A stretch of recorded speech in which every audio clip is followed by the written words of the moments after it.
Do you want to enter the Forgotten Hall?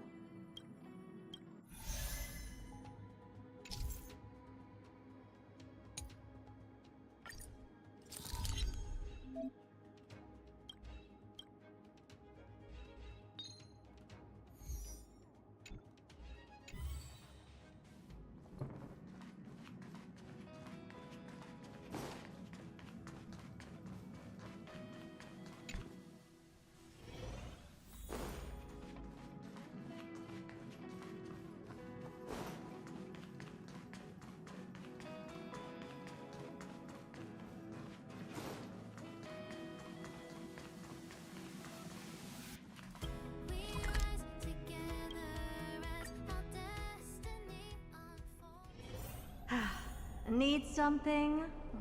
If not, then I'll be leaving.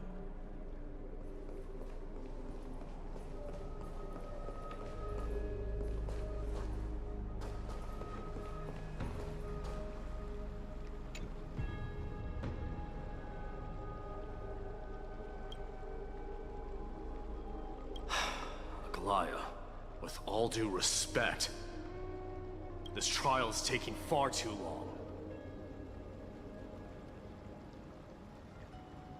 What do you think of this, Trinan?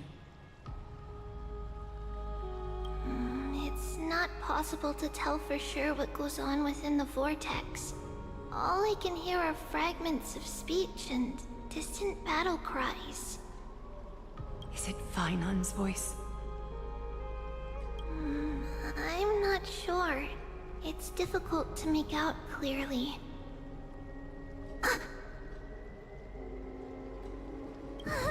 Wait, no! Lady Trinan. Snowy's voice. I can't hear him anymore. There's a sun-like existence in the trial. It's burning him up! It has come to this, after all. What now? Get ready, my Demos. Plan B. We pull him out when something goes wrong. As I promised you, Aglaya, I will intervene in the trial this time to bring your deliverer out to safety. But that's as far as I will go. Of course. I know this is not the time to demand any more from you. Discerning. All right then. To be as prepared as I can, I hope that the two Outlander warriors can also join me.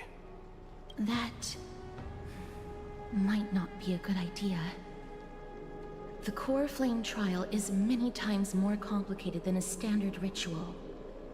Even the slightest misjudgment, misstep, or hiccup could result in grave consequences. Our two distinguished guests are not obliged to risk their lives through the Flame Chase journey.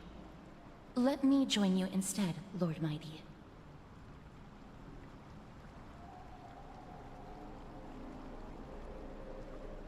No. Someone should stay outside in case we need help.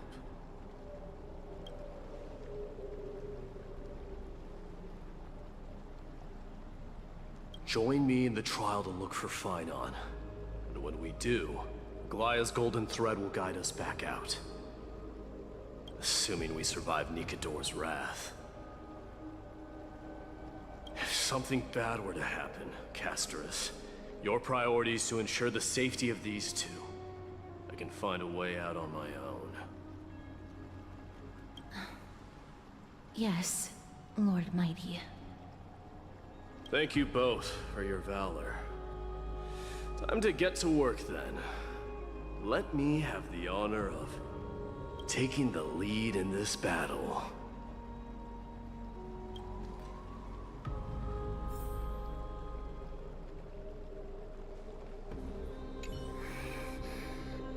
We can't get rid of all the noise. Please, stay safe.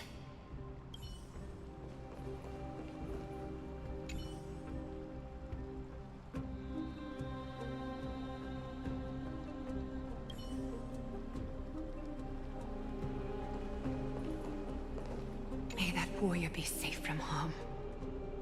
When you are ready, I will preside over the ritual on Trinon's behalf.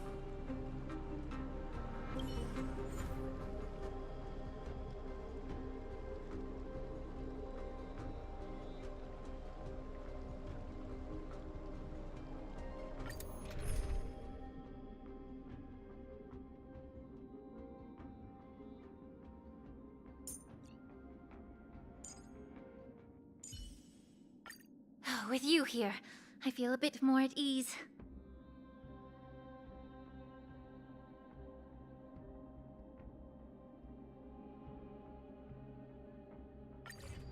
Our reinforcements from beyond the sky.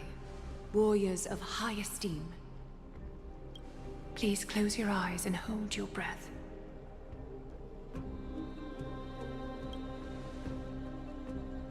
They once kept the fate of this world, and many other challengers safe from the devastating rage of strife. They now seek to venture deep into the trial of divinity and prove their will to destroy our enemies, as foretold by the prophecy. When the hammer of strife strikes the anvil of the warrior, the heat and impact will leave behind scars, and between them, a demigod shall rise. Very well. Come forth then. Souls foreign to this realm, and warriors in the making. Follow me into the mist and flames, and come face to face with the greatest fear in the depths of a warrior's heart. And with thy strength, banish the darkness and usher in sunlight. Let all lost souls find courage on a long journey back home.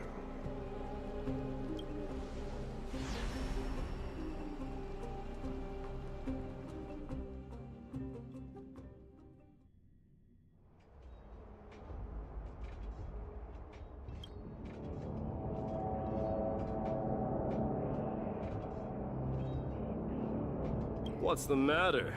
Surprised? Where there's strife, there's carnage. It shouldn't come as a surprise to see such a sight in Nikador's trial.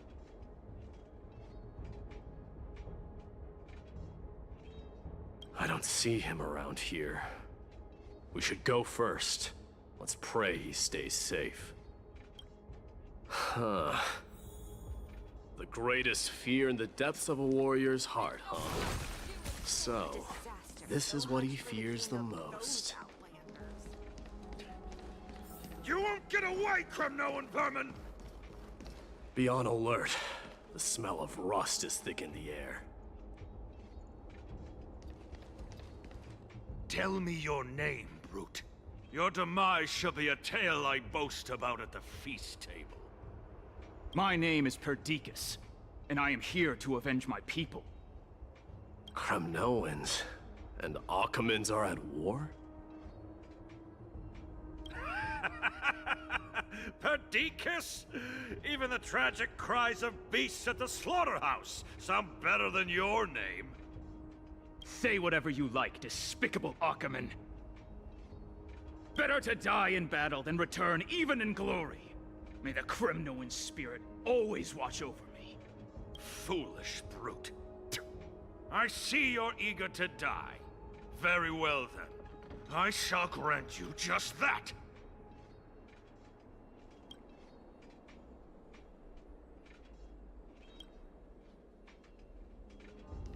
You are... Oh.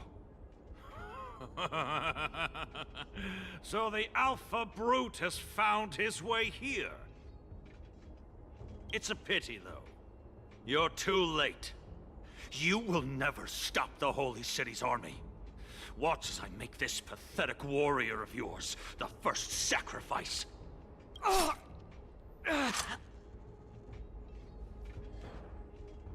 Minimos, my king, avenge me. Is this? You're next.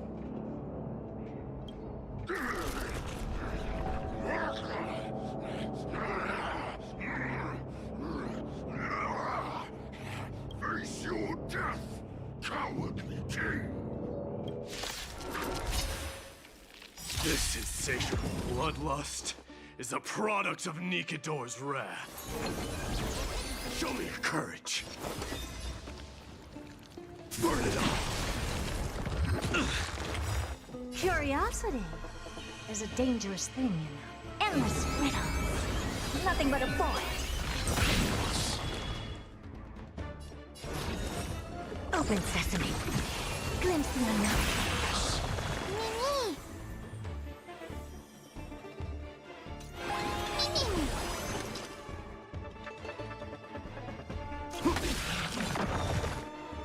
Time to cleanse the filth.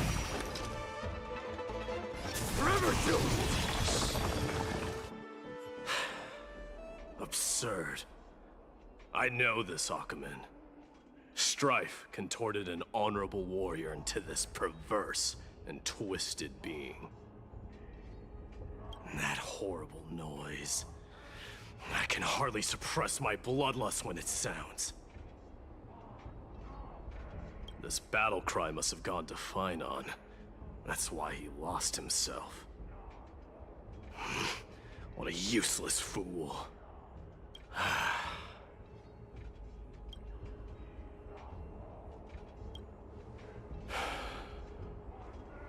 It's nothing. Let's go. That voice is Cartonis? Not you too, Cartonis. Mighty Mouse you are. Destroyed all the wicked king. Here to take my life finally.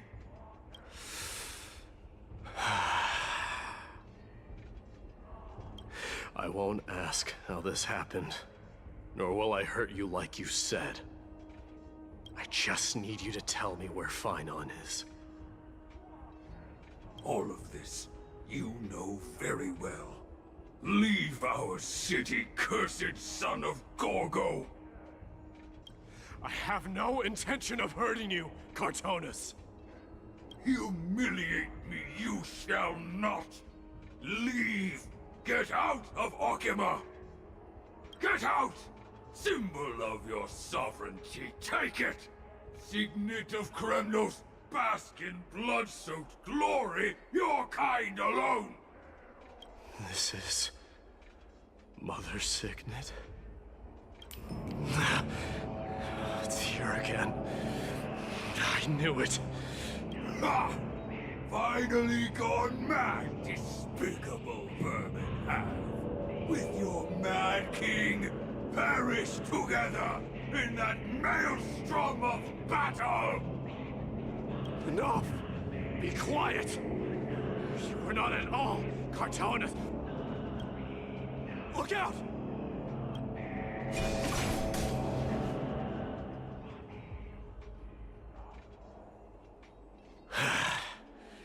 Nice move.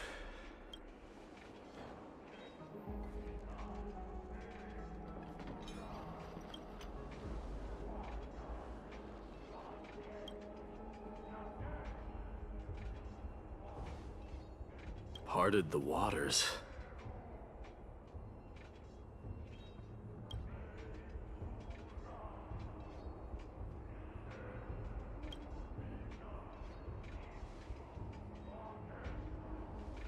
So, you are Don Hung. What did you go through before meeting us?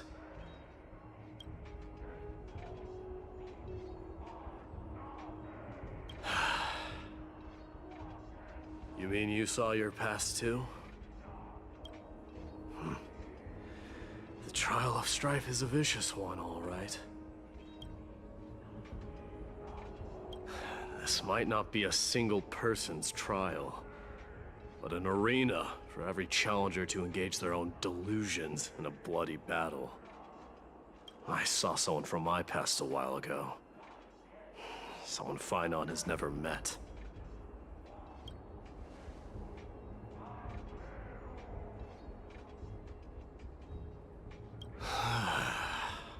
We can only hope this battlefield is nowhere as extensive as I imagined it to be. Let's first follow the sounds of battle to their source. The battle cries seem to be getting a lot louder.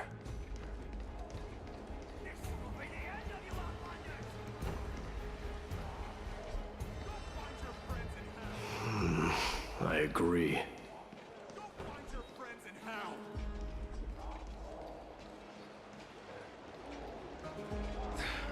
Cursed brute. Just as I thought. This is where the battle cries were coming from.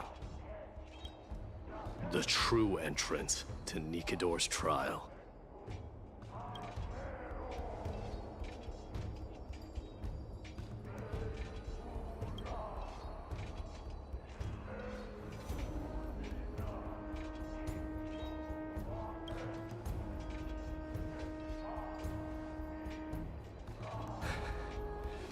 I'm seeing him for the first time, but there's no doubt about it. What I'm sensing can only be Strife's bloodlust. The one manipulating this battlefield is Nikador themselves. Mightimus, you are a keen warrior indeed. You know me? The blasphemous prince. Of course I know you. And I happen to know that you're here for the soul of that white-haired warrior. Great. Let's cut to the chase then. Hand over that poor excuse for a sword master, so we can be done with this farce. No.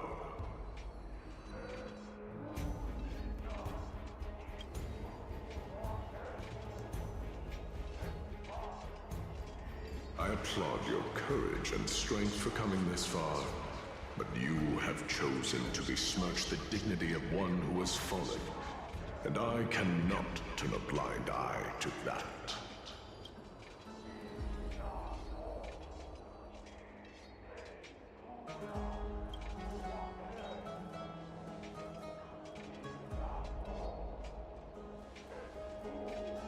He faced the greatest fear in the depths of his heart, and fought with exceptional valor, though he eventually succumbed to the brutal onslaughts. I have since brought him to the rear battleground, and granted him glory worthy of his courage, tenacity, and sacrifice. You wish to take him away? Sure. Pick up a spear and prove that your resolve can rival his. Of course, cowards who hope to avoid bloodshed are better off disappearing from my sight this instant. Your opinions are of no interest to me, Mad King. If it's a fight you're looking for, then you will get one, Titan. I will put you to rest once more with my curse of immortality. Commendable. Your noble mother displayed the same spirit with the spear in her hands. Don't you dare speak of her. Why not? She challenged the former Kremnos king to a duel, even knowing that it was a deadly trap, all to protect your dignity. Are you suggesting her efforts were for naught? Her death was caused by you, the incarnation of strife. How dare you talk about her past? Enough of this nonsense. You should be wielding your weapon at the god of strife. Battle me and put a swift end to this!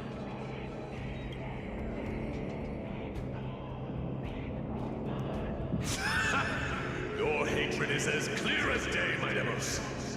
My words must have stung you deeply. But thanks to that, I have also come to realize this is why you killed your father for the throne. Only to let your sickness sink to the bottom of the Sea of Souls, refusing to let the glory of Kremnos live on. This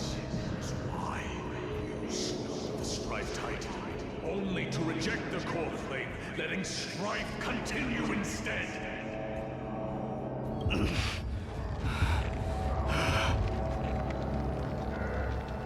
Oh, child, abandon my fate. Show me what you are capable of.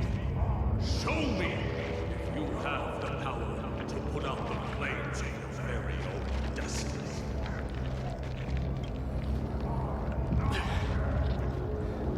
I will rip your chest apart, Titan. In the same way I ripped apart that former king. I see you wish to repeat these. Come at me then. Ignite the flames of your fears and step onto the battlefield. Take this fierce battle to the boundaries of strife and consume me. Or lose yourself in the fight. Watch your defeated corpse burn to ash.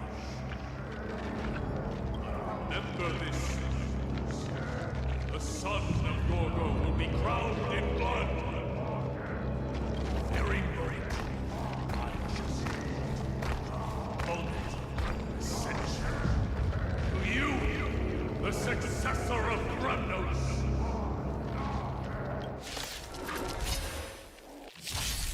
White warrior knew he was no match, yet he chose to fight till his very last breath. What about you, Mightimos? Can your murderous intent match up to what fate has in store for you? Prove to me that you are worthy of this power!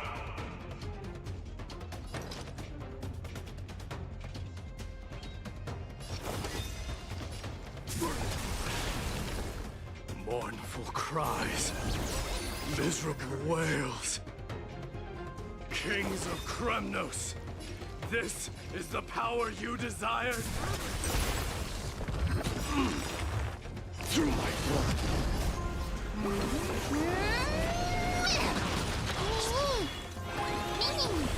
Burn it all.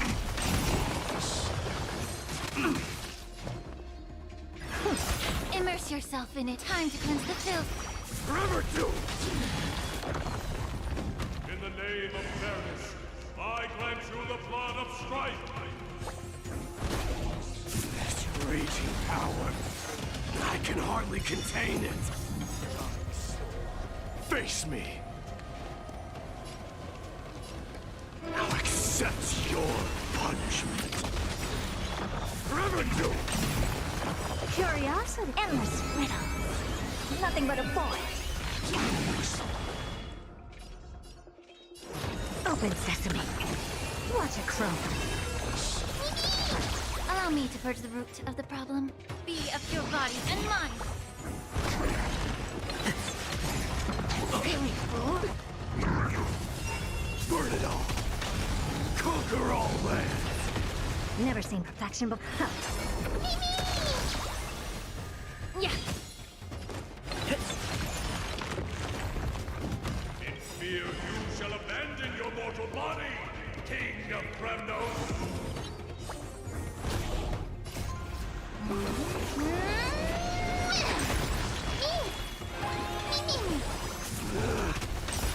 How noisy. The truth. Everything in this world is bleeding. Dying soul. Now accept your punishment. Burn it all. Expand your thinking. Curiosity. Endless riddle. Nothing but a void. Open sesame. Glimpse the unknown.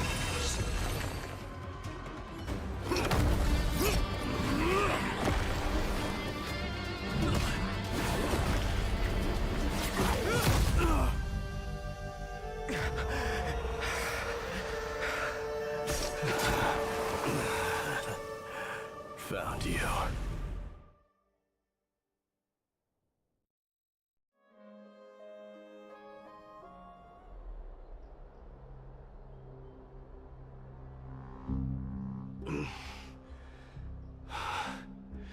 I did my best.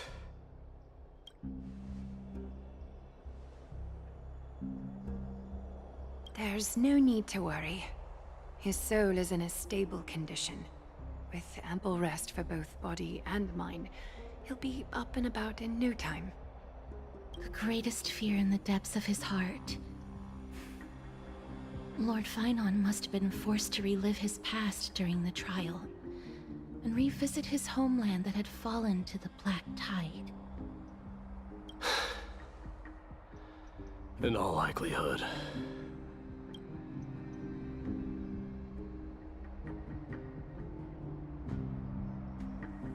That is correct. He was willing to entrust the core flame to the Chrysosayers, because he was also pinning his hopes on us, to succeed him in shouldering the responsibility of resisting the Black Tide. It is one of the culprits that drives the people of Anvorius to madness. It was during the Era Bellica that this unspeakable thing first appeared, like a plague, alongside the 3 Titans of Calamity. Nobody knows where it came from or how it came to be. What we do know, however, is that it is steadily encroaching upon what little remains of this tranquil land, much like a rising sea closing in on an island from all sides. It is for this very reason that it became known as the Black Tide. Those who succumb to it lose their reason and humanity, becoming vicious, mindless monsters. Mortals are not the only ones susceptible to its influence. Even gods and titans cannot escape from it.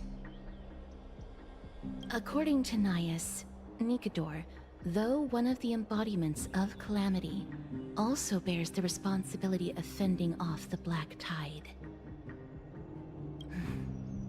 Perhaps that is also why Lord Finon threw himself into the trial of strife so readily. But now, we must look for alternative means of igniting the flames of strife. So, Aglaya, what should we do now? You know very well the decision doesn't lie with me. As the successor to Krymnos, Mighty, you know better than anyone that if it was simply about emerging triumphant on the battlefield of strife, you and your people could manage it with ease. But ultimately, the heavy burden of divinity can only be borne by one. It is foolhardiness and indecision, not the unclaimed seat of divinity, that pushes this world into the deathly fog.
Don't worry, Dee. This isn't the first time he's been like this. A long time ago? I'm not worrying about him. Oh, alright. You're a little quiet, though. I'm sorry. That was rude of me. What I meant was, I know that man can pull through for sure. It's alright. Being straightforward suits you better. Actually, Dee, there's something we're curious about. What did you see in Nikador's trial? Something that terrifies me. Isn't that ironic? There shouldn't even be a word for fear in the Kremnoan language. Do you think you stand a chance against that thing that terrifies you? Is this also part of your grand scheme? What do you mean? Aglaya knew that Phynon might fall. And she expected me to take his place. That was the plan all along, wasn't it? Yes. Looks like you know everything. I have no intention of condemning you for it. The Flame Chase journey is not a game, and I have long understood this. With the downfall of Strife, and the ever-growing threat that the Black Tide poses, if Circes and Ornyx are also impacted, ramifications will be dire. They are the only two Titans who are still lucid and willing to coexist with humanity. Regrettably, I do not hold the key to completing the trial. If I wish to conquer that fear, I need the assistance of my fellow Kremnoans. Give me some time to speak with my people. It won't take long, I promise. Ah, I see. There is strength in numbers, but you must know that the trial to become a demigod is ultimately meant for only one individual. Dee, your people, they have been eagerly awaiting a new king all this time, haven't they? If you take on the divine role, they will have no reservations about following your lead. After all, you're the hero of Castrum Kremnos. I once was. But Lady Trebios, therein lies my deepest fear. We'll talk again later. I'll be back.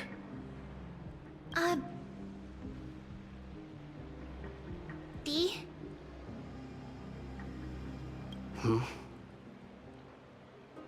Regardless of what happens, we will always be there for you. Thank you. The person I'm looking for is probably in the hot bath. I should go take a look. Billowing steam always brings back memories of the furnaces in our homeland.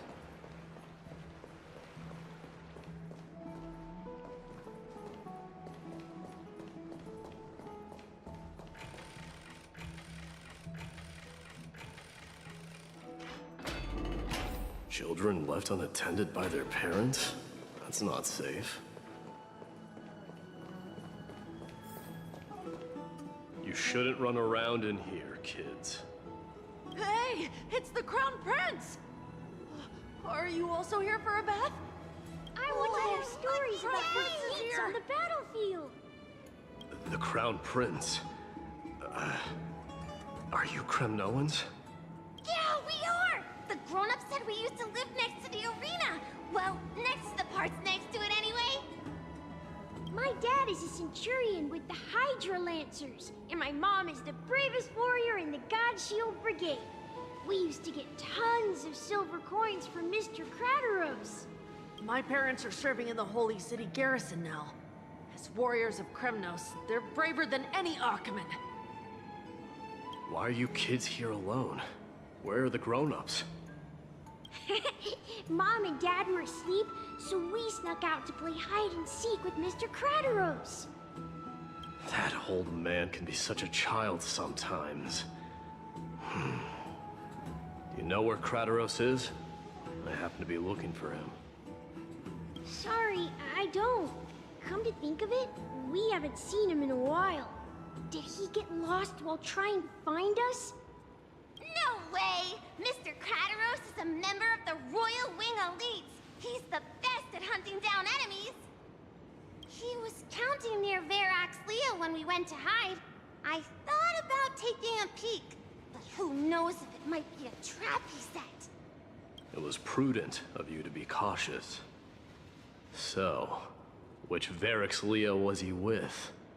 It's, just take a few turns after you go out from here. It's close to the backs. Alright, I'll go look for him. You should consider the game over and head home for now.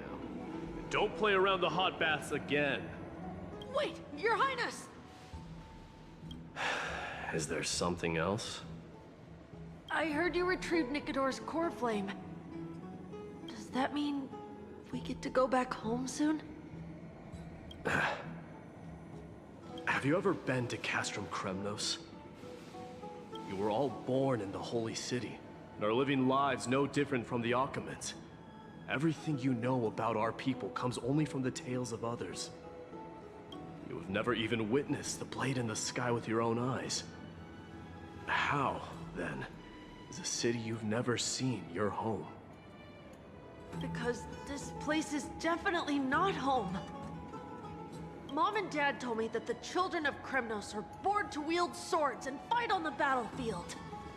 They also said that the Kremnoan detachment led by the Crown Prince is the bravest army across all of Amphorius.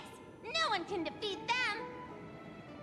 The kids in the Holy City don't play with us. The moment they find out that our parents are Kremnoans, they shun us. We don't care. We all know that the Crown Prince will take us home one day. That time has not yet arrived. But, young men of Kremnos, heed my command. Return to your parents at once. From here on, you are to dedicate yourselves to rigorous training and a healthy diet.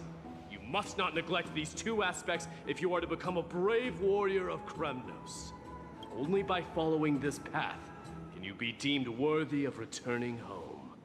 Yes, Your Highness! The future of Kremnos. I should find Kratos.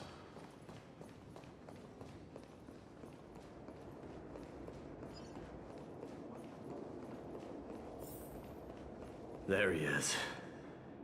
Is he engaged in a debate with that foolish lion?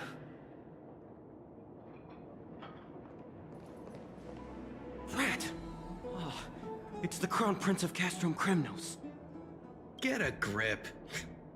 We're here by order of the Council of Elders. Even the Chrysos heirs have to think twice before doing anything to us. Out of my way, lackeys of the Council. The Civil Guard of Achaema is on official duty. Please keep out of this area. Calm down, my lord. Play nice. Don't make me repeat myself. I'll allow you to pass this time, but just this once. So, you think yourself knowledgeable? Then here is a question for you. Do you know how Chrysius Leo in Castrum Kremnos came to be mounted on the wall? I don't know, my lord. How did it come to be? Let me enlighten you. A long time ago, the founder of Castrum Kremnos led a group of warriors to hunt down a lion on the outskirts of the city of Tritos. That vicious beast had been a menace for years, and the bones in its den were stacked even higher than the peaks around Achaema. But do you know what happened? Nary a moment had passed after the beast's head peeked out of its den, when the Kremnoan warriors surged forward. and brought it down within the blink of an eye, shattering its knees with a single strike. And then... why are you red-faced already? We haven't even gotten to the best part yet. It's your storytelling, my lord. You're weaving such a captivating tale that it got my blood pumping. Please, go on. Well, if it isn't Lord Mighty. It's been a while. Oh, what in Akama is happening? To what do I owe the pleasure, son of Gorgo? Kratos. My esteemed teacher. Let's talk somewhere else, Mighty Mos. I'm tired of speaking with this silly lion. What about the Council's informants? Those two hyenas are nothing but scavengers of rotten meat. They couldn't bite even if they tried. They can follow us if they want to. Let's go. Good, wait, so how in the world did Chryseus Leo get mounted on the wall? Keep up with us, you hyena. Oh, sorry. I meant officers. Hey, old man, how dare you? Calm down. Calm down.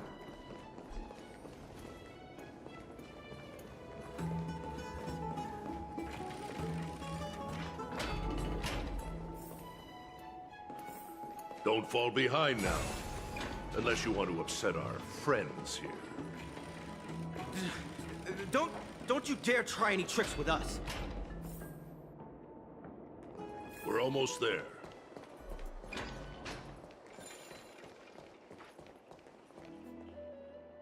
Why have you stopped?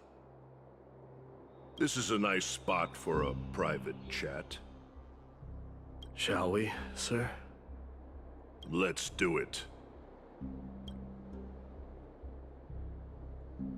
What are you up to? Someone help me! Some privacy at last. So, tell me, why have you come to seek this old man's counsel? I came to discuss the future of the Kremnoans. Interesting. I heard the core flame of the Lance of Fury has been restored, though not by your hand. And you're even considering giving up Nikador's divine power. Is this true? Those rumors are not entirely groundless. In other words, you did entertain the thought of giving up the throne of Kremnos and forsaking your people. The divine power is not equivalent to the throne. The path of strife is also not our people's only way. Enough with the word games. You, of all people, should understand the plight of the Kremnoans. Think about all the warriors of the Kremnoan detachment who left their homeland with you. Think about their children. Only the yearning for our former glory days has kept us going all this time. If they ever learn that the Crown Prince they look up to so much is actually toying with the notion of stepping down, think of the disgrace it would bring upon your departed mother, Mighty Mos. You best remember that she died for you because of Europon's schemes, to restore the glory of Kremnos. Since you've brought that up, tell me, who is responsible for my father's death? Are you trying to shame me, Mighty Mos? I may be old, but I haven't become so decrepit that I've forgotten it all. Of course I remember that Europon died when the Kremnoan detachment surrounded him. You drove the spear into his chest with your very own hands.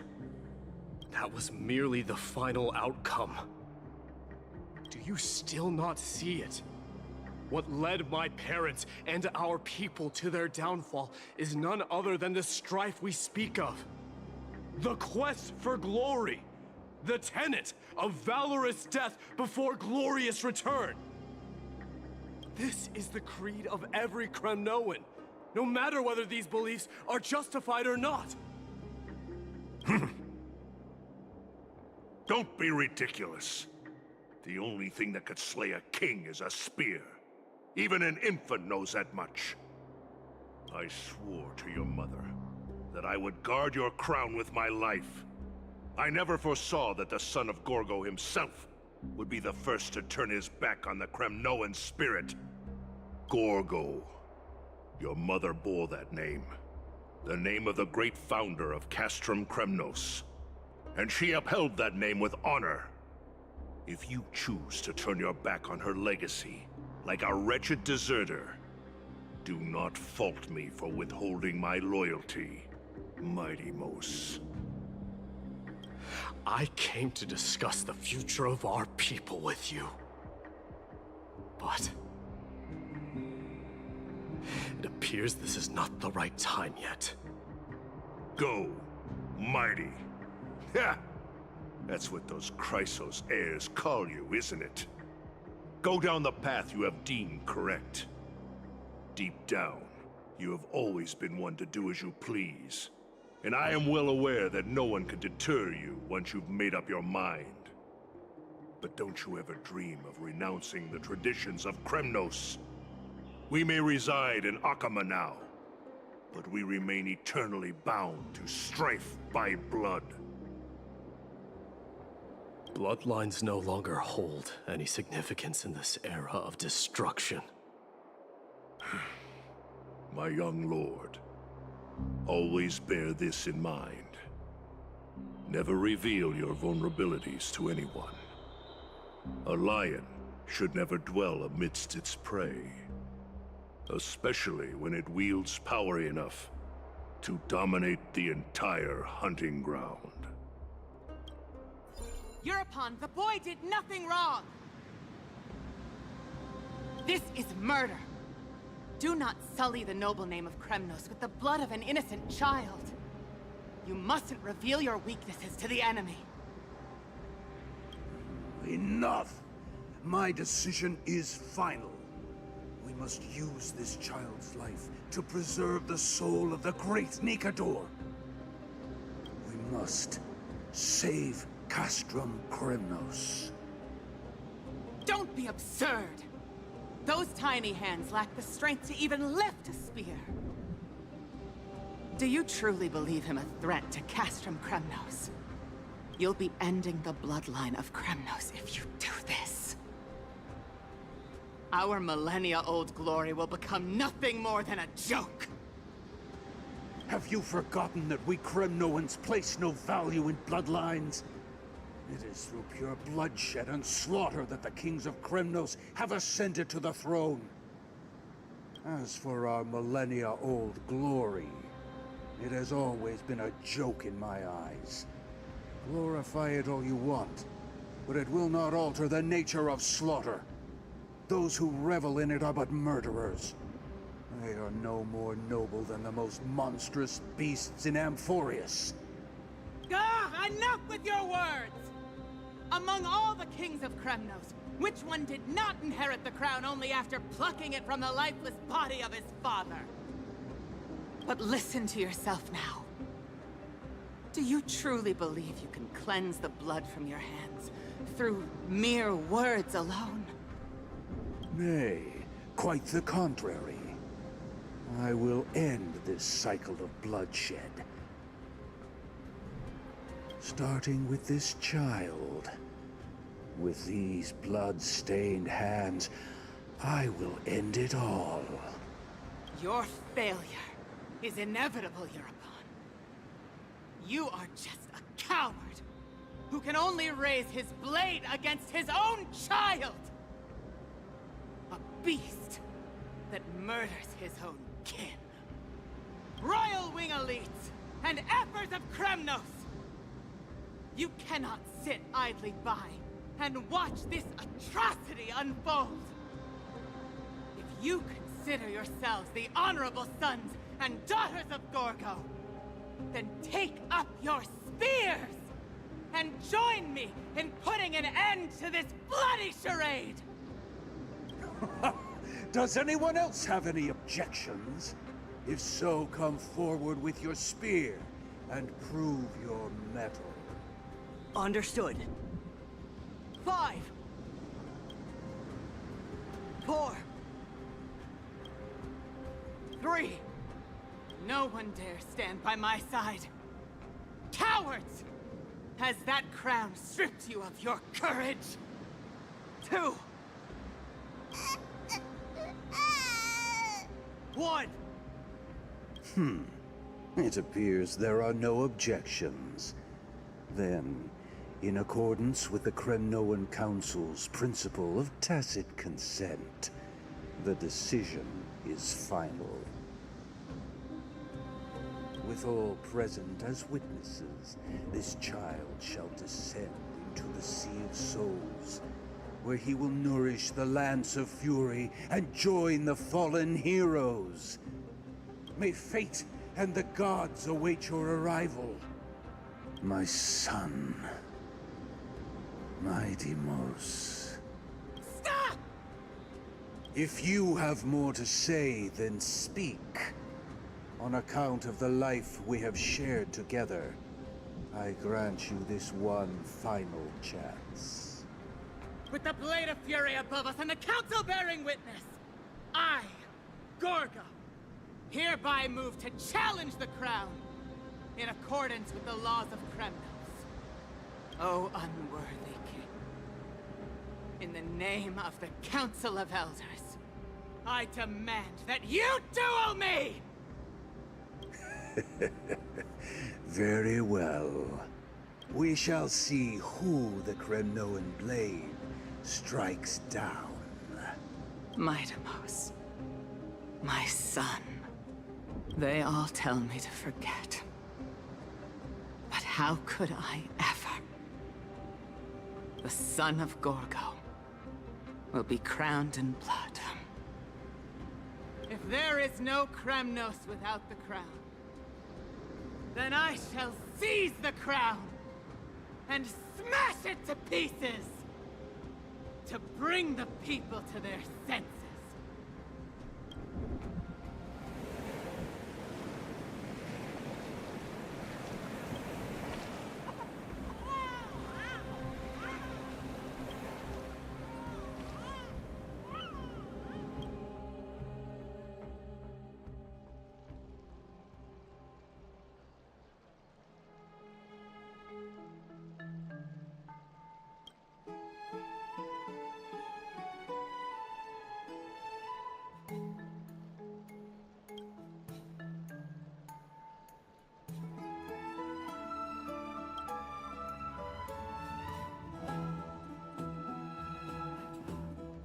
Mister, you're awake.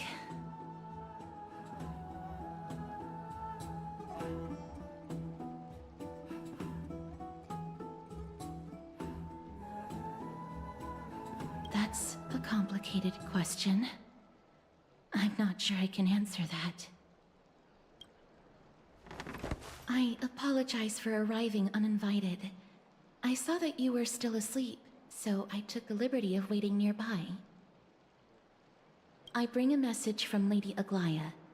She has prepared a gift for you and Dan Hong, and wishes to present it to you in person.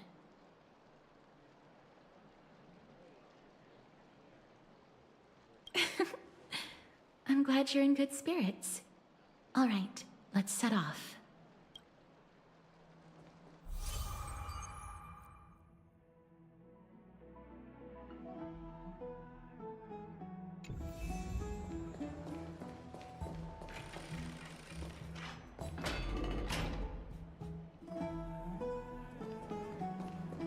Are bustling. Now that Nikador has fallen, the soldiers in the city can finally catch a break. I don't know how long I'll be able to live like this.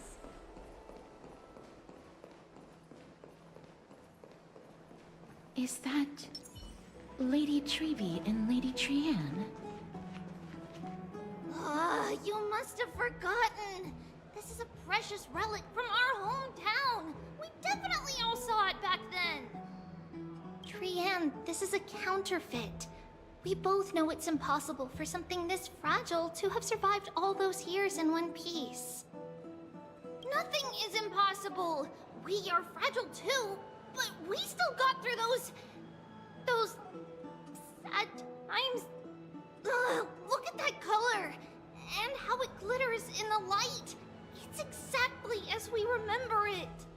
Why won't you buy it? If someone else gets to it before us, we'll miss our chance forever. Calm down, Trian. You need rest. Please, there's no need to fret. If you need more time to make a decision, I can put this aside for you until tomorrow. Or until you're ready? No, it's alright. Trian is just... She'll come to her senses tomorrow. We'll be off first. Trian is just... what? Trian is super mad, that's what! You've forgotten! You've forgotten all about Mama! Mama gave us something just like this before! Trian...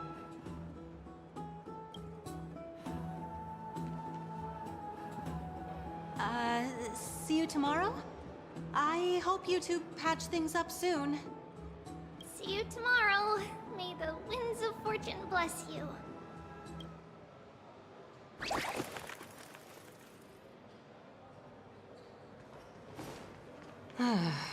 It's so hard to understand what they're thinking sometimes. Excuse me, if you don't mind, could you tell me what Lady Treby and Lady Trian were discussing just now?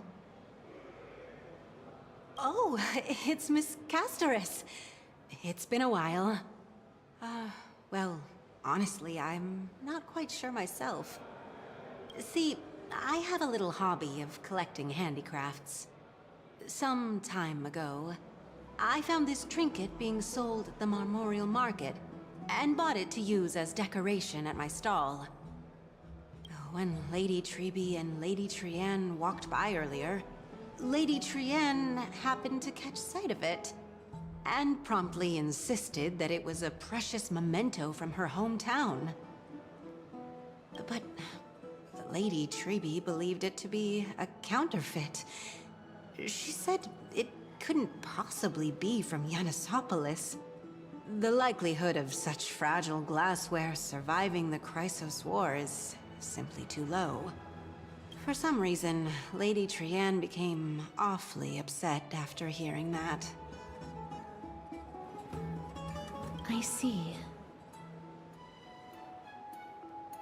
Madam, would you mind selling this trinket to me? Certainly. It's just... if it truly is a relic from Yanisopolis, it could be worth a small fortune. Miss Castoris, I'm running a business here after all, so... I understand. Feel free to name your price.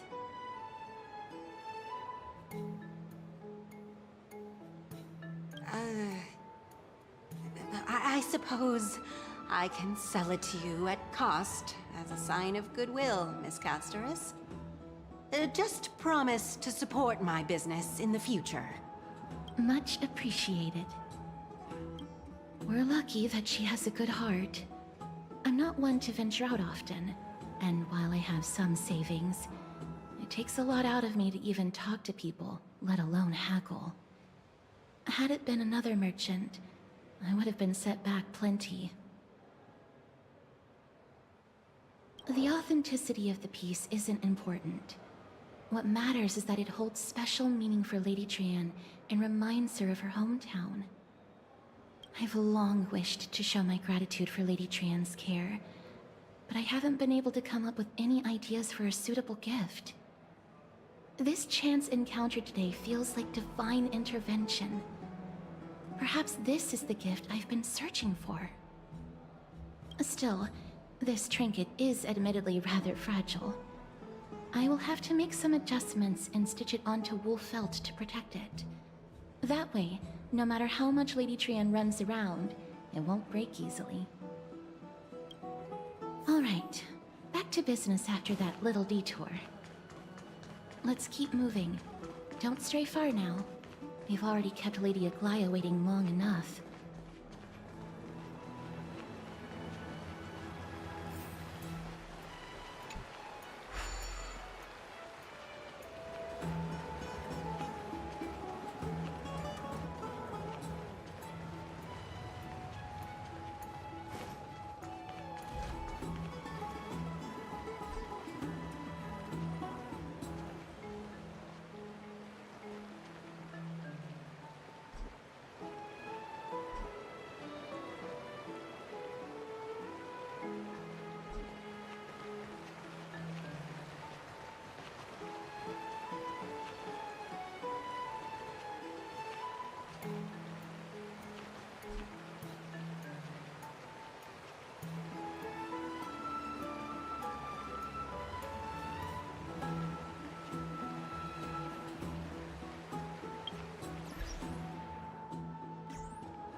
Seriously.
It seems your friend arrived before us.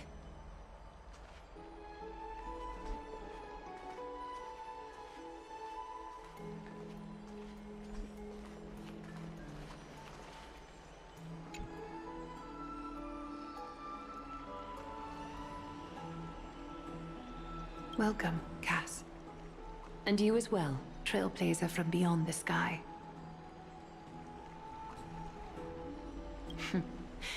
Your companion here kindly explained the meaning behind the name to me earlier.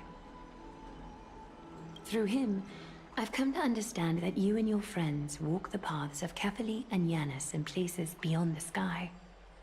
Addressing you appropriately is the least I can do, as a show of respect. For all that has happened, it was never our intention to drag you two into the battle against Nikador and jeopardize your safety. To express our gratitude for your kind, trailblazing endeavors, we would like to present you with the highest honor of Akima. This is the dew of divine blood, brewed from crops nourished by the blood of the Titans. It is said that only 12 bottles existed. The last 3 bottles are now being kept in the treasure vault of Akima. Back in the days of prosperity, cities fortunate enough to acquire it regarded it as one of the greatest treasures ever.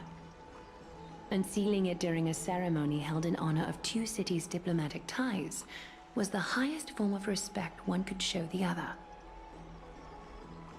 And now, in keeping with tradition, Akima dedicates this drink to our esteemed guests from beyond the sky in appreciation of what you have done for us.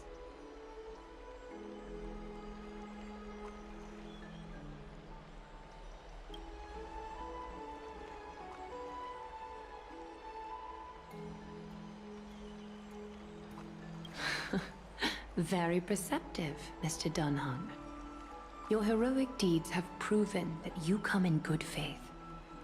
With the dew of divine blood as testament, we wish to forge an alliance with the Trailblazers.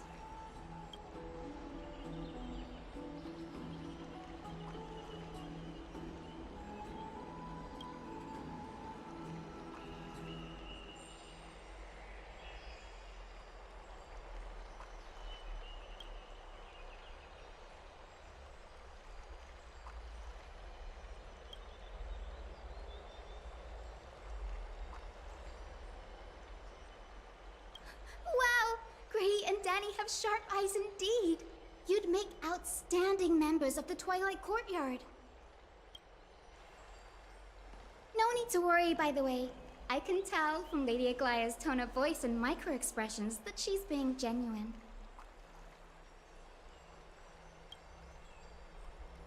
Not only are you guests from beyond the sky, but you've also done so much for Akima. You're practically heroes to us all. Lady Aglaya would never subject you to Aquila's judgment. Hyacinth, thank you for taking care of the wounded of the past few days. Oh, it's no trouble at all. The patients are very cooperative when we attend to them. I'm just thrilled to see them all going home healthy again. Oh, it's Cassie! Oh, I've missed you.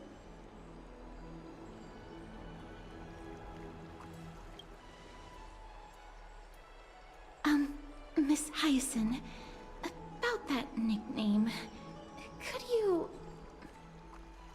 Oh, don't be shy. It's a cute nickname.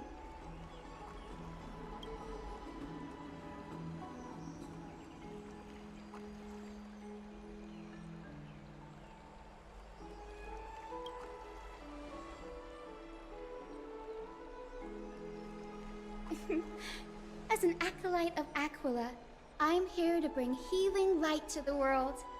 Plus, I've heard you're also children of the distant skies. Fate must have brought us together. Can we be friends? I'd love to hear your tales of the sky. And oh, it's a rare occasion that Akama presents such an invaluable gift to guests. Lady Aglaya, may I have the honor of tasting it too? Of course you may. Esteemed guests of Akama, please believe me when I say that this gift carries no hidden agendas. As for the matter of the Alliance, you need not give me an answer here and now.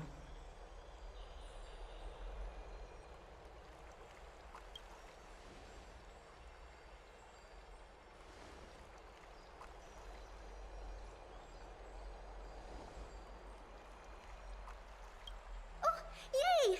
Then I'll get started on my questionnaire.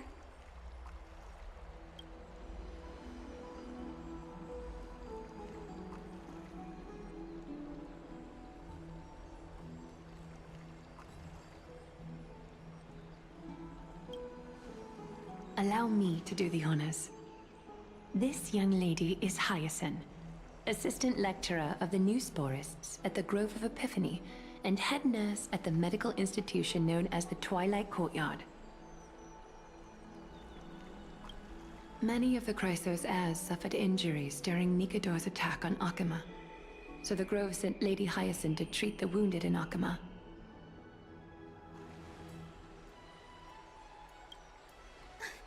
But what I'm really good at is helping people sort out what ails their mind and spirit. If you're ever feeling troubled, come find me. A little sunbathing in the courtyard will chase all your worries away.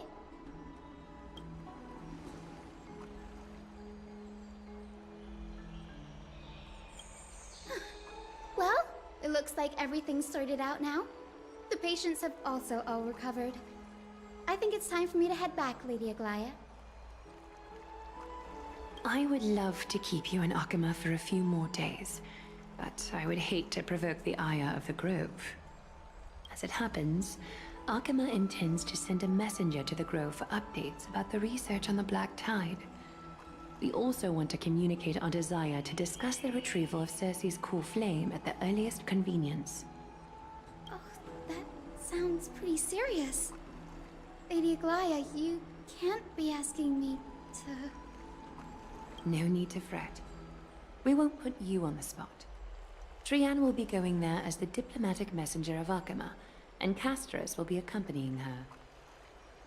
I happen to have a few questions for Professor Anaxa as well, regarding the missing Titan Thanatos.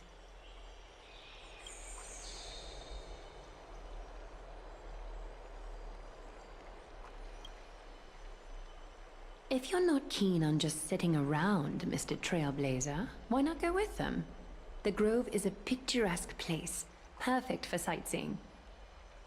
That's a wonderful suggestion. Come visit the Grove, Gray. I'd be delighted to show you around.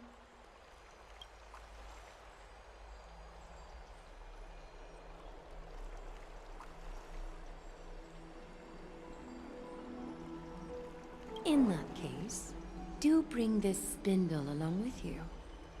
This tool, called the weft, is used to spin thread and has been passed down in my family through generations. Though it doesn't see much practical use nowadays, it's become a symbol of great significance. In this respect, it is the perfect token to represent my will. If you encounter trouble at the Grove, just take this out and show it to them. While you're in the Grove, the golden thread of the weft can also render all things around you visible, regardless of whether they're corporeal or not, allowing you to see things as I would. Castris knows this too. Make good use of it. Trian is already waiting for you at the outskirts of Okima, so I won't keep you any longer. May your journey be smooth.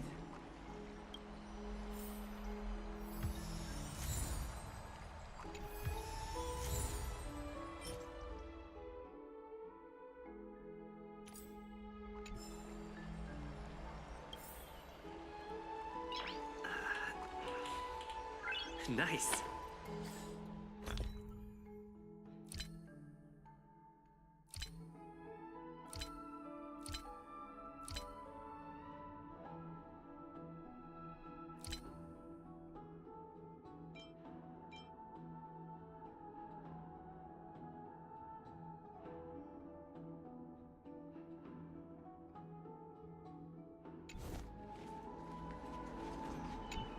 I'm glad to be in your company again, mister.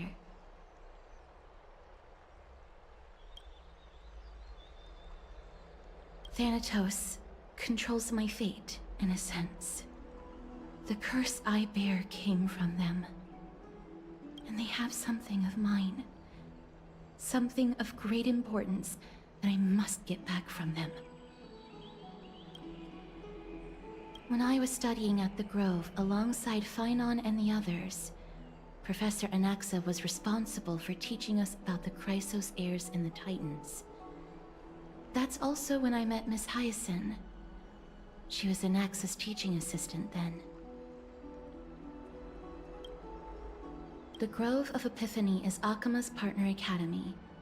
They look after the core flame of Circes and are the organization at the forefront of researching phenomena such as the Black Tide and the Titans. They also provide academic research support for the Flame Chase journey. Several Chrysos heirs are based in the Grove, including Miss Hyacinth and Professor Anaxa.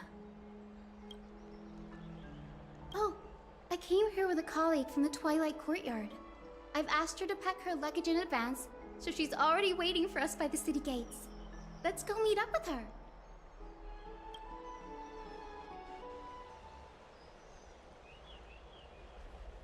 Look, there she is! And Lady Trian. But who's that they're looking at?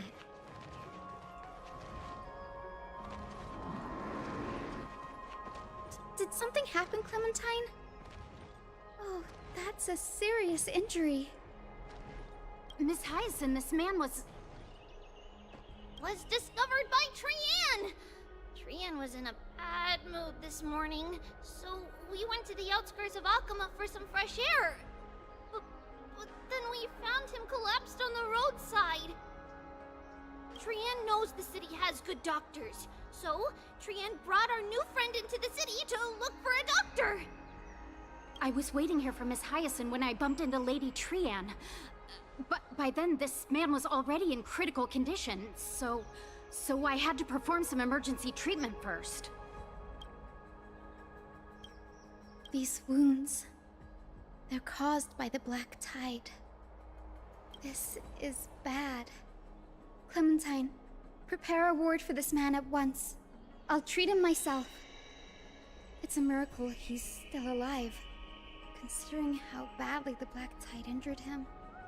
Gray, Cassie, and Trian, would you mind making your way to the Grove first? Once this man is out of danger, Clementine and I will join you. As a healer, I cannot ignore those in need of medical attention. I understand. May fate have mercy on this poor man. Trian believes he'll get better. Everybody, follow Trian! Fly, fly, fly away from Akama!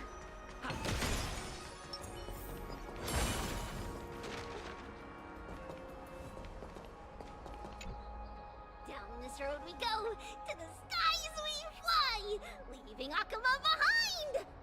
Little Cass, little Gray, are you ready?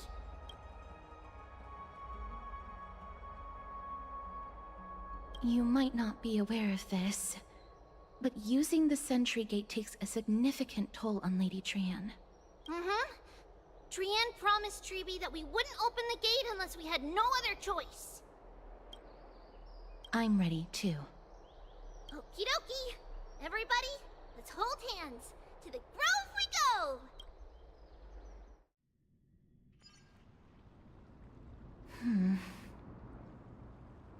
It's harder than I thought to sew gemstones onto Wolfeld.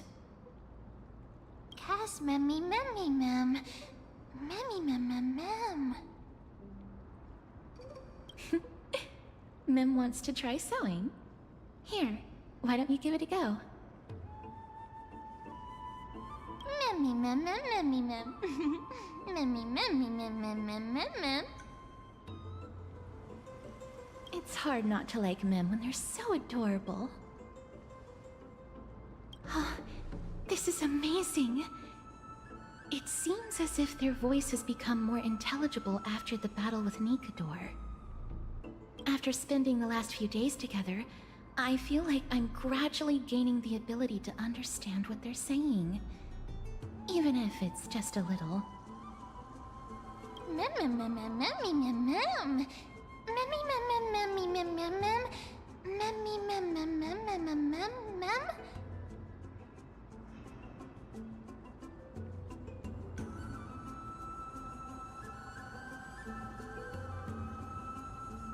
Memmy mem. Memmy mem mem mem mem mem. Memmy mem mem mem. Memmy mem. Memmy mem mem mem mem mem mem memmy mem. Memmy memmy mem. Mem mem mem mem mem mem mem. Ah, memmy mem mem. Mem mem mem mem mem mem mem mem mem.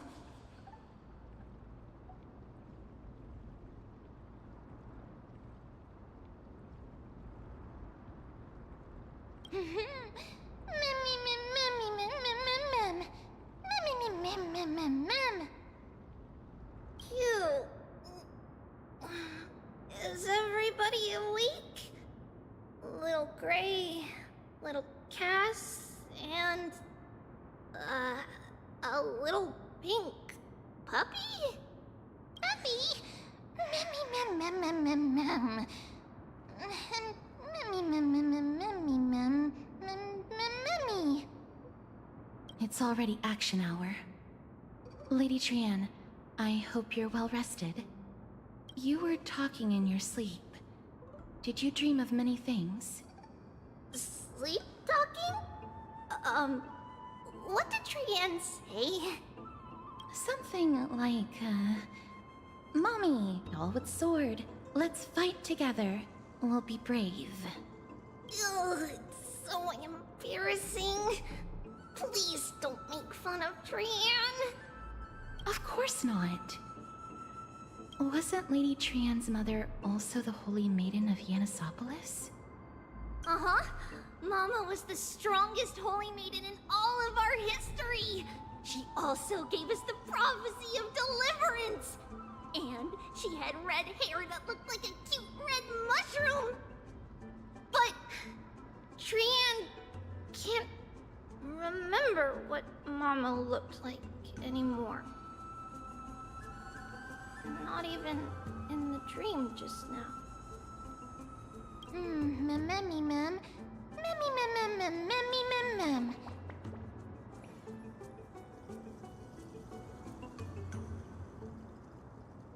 Memmy mem mem mem. Memmy mem mem. Memmy memmy mem mem memmy memmy mem mem. Memmy memmy memmy mem. Memmy mem mem mem. Memmy mem memmy mem mem. Memmy mem mem mem mem. Mem mem mem. Boom. Memmy mem mem mem mem mem. Memmy mem mem. Mem. Trianne thinks that's a great idea. Can the pink puppy help Trianne out? Memmy mem mem mem mem mem mem mem. Yay! And I'll call you Little Memmy from now on. Mem mem mem mem. Memmy mem mem mem mem mem. Mem mem mem mem mem memmy mem. Mem mem. Mem mem mem. Me mem mem mem mem memmy mem. Mem mem mem mem mem. Memmy mem mem mem mem. Okie dokie. Trian remembers that we need to help Aggie ask the big tree whether Circes would be willing to visit Alchema. If we follow this woven trail and keep going upward, we'll reach the grove in no time!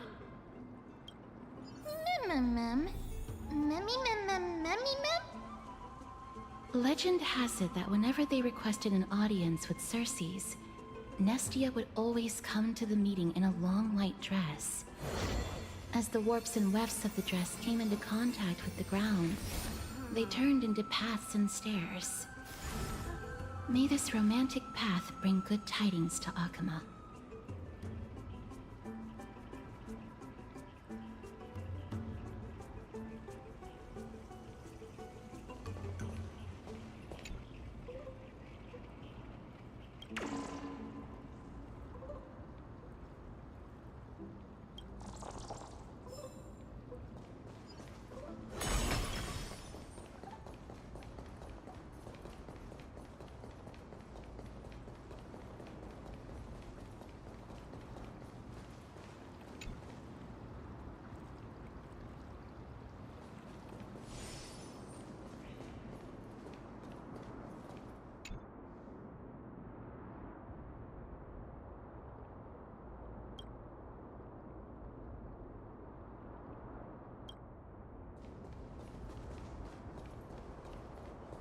Look!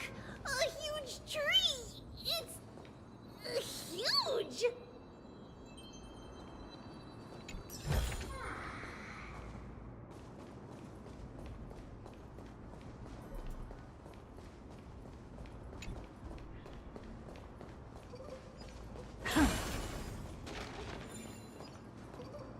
Ma'am.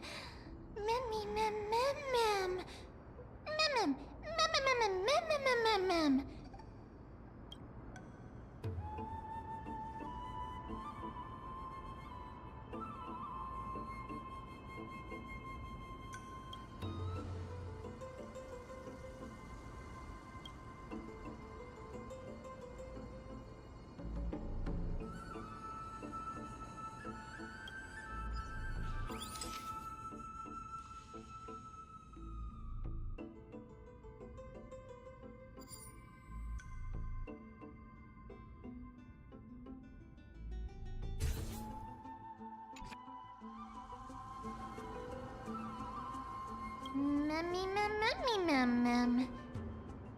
It's the Bough of Rift, the divine body of Circes.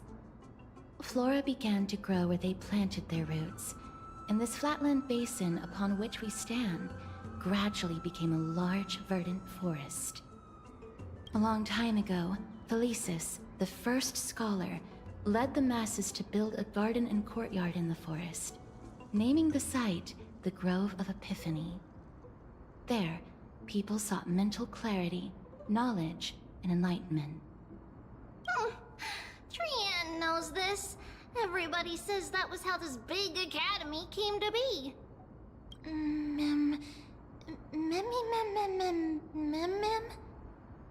Something feels off. The Grove has always welcomed scholars. So too would Circes give us her delicate leaves and extend her branches in greeting.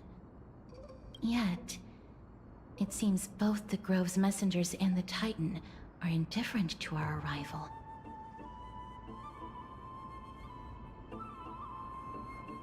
That doesn't seem likely. Miss Hyacinth didn't mention anything about it. Maybe everybody's still asleep because classes haven't started yet. They don't want to be disturbed, so they shut the entrance.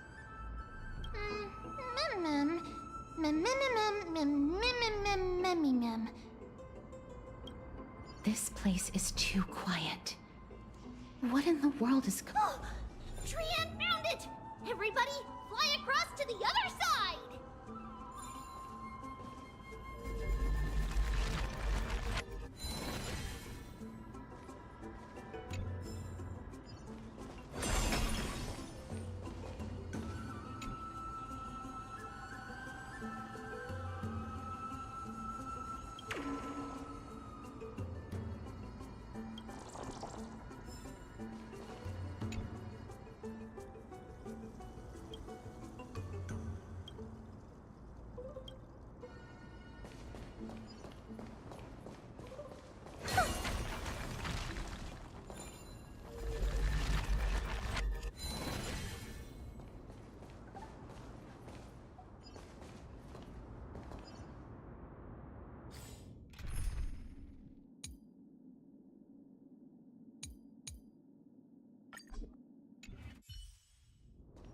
entrance on the other side.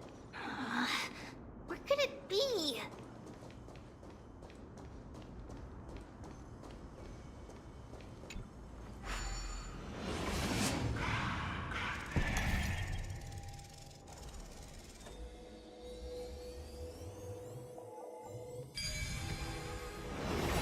Slippery's eyes are so sharp! I knew you would find it. The courtyard of Storgi should be just ahead of us. Spring forth, the gleam of old blades.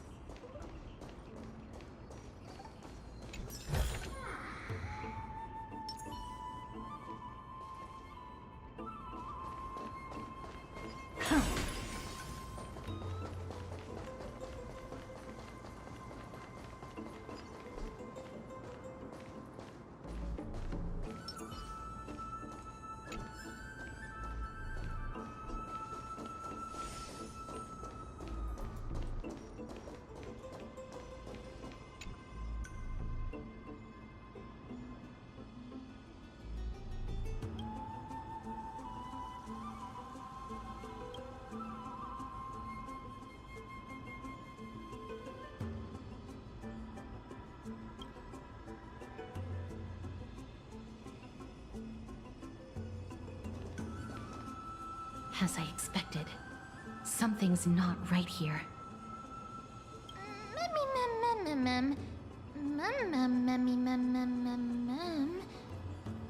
Not to mention that this whole place is also eerily quiet.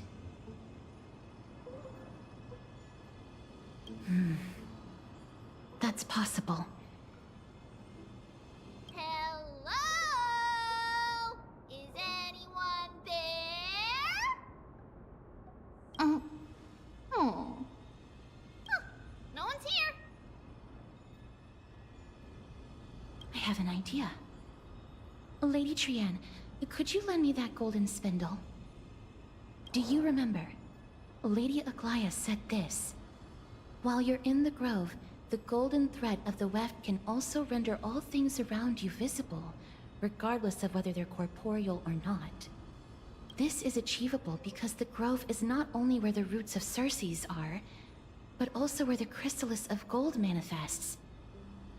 Oh, Nestia, with the weft as my vow, I beseech you, entwine my body with your golden thread and affection.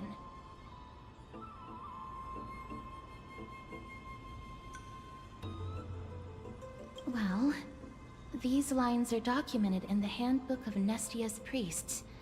So, if I'm not mistaken, we should be able to draw power out of this butterfly exuvia with the golden thread. There isn't a reaction. Did it not work? But that shouldn't be.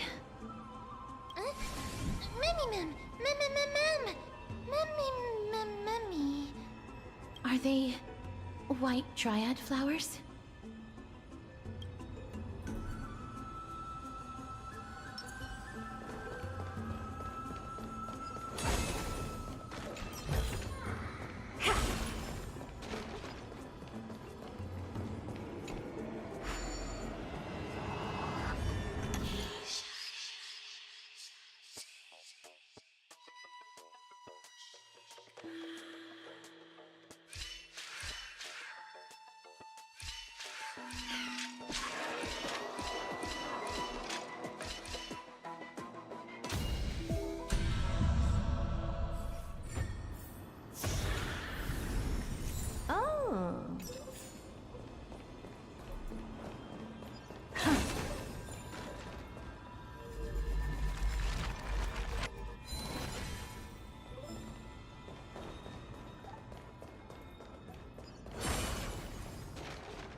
These aren't white dryads. These are shadows of dead white dryads. Dead me, ma'am. Shadow? Strictly speaking, these white dryads are still plants. They only gained sentience as a result of Circe's blessing of equality. But their sentience is minimal when compared to that of humans. These flowers have already died. What you see here are just faint afterimages of their souls. However, this also means that the golden thread has definitely connected with the Titan's presence. Without the golden thread's outlines, we would not have been able to see them at all. But what happened to them? Why are there only tiny shadows of them left? Ma'am, can you read their memories? Let me try. Mem.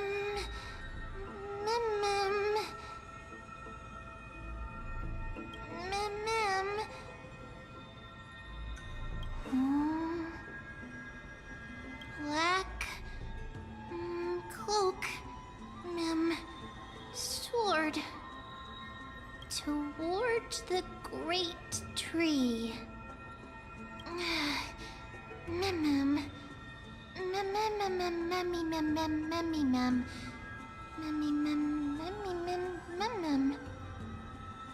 I have a bad feeling about this.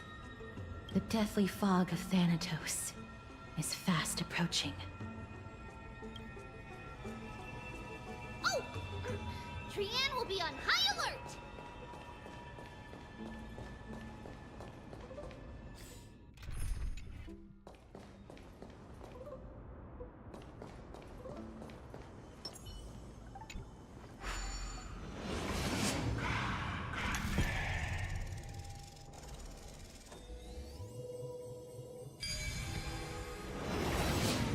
The smell of death is becoming more and more intense.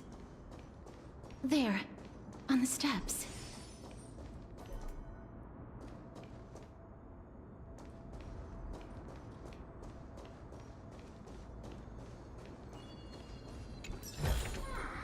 Seek, and you will find. This looks really scary.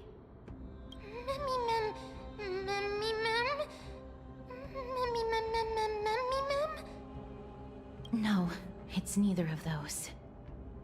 This is a creation of the Black Tide. Such creatures are formed when living beings are corrupted and turned into deformed hollow husks of their former selves. Everybody, stay alert.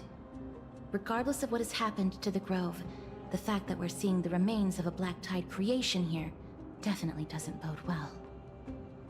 Should we inform Aggie about this? Mem.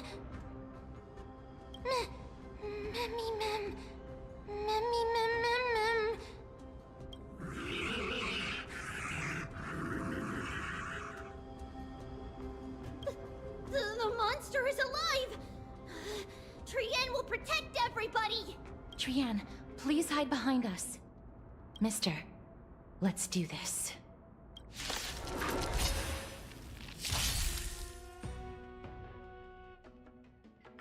As expected, the words black, sword, and cloak. They're talking about the Black Tide.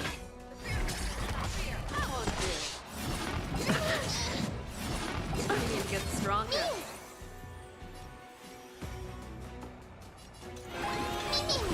Show me what you can never hesitate. I venture forth to forever triumphant.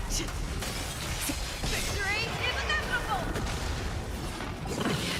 I don't have time for games.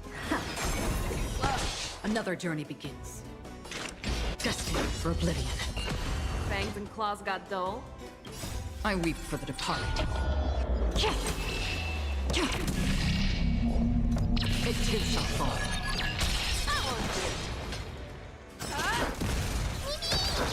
Never seen perfection before?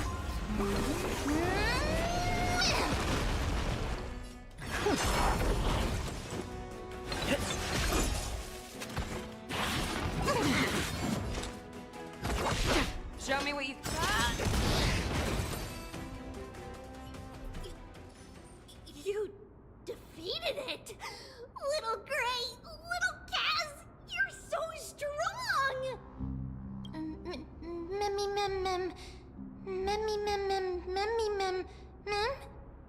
To think the Black Tide has spread this quickly to the Grove despite its remote location. I'm afraid a world where strife has fallen is far more dangerous than we ever imagined. Oh no! Does this mean that Akuma is also in danger? Looking at this mess, it seems the scholars at least succeeded in fending off the first wave of attacks. But at what price?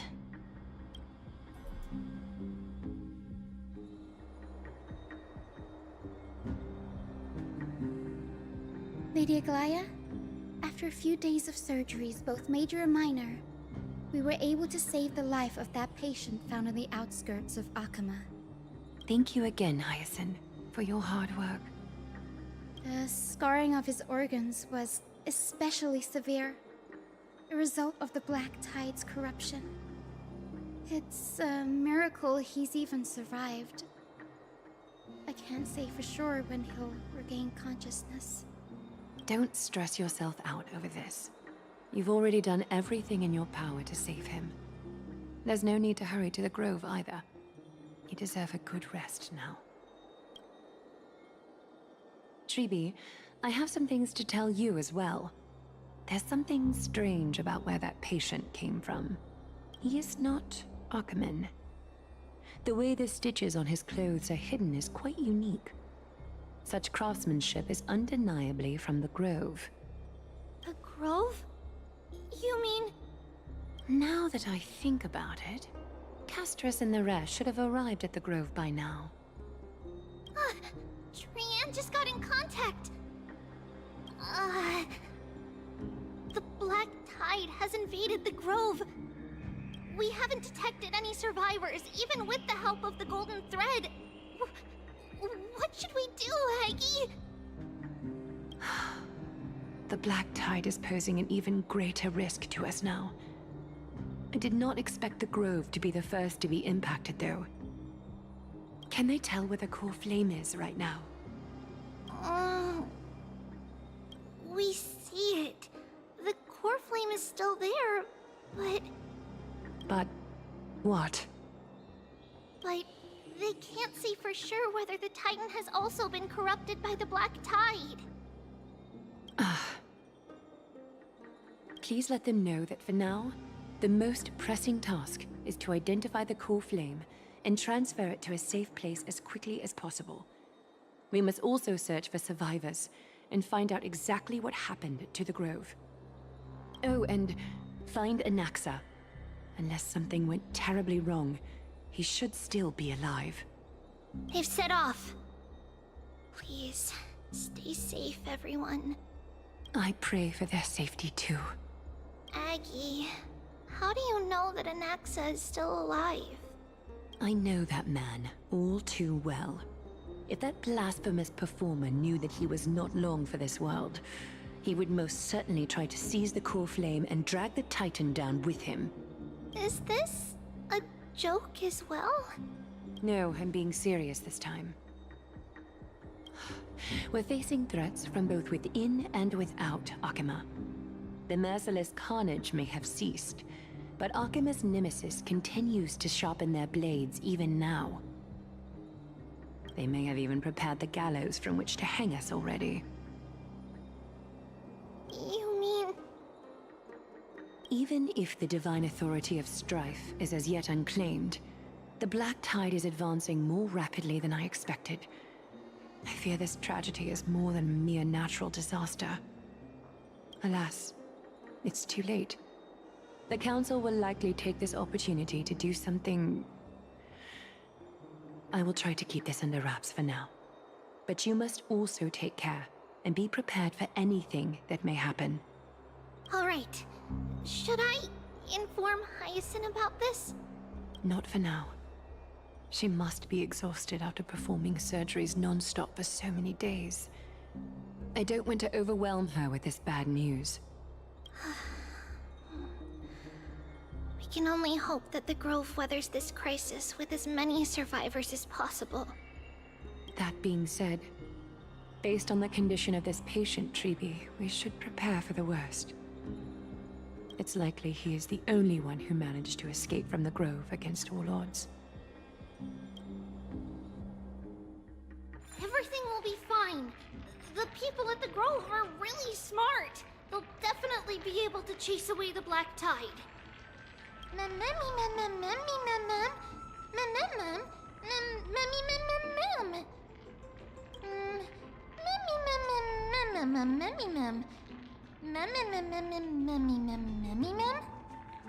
How should I put it? Lady Aglaya doesn't trust Anaxa at all, I'm afraid.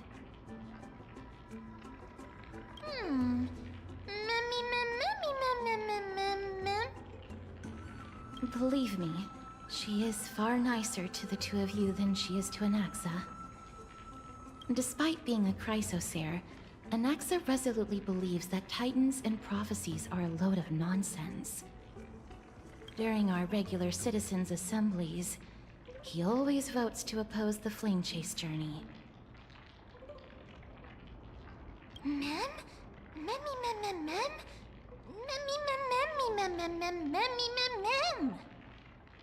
Trian knows the answer to that. Everybody says that Circes, who symbolizes reason, is the most tolerant of novel ideas. Apart from Kefali, they're the Titan who treats us the best.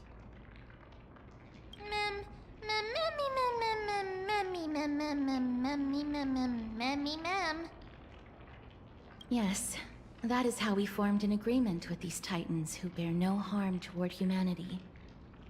If they agree to support us on our Flame Chase journey, we will wait till the final moments of the journey to restore their core flames.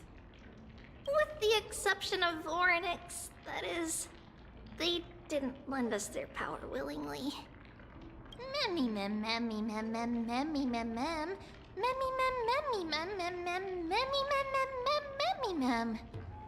That is true. It's also fortunate that these gods weren't corrupted by the Black Tide and did not descend into madness. Trian believes Circes will be alright. After all, everybody says that the people of the Grove are really smart. So, Little Gray and Little Cass, just leave the task of finding Anaxa and everyone else to Trian. It's easy for Trian to look for people because we can fly. Good idea.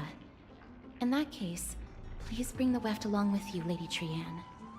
The golden thread will be much more effective from up above. Please promise us that you'll take care of yourself. Okie doke. If Trian gets in trouble, we'll look for all of you. In return, if you get in trouble, remember to call for Trian, okay? We'll come right over and open the gate for you. That's the other thing I wish to mention. Do not open the gate unless you have no other choice, Lady Trian. Your body is not in good shape at the moment. Okay. We will keep that in mind. Trian was just trying to help. Of course, we know that. After all, Lady Trian is a demigod, the most powerful among all of us here. Remember all those brave heroes in the tales you've heard? They would always save their strength until the very last moment. That way, they could ensure that nothing went wrong with their plans. Isn't that right? Mm-hmm.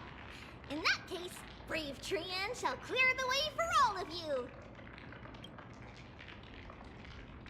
Memmy mem memmy mem mem. Memmy mem mem mem. Memmy mem mem mem mem mem mem. Mem mem mem. Memmy mem mem mem. So many monsters. Memmy mem mem memmy mem. Memmy mem.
can't open it. It was probably sealed in order to ward off the Black Tide. Yes. Most of the doors in Amphorius are sealed using the power of Yanis.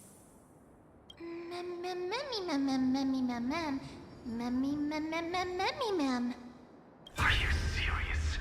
Just a mere door, and your first instinct is to call on the gods? Before you try unlocking the door, perhaps you should first find a way to clear the fog that clouds your vision.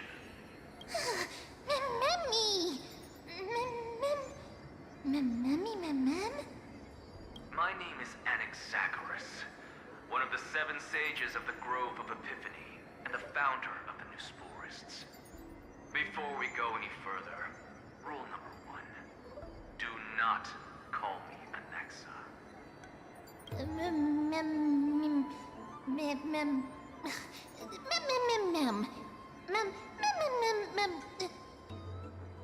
Rule number 2. Never interrupt me. Silence is golden. The person standing here and conversing with you right now isn't the vestiges of a memory. Rather, it is the culmination of the greatness of science and the pure, irrefutable, and undeniable exalted truth. Through the wonders of alchemy, I have shattered my soul and transmuted it into gold before burying it in this spot. I have recorded these words so that visitors may learn where their next destination lies. Nothing is impossible. Having said that, alchemy is not omnipotent. Each time you hear from me, an equivalent part of my soul is being consumed as the price. In other words, this voice isn't created out of thin air.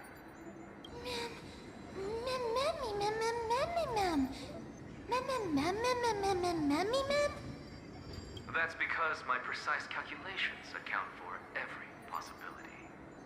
I also know that you have already discovered the cause of the calamity at the Grove, the Black Tide, and that you mistakenly believe that the Scholars have been wiped. But that is where you're wrong. While the Black Tide was still approaching the Grove, the sages found a way to evacuate the vast majority of the Scholars.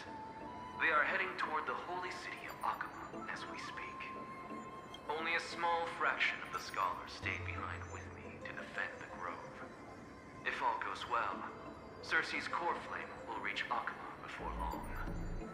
But since you have accessed this message, something unforeseen must have occurred. For now, you should continue onward to the Luminary Throne, where you may retrieve the core flame. And our mortal remains. And now, the objective is complete. That is all.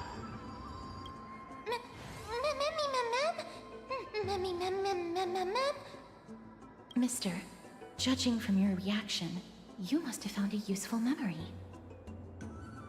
Professor Anaxa? That's a lot to digest at once. I'm sorry. Please give me some time.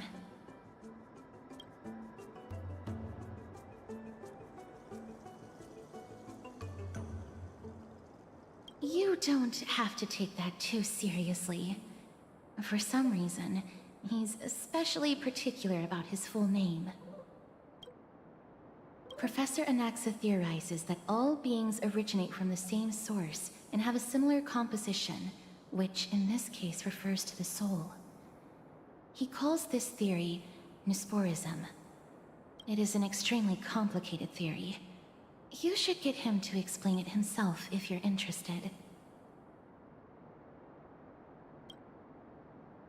Provided that he is still alive. Yes, that seems like the only good news so far. We can just focus on retrieving the core flame then. I do not wish to consider this possibility. Perhaps they were just unable to transfer the core flame, but managed to escape.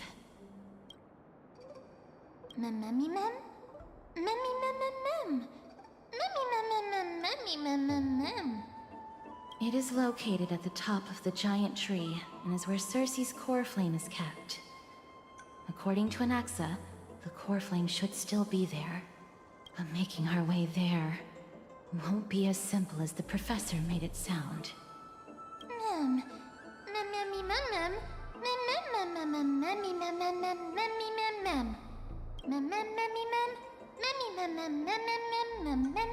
All right. Right.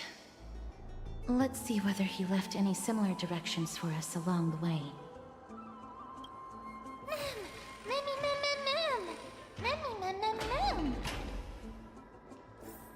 Alchemy is truly incredible.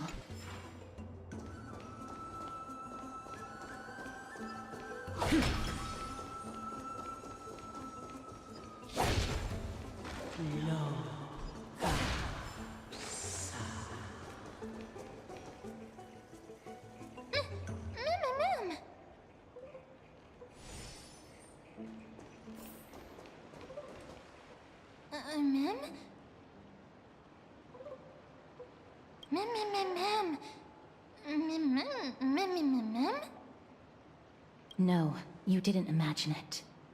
I heard it as well. I'm afraid that someone's probably nearby, as we are unable to ascertain whether they are friend or foe. We better remain cautious.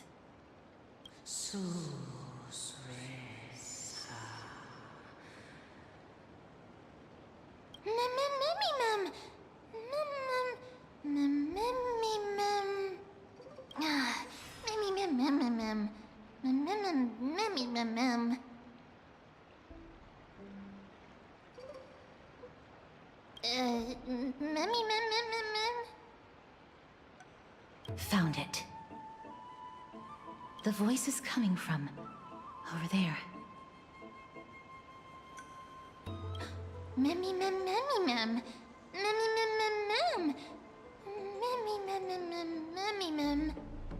No.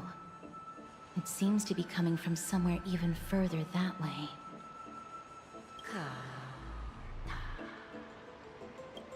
Let's go check it out.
Seek, and you will find.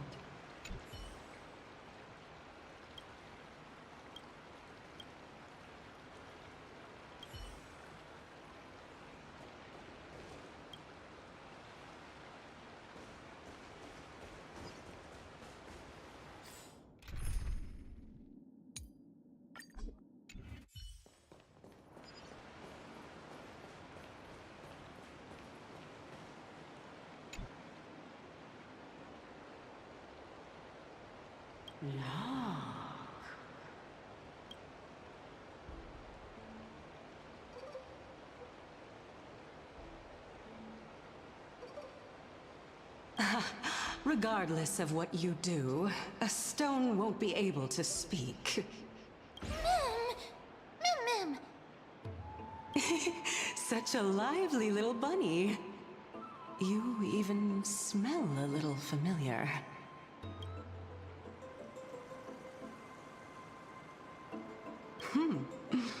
What a smooth-talking child.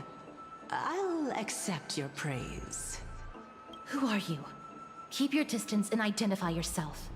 Otherwise, you'll face the consequences. The scent of Thanatos. I recognize you.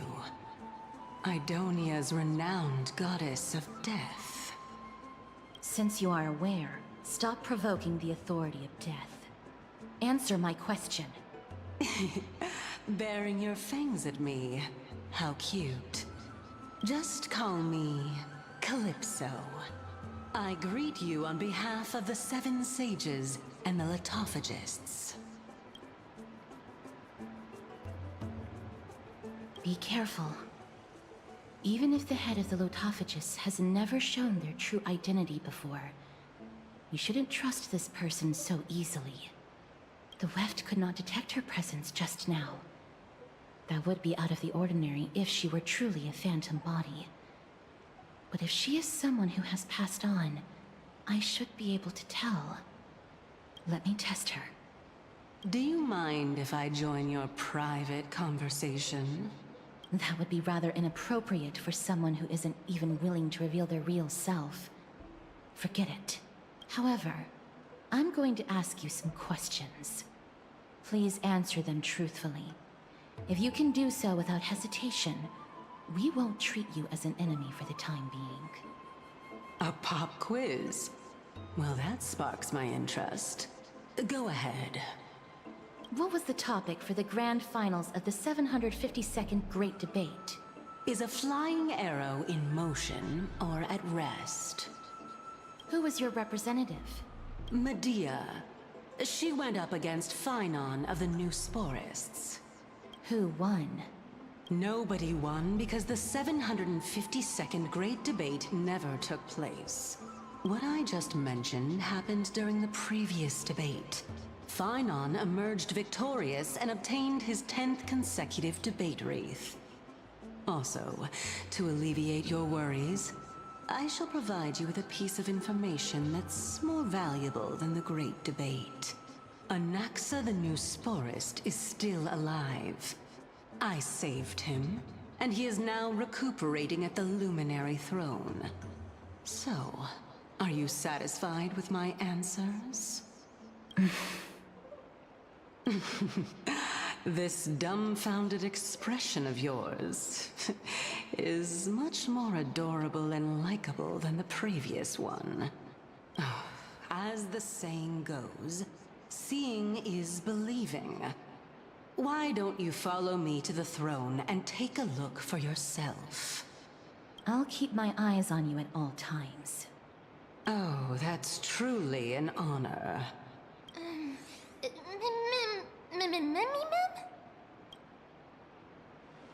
As long as we can get the water wheel turning, we'll be able to use it to ascend.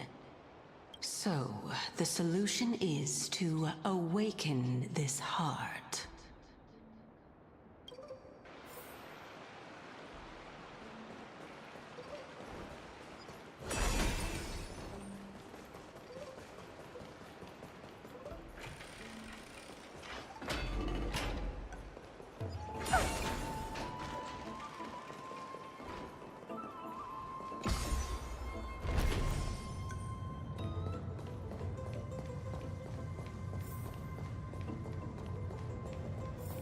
Is that the Chamber of Purifying Tears? You have a good memory.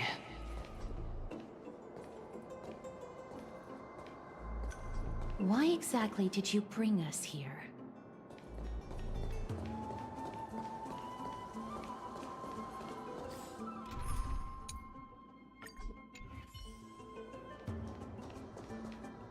My intention should be obvious. See that shallow pond over there? Water lilies grow there. Initially, Circes watered them with their tears, while Nestia nurtured them with affectionate love. They are a token of the eternal companionship between the two gods.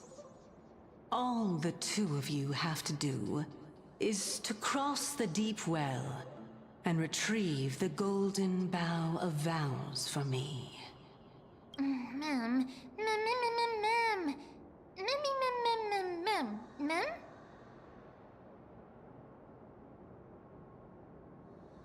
Indeed. Could it be that you actually do not know how to proceed? We can retrieve it, but I advise you not to waste your time on any schemes. Oh my. I'm helping you to eliminate your worries and obstacles, and yet I receive nothing in return? Besides, the bow is essential for awakening the heart and drawing water out of the source. If you can't find it this time, we can just remain trapped here for the rest of eternity.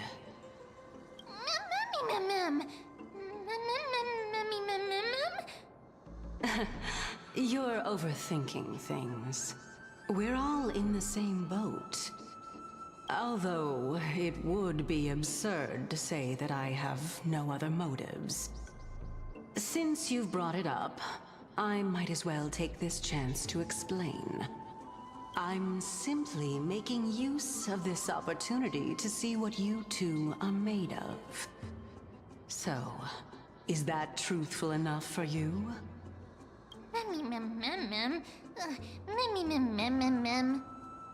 Now is not the time for me to elaborate further.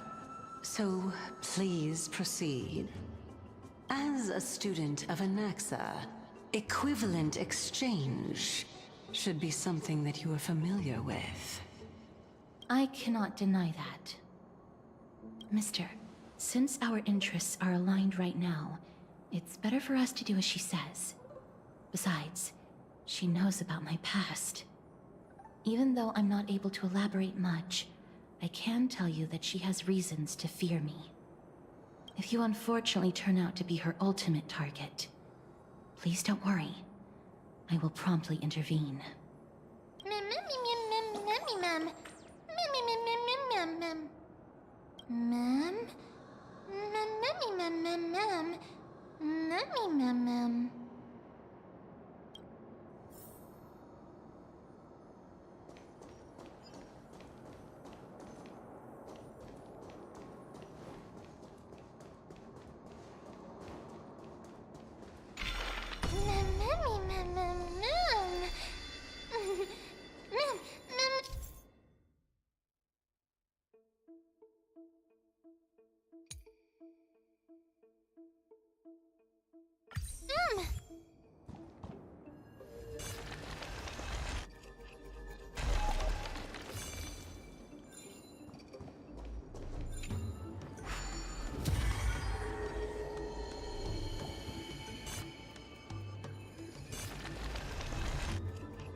Stream forth, the gleam of old.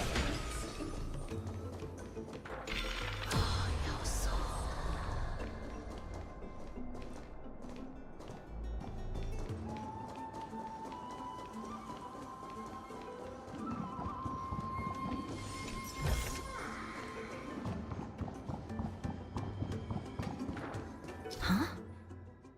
There are Ichor vessels stored here.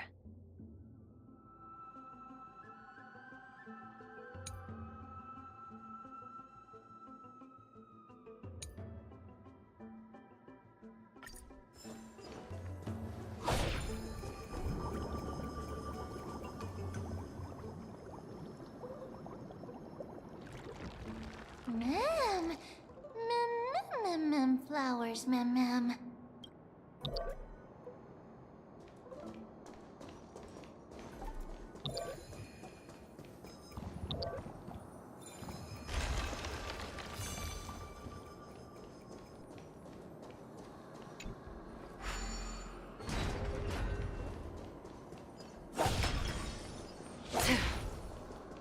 Stream forth, gleam of old blades.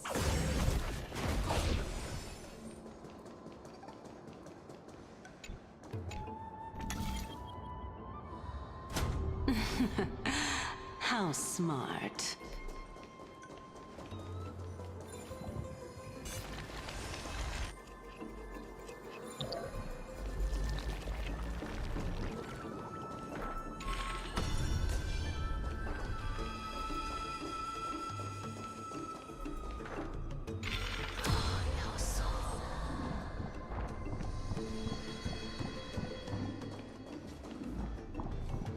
hope that this is not a trap set by her. Don't forget to let your friends in on the action.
Stream forth, gleam of old fields.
Seek, and you will find.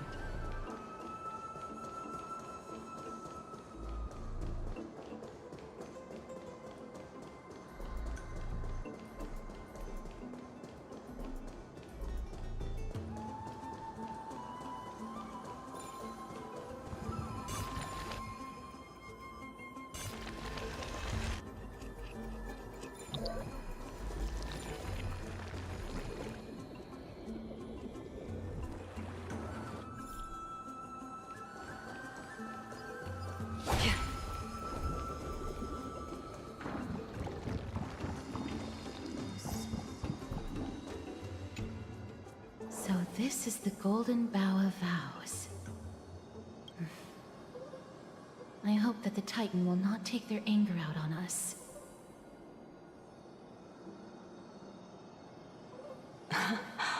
So lustrous and beautiful.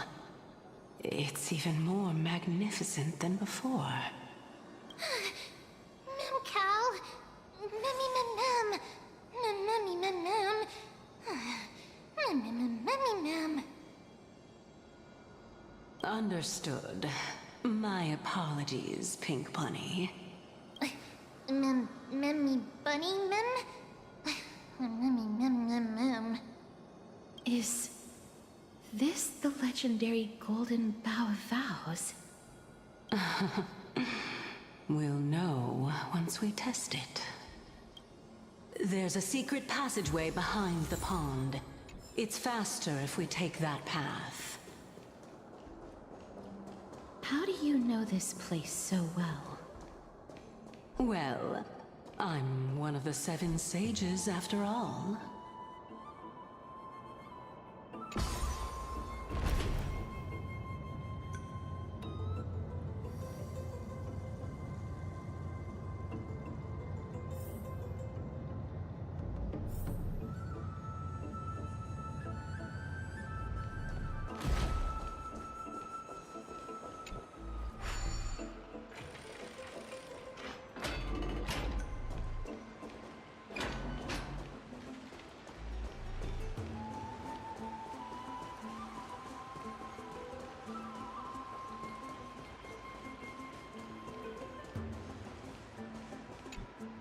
We're here. Could you kindly pluck a petal for me and place it into the pool?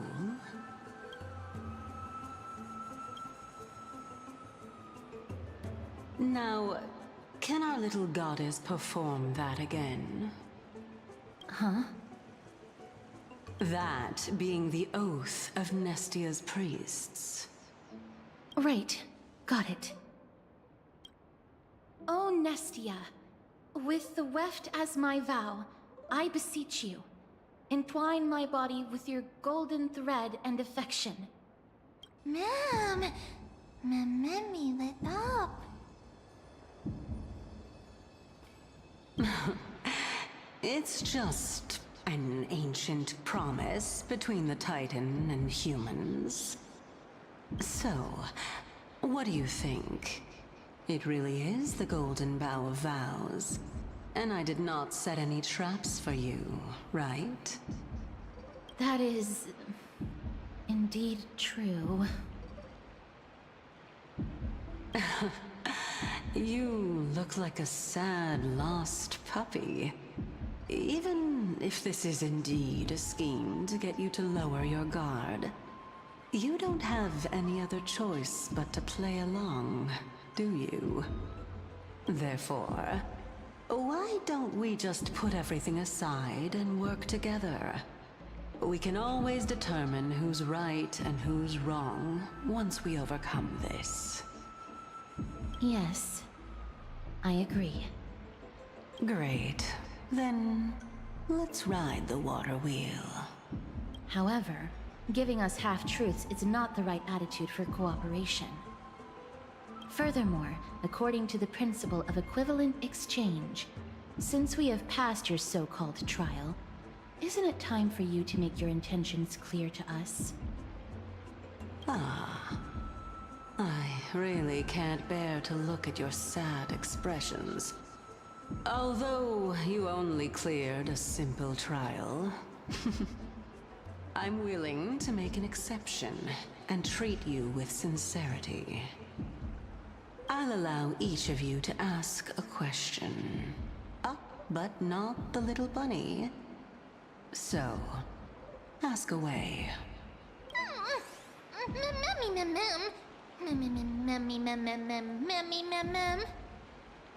Well, in that case, mister, please go ahead.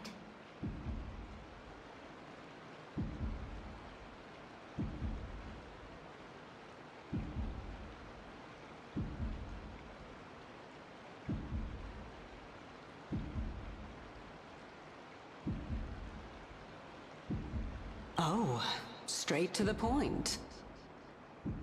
The Titans have cast a net over this place because of the Black Tide. If we want to escape, I'll require your help to reclaim my true form. Well, it's your turn now, little goddess of death. My question is, was your previous answer the whole truth and nothing but the truth? There's no point in making this unnecessarily complicated. That applies to you as well. However, we do not harbor any hostility. We merely want to avoid any potential harm to us.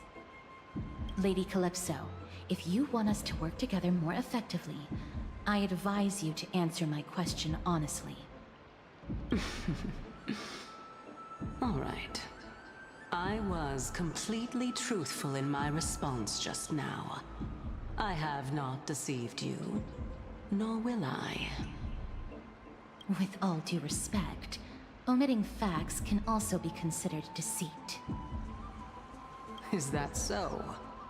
Regardless, I still stand by my previous response. Then please lead the way. After all, facts speak for themselves. The truth will come to light once we arrive at the Luminary Throne. All right, all right. I originally thought that you were just a beautiful flower planted in the mortal realm by the hand of Shadow. But now, I see you have some prickly thorns, too. I'll just consider that a compliment. Indeed. I'm complimenting your charming naivete. All right, go ride the water wheel. I'll wait for you up there. Mem.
Speaking of which, don't you also have a red-haired companion? Mem. Not too much. It's just that I seem to hear the sound of a bee buzzing around. Lady, your metaphors are not worthy of praise at all.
Seek, and you will find.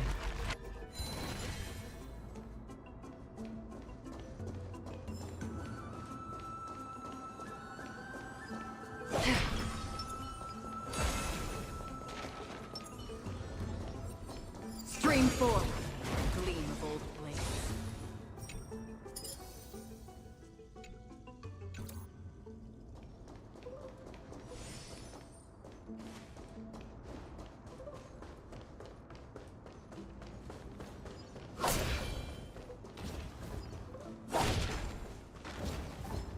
Stream forth, the gleam of old blades.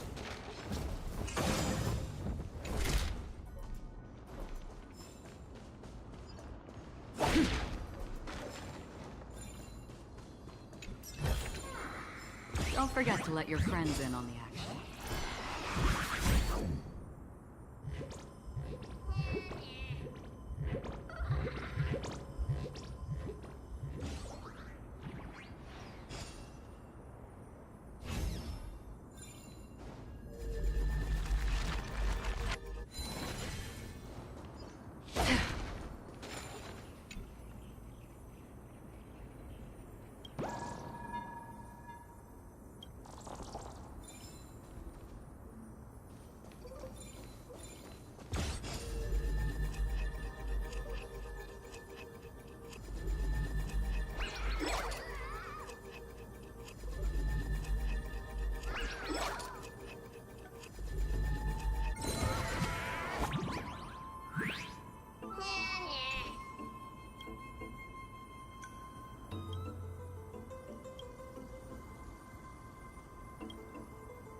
Seek, and you will find.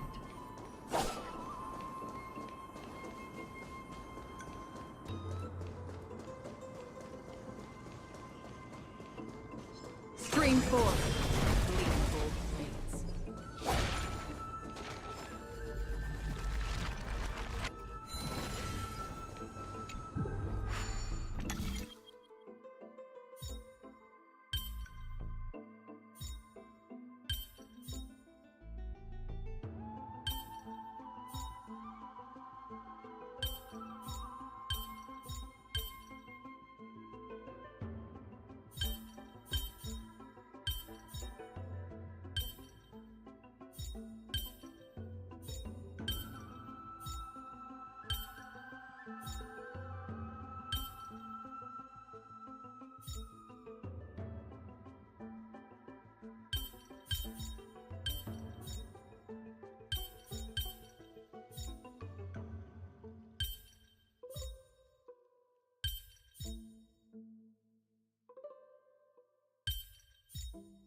Gleamful Fates.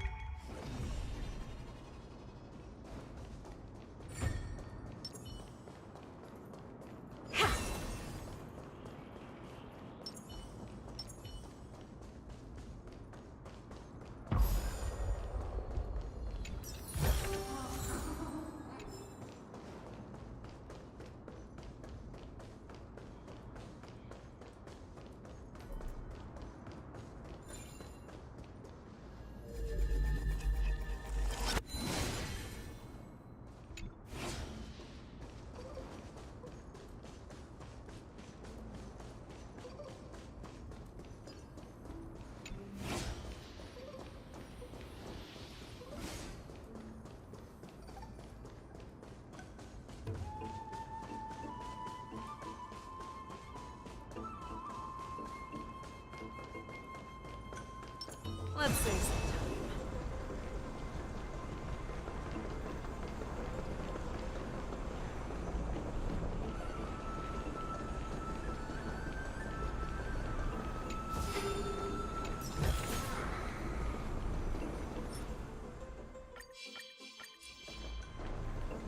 Let's save some time.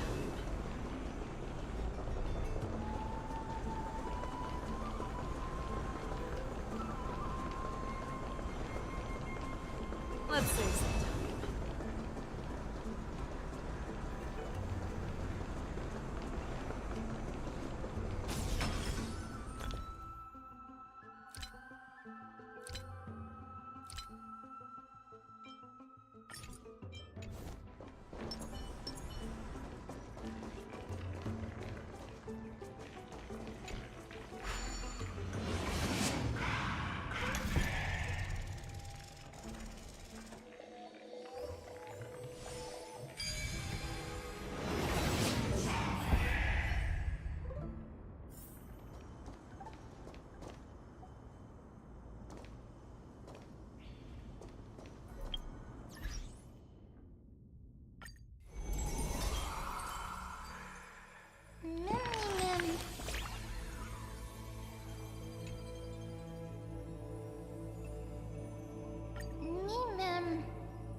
It's little Gray, little Cass, and the pink puppy!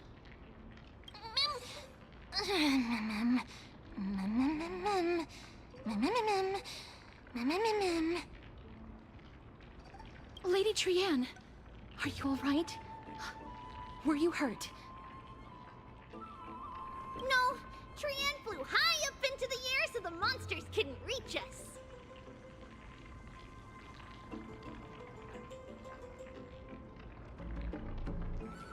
Air supremacy secured! That sounds so cool! Oh, what does it mean? Wait a minute, let's get back on track. The spindle that Aggie gave us is so powerful that Trianne seems to have found Nax. He's near the treetop. Even though our perception of him is very weak, it's not like the White Dryads from before. But since Trianne was alone and afraid that it might be dangerous, we did not fly there to take a look. It seems like Lady Trianne did not forget our promise. Anaxa is indeed still alive, and he's at the Luminary Throne right now. It seems like Lady Calypso did not lie regarding this. Huh? Calypso? Who's that?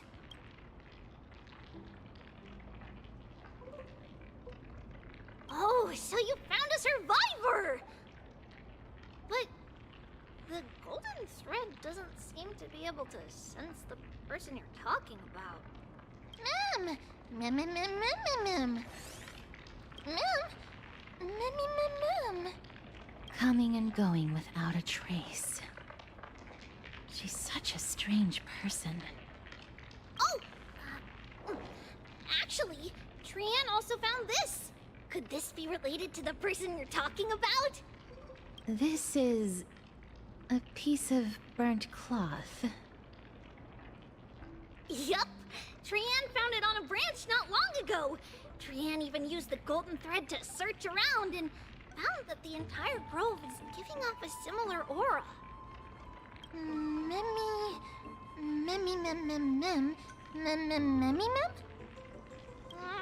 Trianne doesn't think so. Because when Trianne picked it up, we didn't see anything at all. And judging by the golden thread, the aura seems to be all around. Lady Trianne, where is the aura gathered at right now? It seems to be...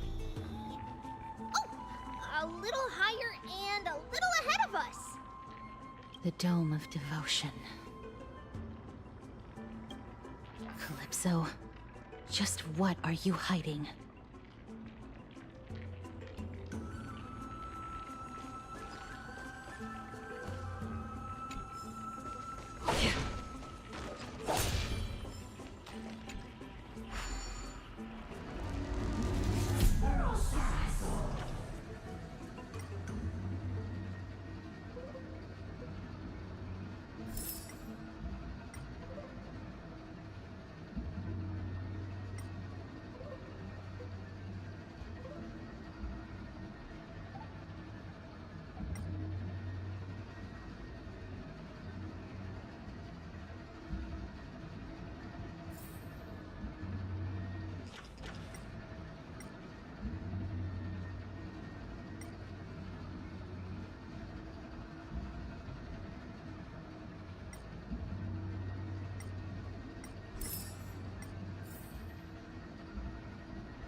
Endless riddles. Nothing but a boy.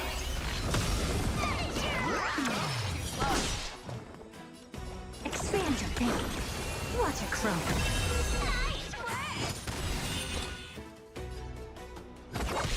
Show me what you can do. I'll give you 5 seconds. Fearlessness, not fear. I venture forth to hunt. Forever triumphant! Check, check. Victory is inevitable!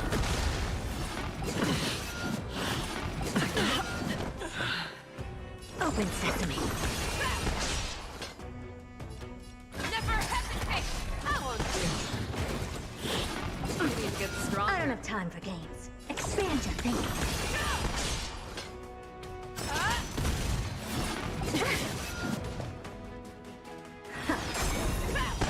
I venture for forever triumphant! Victory is inevitable!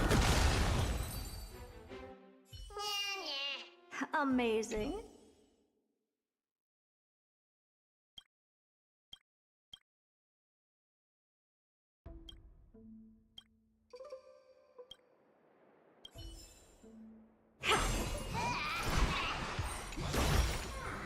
Oh.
Golden thread is vibrating more and more violently.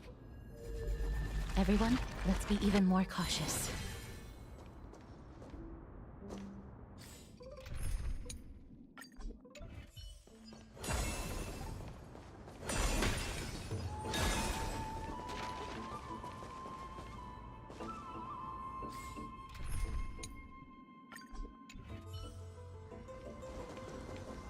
Stream forth, gleam of old blades.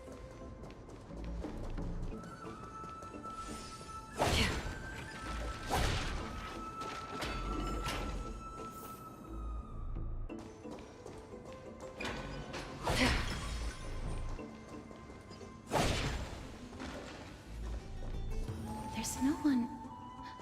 Hold on. The butterfly of divine mind is gone?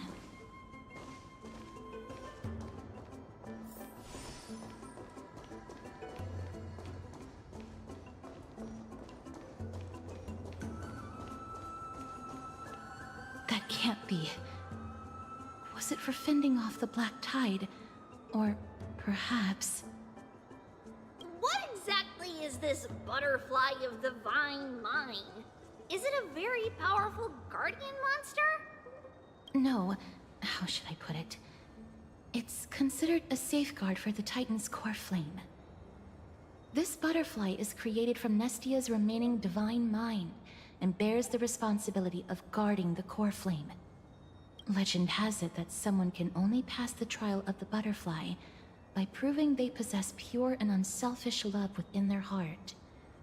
Only then can they awaken the great tree to open up the path to meet Circes. But how are we going to prove it? Mem mem mem mem mem mem mem mem mem mem mem. Sorry, but even I don't know how. After all, this is a secret among secrets that only a select few in the entire grove and even Amphorius know. Rather than worry about this, Lady Trianne, did the golden thread react to anything around here? No. That unknown thing seems to be even farther ahead and higher up.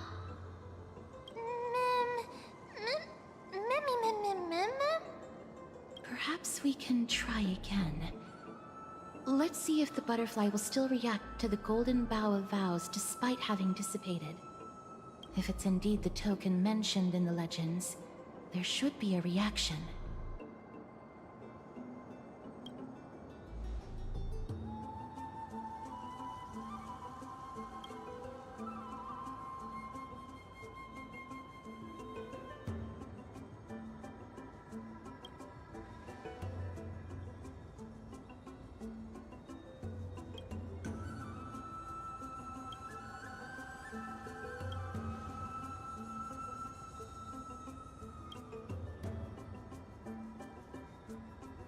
Let me give it a try.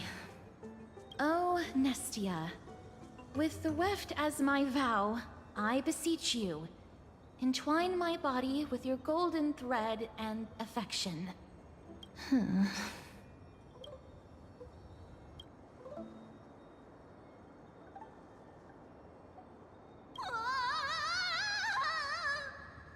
Lady Trianne, and even Mem? Where have they disappeared to? Little Gray, little Cass, look over here, quick! Mummy is about to burst into flames! The voice seems to be coming from the Star Chase atrium.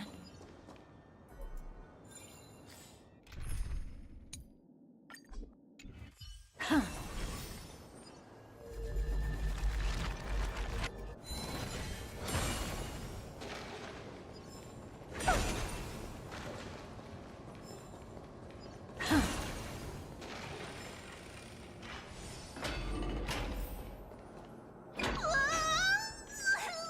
Little Gray, little Cass, it's bad. It's very bad! I'm fine.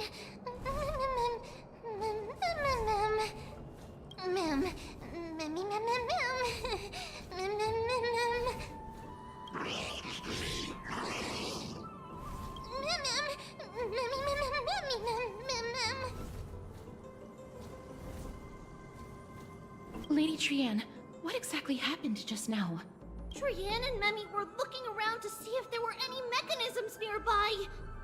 But just as they went to take a closer look at that big piece of amber, they were surrounded! I see. Let's get a move on. The orbs belonging to Ornyx's priests should be nearby. Hopefully they'll be of some use. Memmy Mem. Memmy Mem. Memmy. Mem.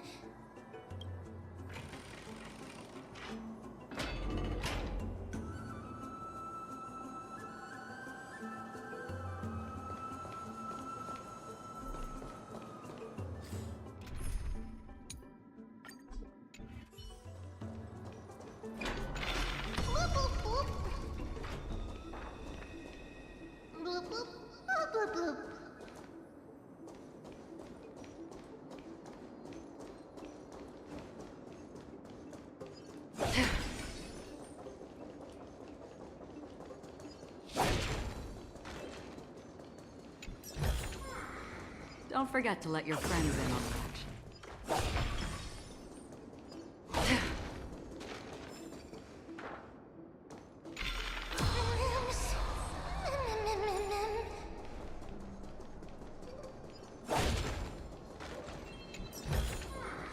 Seek, and you will find.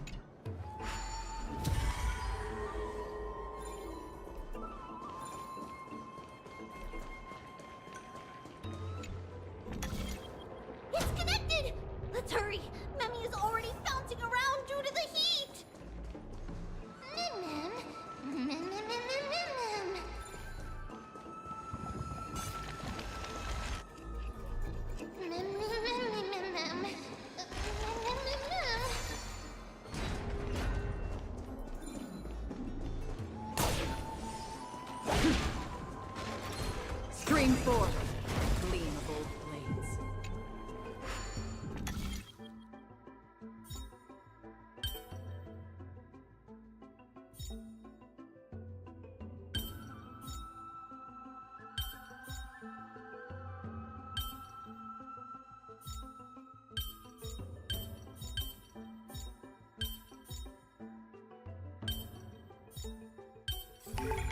Life is a puzzle in and of itself.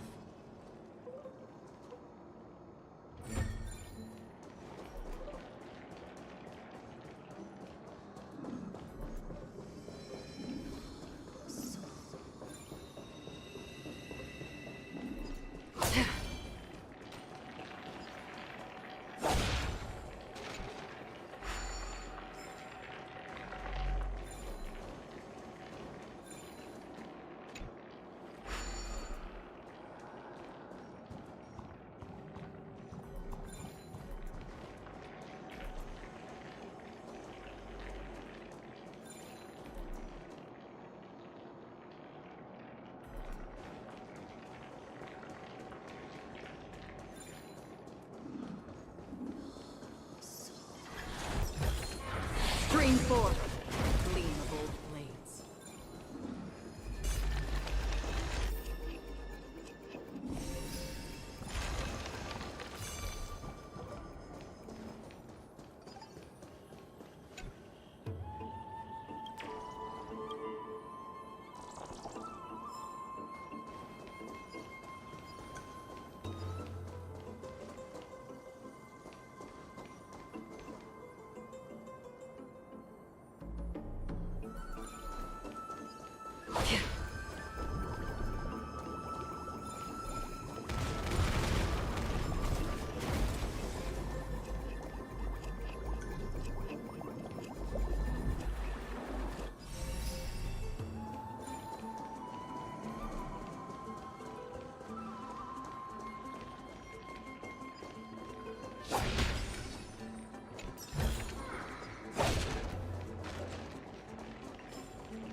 Stream forth. Gleam of old blades.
Oh no, I'm starting to smell something delicious.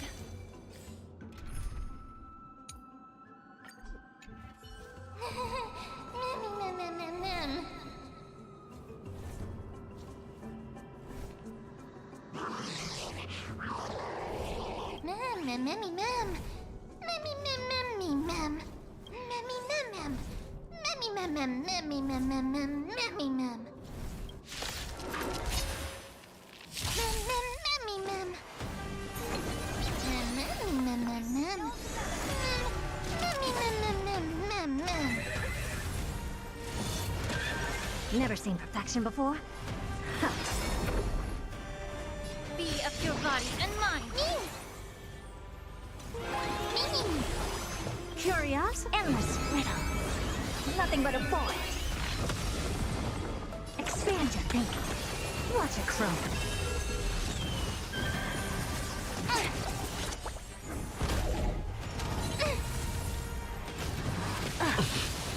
I don't have time for games. Yeah. I hope for an end to strife in the world. Harmony and unison. Tonight, stars echo. Open sesame. Time to cleanse the filth. Mimi, Mimi.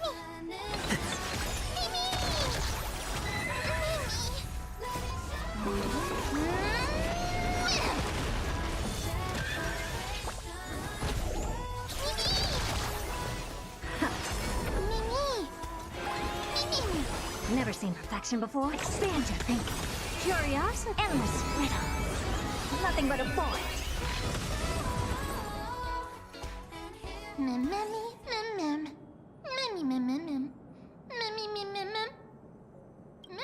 Easy.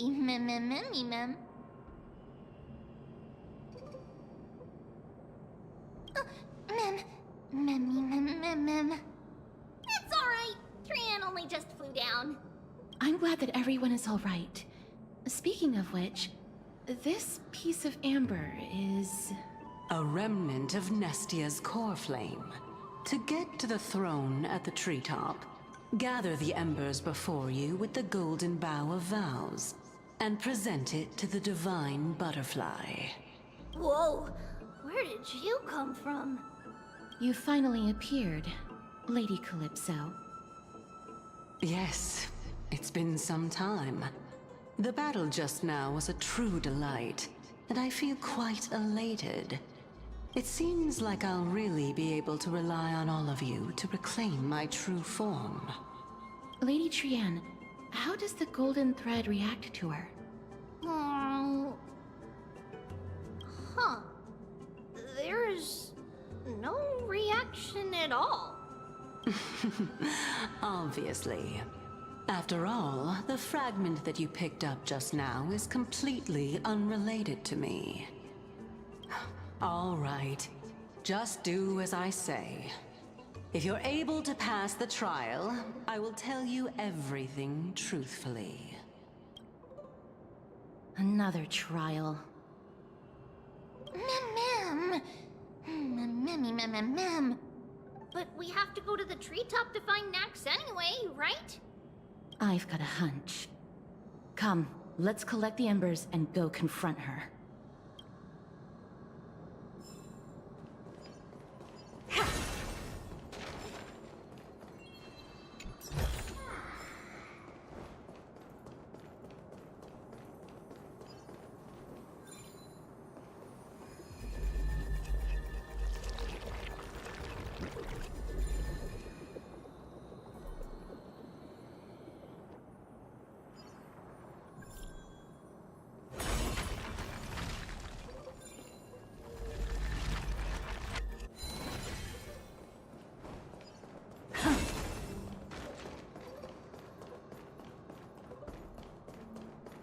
According to Calypso, we just have to gather the embers before us with the golden bough of vows.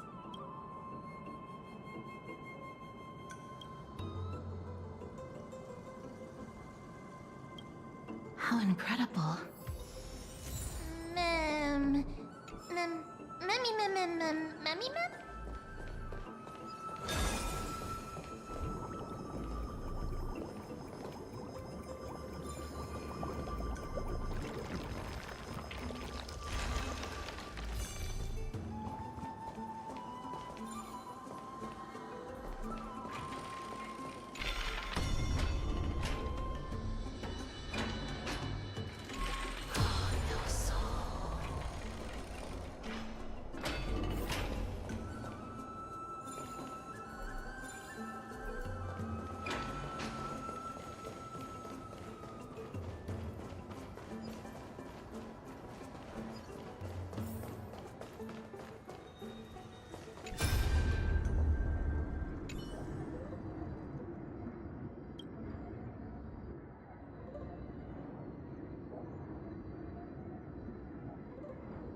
It seems like you managed to gather the embers. In that case, just offer it to the Divine Butterfly. It'll be fine. Let's just do as she says.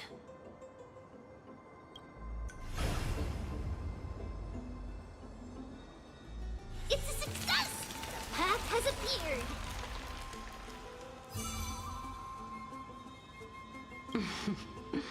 All of you have indeed passed the trial.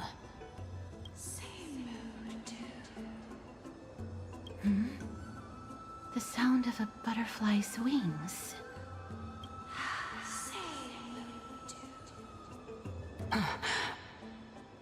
I'll be back shortly. Of course, our promise still stands. But now, it's time for me to sacrifice myself.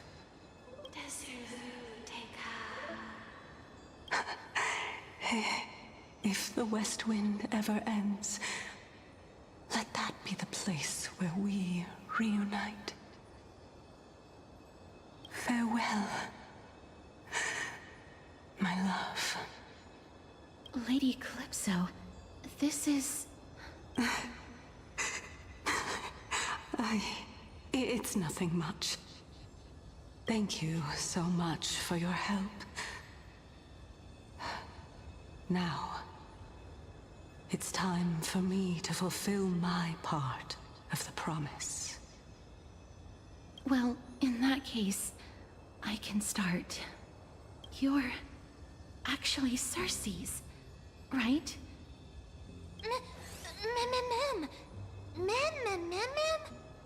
Oh my. The children of humanity have passed the final trial at last. I was wondering when you were planning to expose me. How did you know?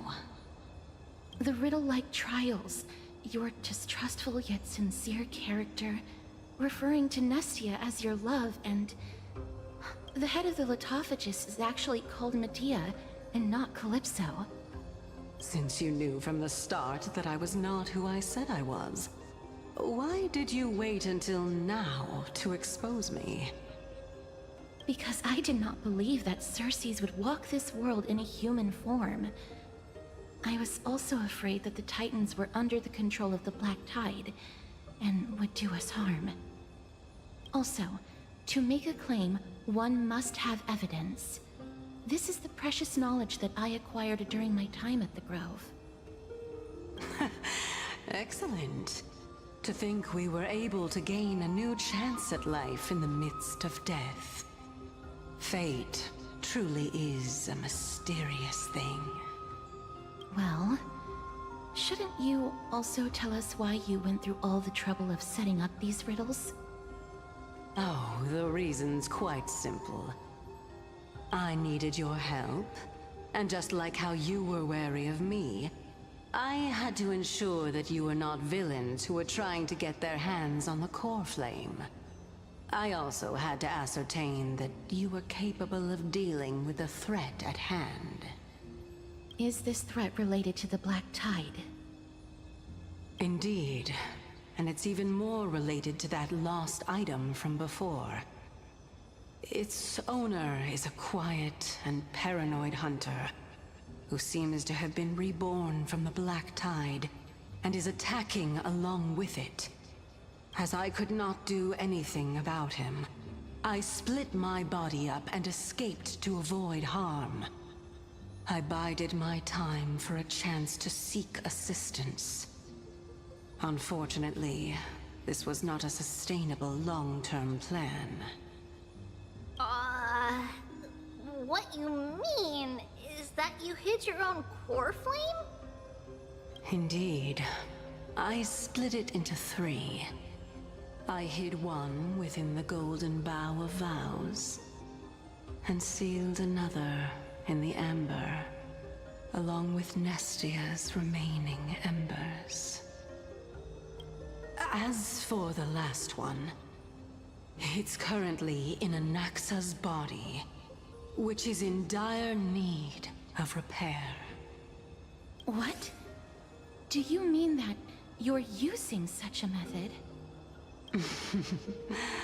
After all, the scholars of the Grove have always been willing to lay down their lives to defend my core flame. As a respected god, it would be too embarrassing if I were to do nothing and simply watch the children of humanity give up their lives for me. Especially that heretic named Anaxa. He did not even hesitate to tear his soul apart and use it to perform a miracle. He trapped all the creations of the Black Tide within the Grove so that they would not be able to harm others. His way of thinking was so out of the ordinary that I felt it would be a waste for him to meet his demise in the Black Tide. And so, I decided to save his life. Of course, this also meant that I was able to conceal myself and remain hidden.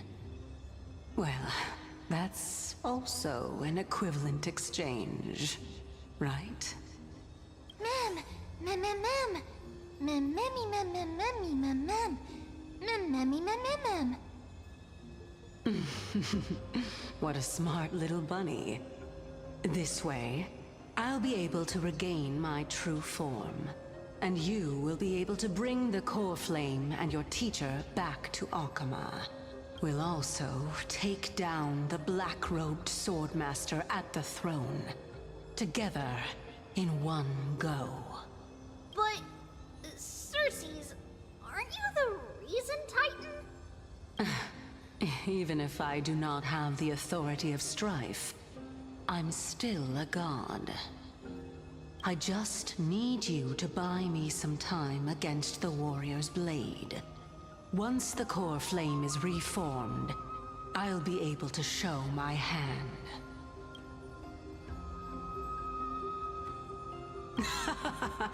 Excellent.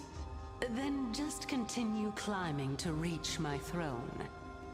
Turn the golden bough of vows into firewood to reignite the core flame of reason.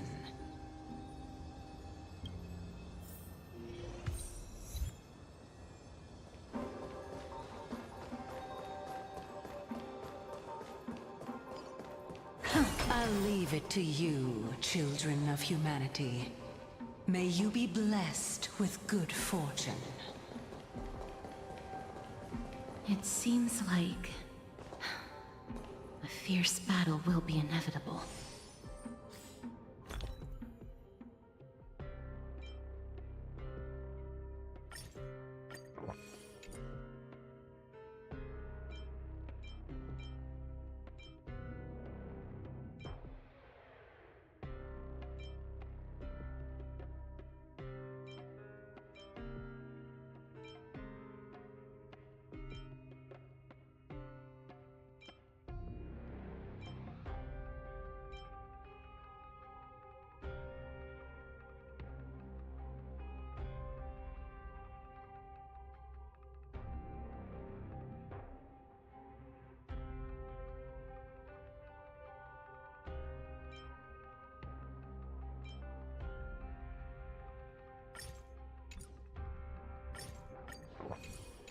Don't worry, Trigan will protect everyone!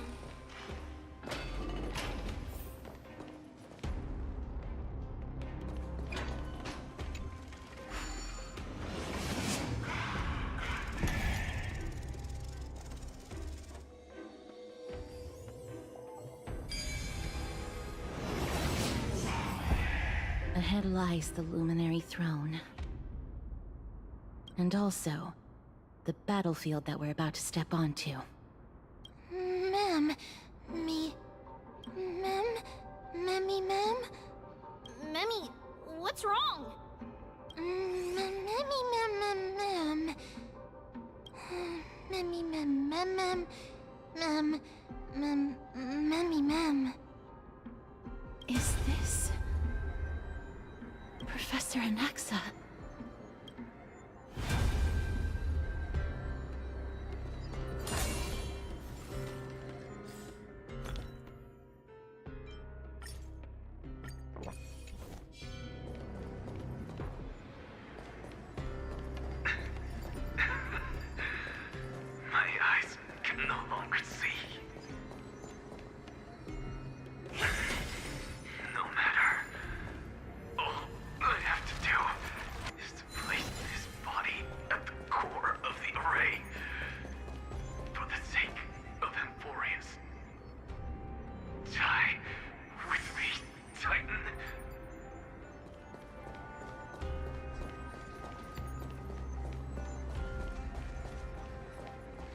Take a look. The show begins. Incense ascends.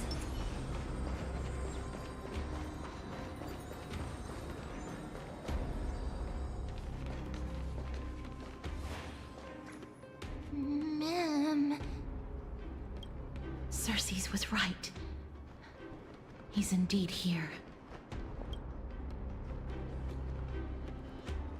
Who is this black-robed guy? Mem.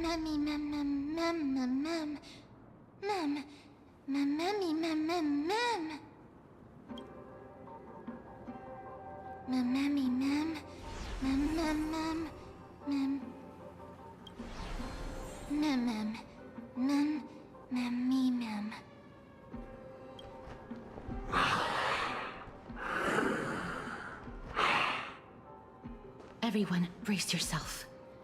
This must be the hunter reborn from the black tide that Cersei's was talking about. The black sword and cloak. The owner of the piece of cloth. The north wind that sent over the deathly fog of Thanatos. You're not demigods. Stand down or die. Ma'am, run! Ma'am.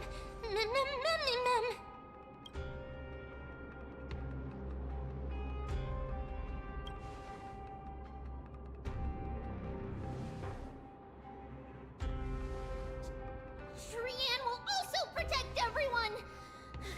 Trian is brave! Mister. Only this time, may death protect us.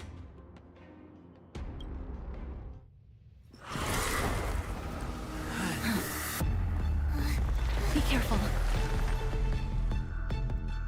One slash. Two slashes.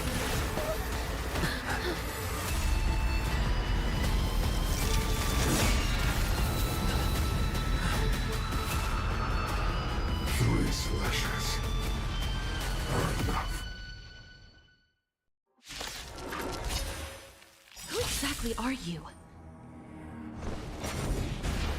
Impressive. How nice.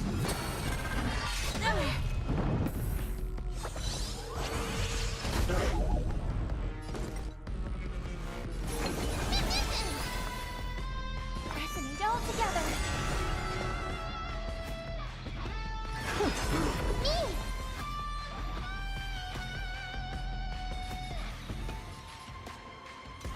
Me! Expand your thinking. May the foul stench dissipate quickly. Yeah. So powerful. Cersei's was right.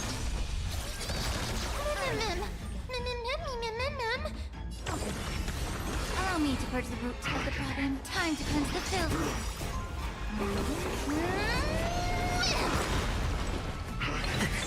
I hope for an end to Curiosity, endless riddle. Nothing but a void. Harmony and unison. Expand your thinking. What a crow.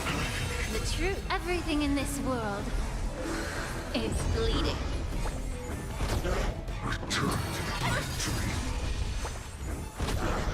Tonight, stars echo. No more time. Offer your souls to the fire. Not good. Be reduced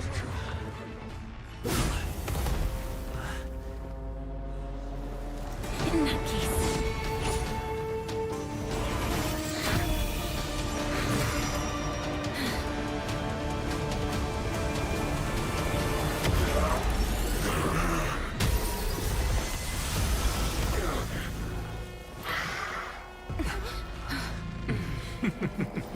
Can't be killed in a single blow.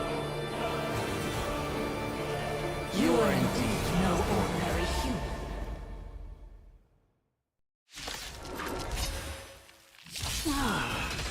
How annoying. Children of humanity. Don't waver now. Since the ambush failed, it'll be difficult to find another opportunity. Professor Anaxa? No. It's Cersei's.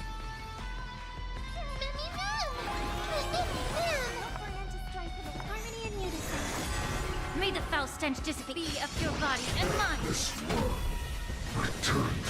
It's okay. It's okay. Allow me to purge the hip.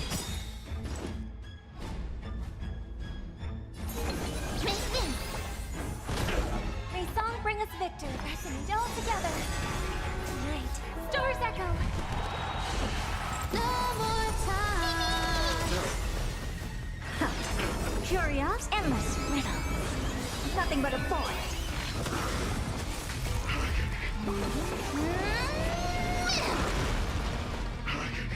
Expand your thinking. Watch it grow. May the foul stench. Yeah.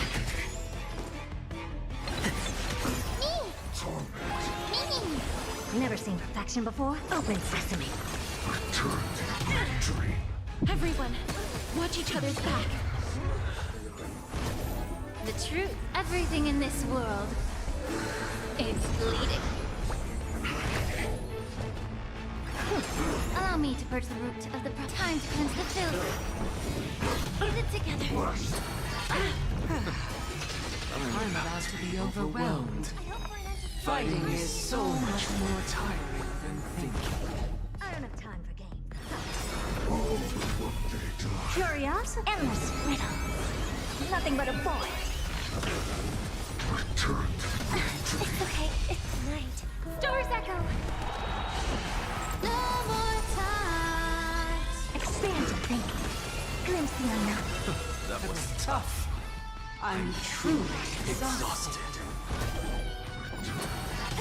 Stubborn one. The truth, everything in this world, is bleeding. No! Look out, everyone! This is bad. Century Gate, open!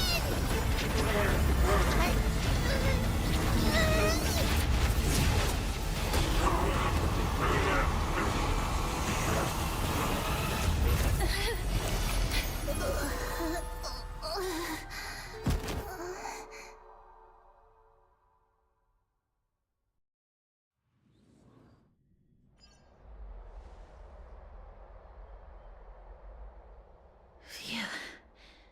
That was a close call. Thank goodness that we returned to Akama unharmed.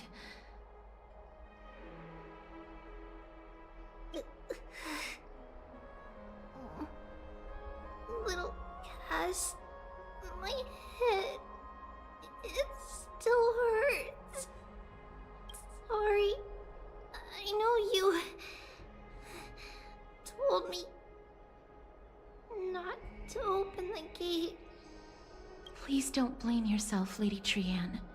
If it weren't for you, we would have already met our end at the Grove. I feel awful. I need to go back to get some rest. Lady Trianne, you haven't been well since you woke up. Are you sure you can make it back on your own? All this noise and commotion. Akama hasn't changed a bit, has it? Are you... Professor Anaxa? There's no need for doubt. The Titan no longer speaks. It is I, Anaxagoras of the New Sporists. Indeed. You are the only one who would refer to yourself like that. Professor, let me be frank. The mission Lady Aglaya entrusted us is to search for survivors, uncover the truth about the disaster at the Grove, and retrieve the core flame of Cersei's. That does not surprise me.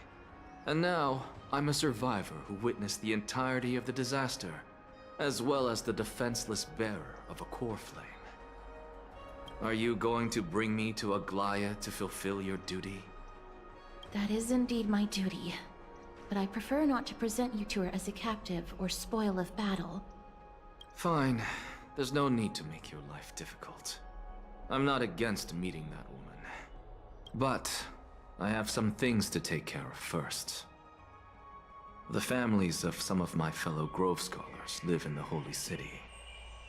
Before we meet Aglaya, I want to visit them. Because Lady Aglaya will probably be against it. Let me guess. That woman will not only prevent me from visiting the families of the deceased, but will also suppress any information about the Grove. She's always been that cold-hearted. My fellows at the Grove gave their lives defending the Core Flame and fighting the Black Tide alongside me. Their families deserve to know the truth. You intend to do it without her knowledge? Do you really think that woman would treat me well, even if I behaved and proved my loyalty? I wouldn't mind seeing a bit more anger on her face. Are you going to stop me, Castorus? I will accompany you, but please understand that Lady Aglaya has her own considerations. You truly have the makings of a fine scholar, putting yourself in other people's shoes like that. Let's go.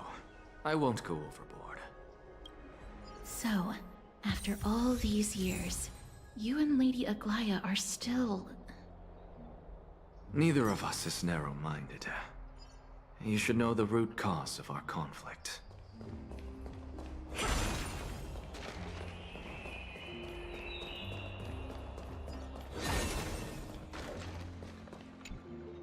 Hello. And you are? Hello. If I'm not mistaken, you are Kalinicus's wife, right? Yes. Oh, are you a messenger? No wonder I haven't heard any news for so long.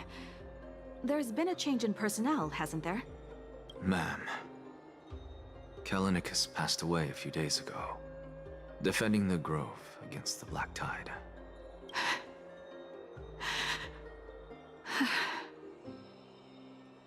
So... did he manage to defend the Grove? Huh? Yes. He managed to protect Cersei's core flame, at the cost of his life. I see.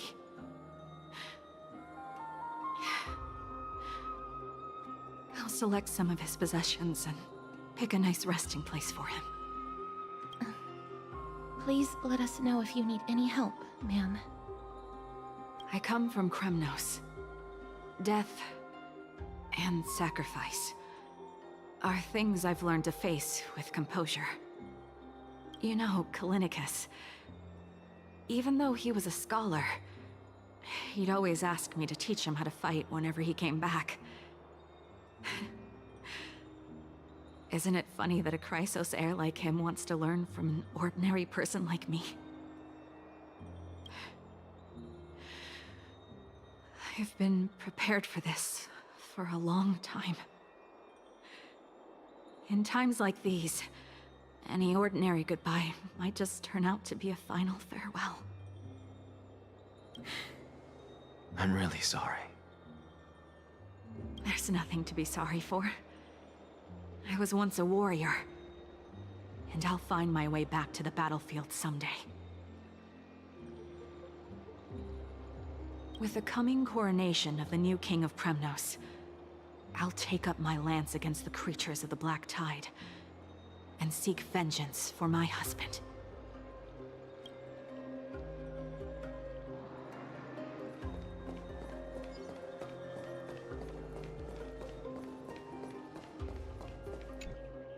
Oh, hello, young ones.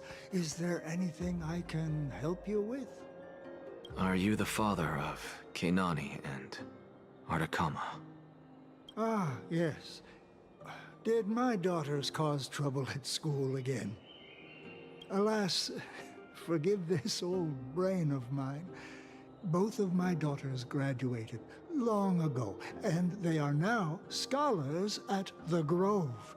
As I get older, memories from years past tend to blend together.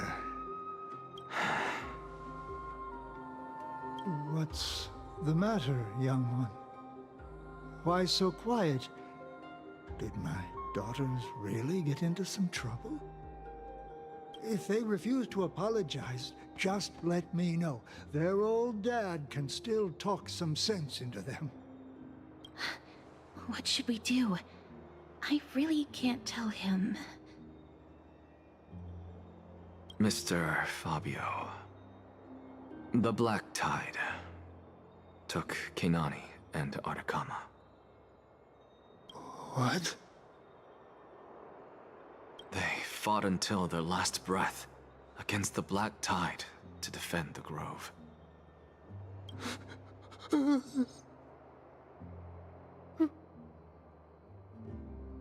As the Chrysos heir stationed at the Grove, I failed to protect them. Mr. Fabio, if you're upset... Don't put it that way. Even if my Artakama wasn't one of the Chrysos heirs mentioned in the prophecy,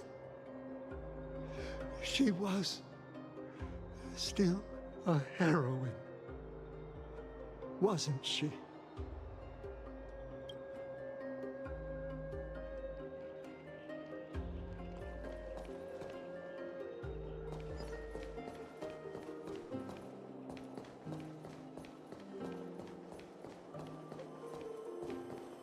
What's Dad talking about? What's wrong? I'm busy. There's a lot going on in the city, and I've got my hands full. Mister, we're sorry to bother you, but... No, wait. Lady Casters, did Lady Aglaia send you because of some mistake I made at work? Keep your cool, Titus. I'm Anaxagoras from the Grove of Epiphany, and a colleague of your father, old Titus. A few days ago, your father passed away. Wait, what? My old man died?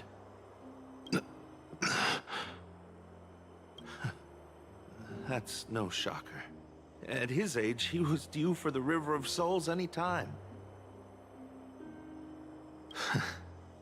Just up and left me behind. That old man. I've been telling him for ages to stay in the Holy City and enjoy his retirement. But no, he just had to go off to that grove and mess around with those scholars. Still wouldn't budge after all those arguments. That stubborn old thing. I already got him a retirement home and was waiting for him to come around. All my effort is wasted now, and he didn't even give me a chance to say goodbye. That bull-headed old man, stubborn as a mule.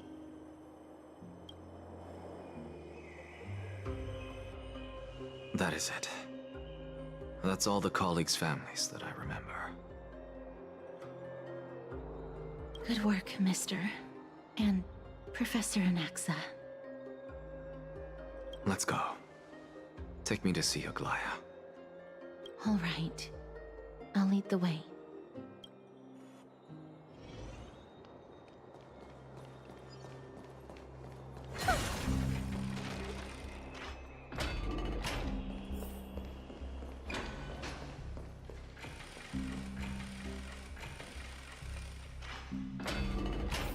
This is the sacred beast of Bagusa. Be in awe of Georgios.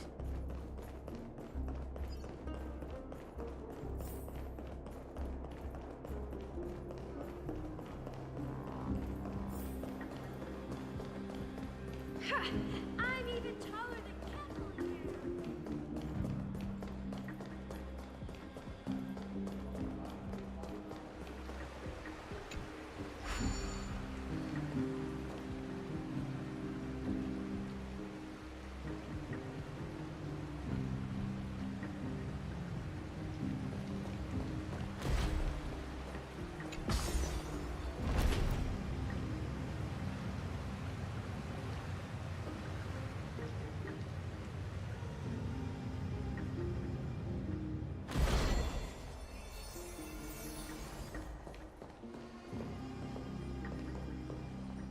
Miss Castoris, my lord, you're back. Hello. We have an important matter to discuss with Lady Aglaya. May we trouble you to inform her of our presence? My apologies, Miss Castoris. Lady Aglaya has just informed me that she has no time to receive anyone at the moment. That's just great. She refuses to even see me. Answer me this, friend. Did Aglaya order you to take me directly to prison? Who are you? Please don't jest.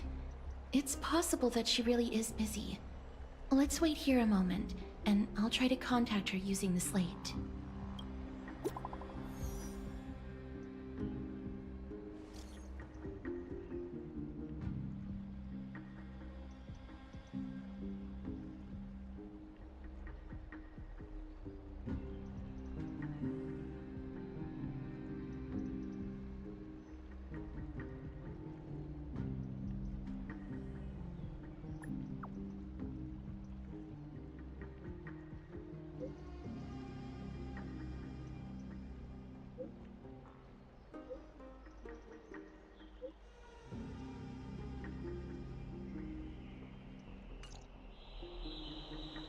It's fortunate we don't have to confront that woman while I'm hauling around this sick body. Castoris, and this friend I haven't gotten the chance to know, I'll take my leave for today. That Titan made a myriad of adjustments on their own. My head still aches from that. I don't want to stay a second longer in this noisy city if I can. Please be careful. Akama isn't the Grove. This place is covered by her golden threads. I know. That woman is extremely confident I won't escape her grasp. Don't worry. As I said before, I'll mind my behavior. Mister, so many unexpected things happened on our journey to the Grove. We truly had no intention of putting you in danger, let alone face the Black Tide head-on.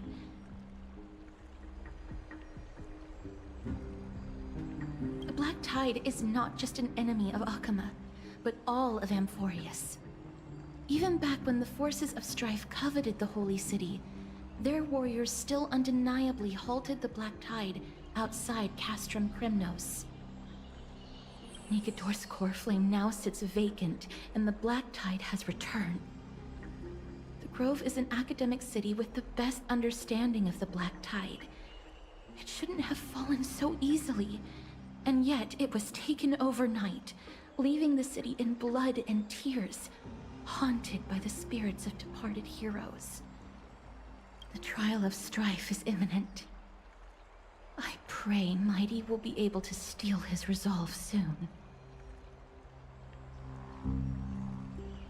Lady Trebe once traveled across thousands of cities in Amphorius to repel the Black Tide. But even they have no recollection of this powerful enemy in all their journeys. Perhaps the fall of strife has triggered even more terrifying events in unseen places. As for me, I detected a strong stench of death from that entity, but it wasn't because it had a connection with Thanatos. I'm afraid it's purely because it has sent countless others to their deaths. Speaking of Thanatos, Mister, there is something else I wish to verify with you. You must have an idea of the curse I bear by now. I was born as the shadow of death, a poison shunned by all living beings. Yet when you caught me in the Grove, I'm curious why you weren't affected by my power, Mister.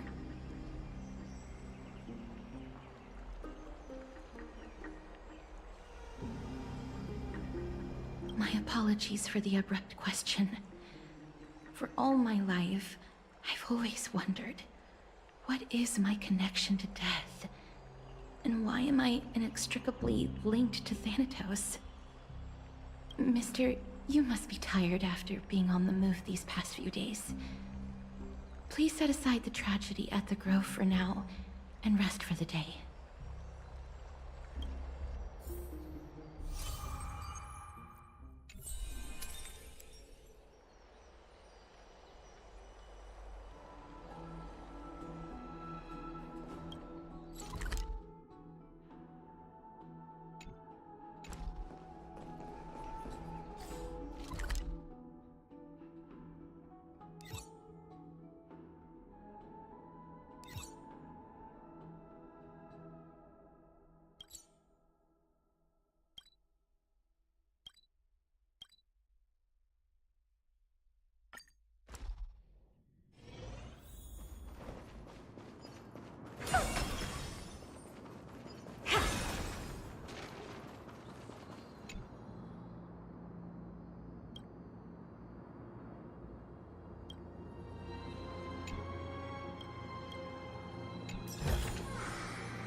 You want this? Fine. Take it and amuse yourself.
Need something?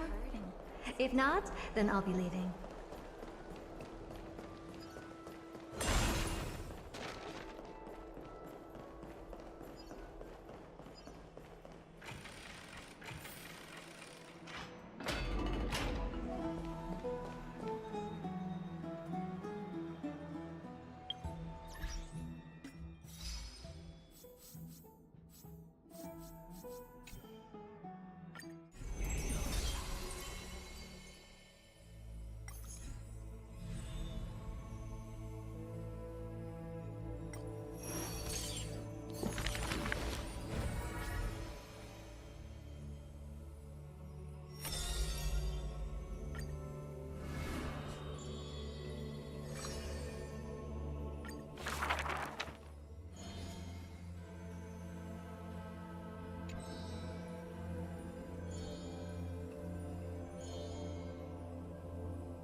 His years of drifting made him detest water's waves.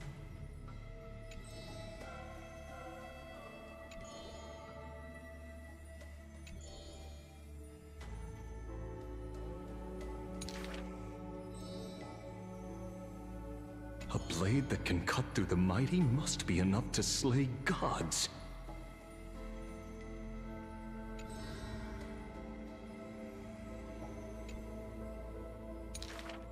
Apart from Kremnos' traditions, what do you have left?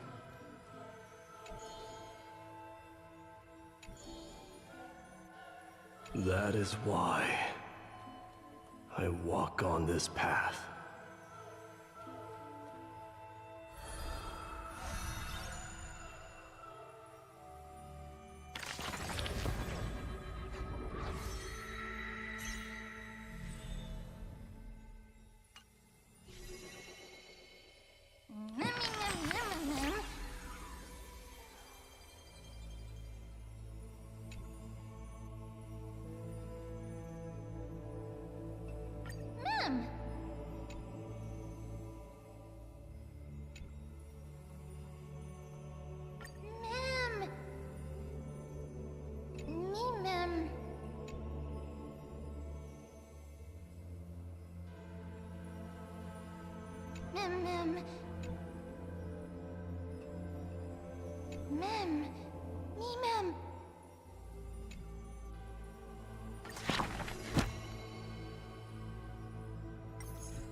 This person's name was seldom mentioned by others. Incomplete. Just like his fate.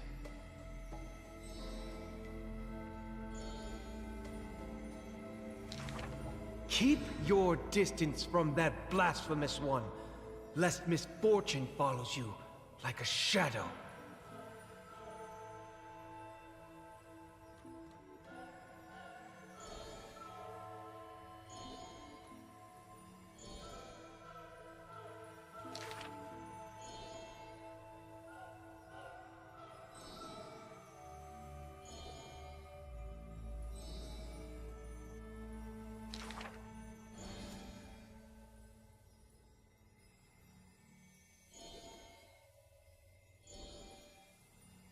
Faced with the god's edict, even I cannot resist.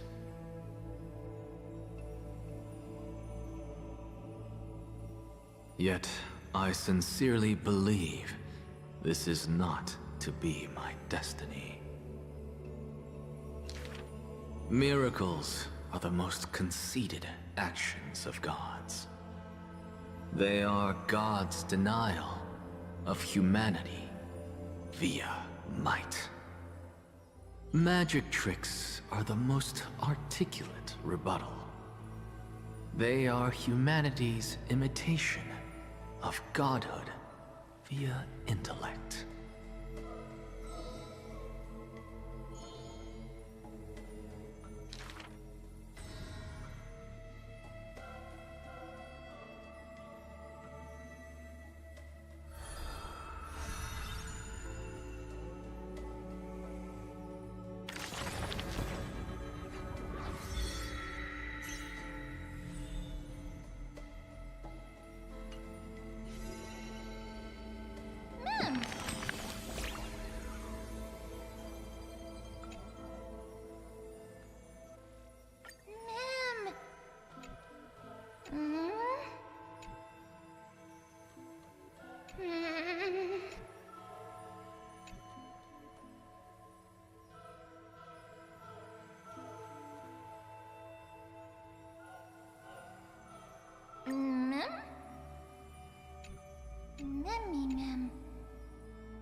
Trian? What's wrong? Is there trouble at the Grove? Yes, I sensed something. It was fleeting, but very strong. It feels like they're in some big trouble. Trian used the Century Gate again. Can you see what's actually happening? No, it's fuzzy like always. But the enemy's aura has disappeared. Maybe they've moved to a safe place? Let's hope that it's just a false alarm. We should place our trust in him and Castorus, teacher. They will keep Trian safe. Peggy, you're talking like we're little kids. One day, Trian will reach her limit, and Trebi will take on the role of gatekeeper from her. We are all aware of that. I am just a little concerned about her state of mind. Trienne was already unable to speak, even in short sentences when they left. We want to say a proper goodbye at the very least. I will pray with you. Thanks. And Aggie, it looks like we will need you to come with us to the baths this time to unwind. It feels like neither of us have laughed for a long while. It's time to head out with the west wind! All right.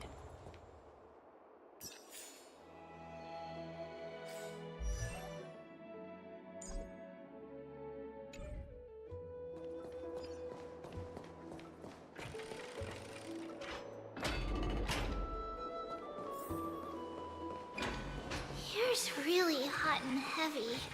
Has it always been like this? Is someone injured over there? What's going on?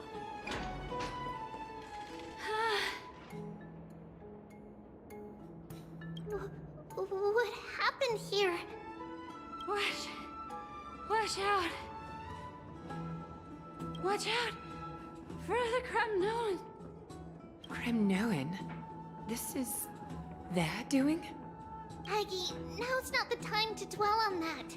Let's help the injured people first. Excuse me! Coming through! Oh, you two are here as well. That's a relief. Even the Twilight Courtyard is involved? What in the world happened here? I actually just came to relax. But as soon as I got here, I saw all these people lying on the ground. I've examined them, and they don't seem to be seriously ill. It feels like they've just spent too much time in the hot water. Multiple individuals fainting simultaneously from the hot pool steam?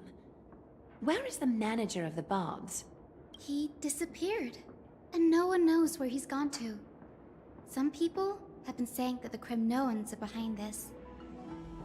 Lady Aglaya, what do you think about this?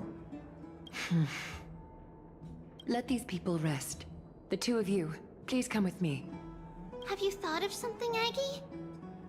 Yes. While their intentions elude me, it's time to bring this farce to a close. I heard it's the Cremnoan.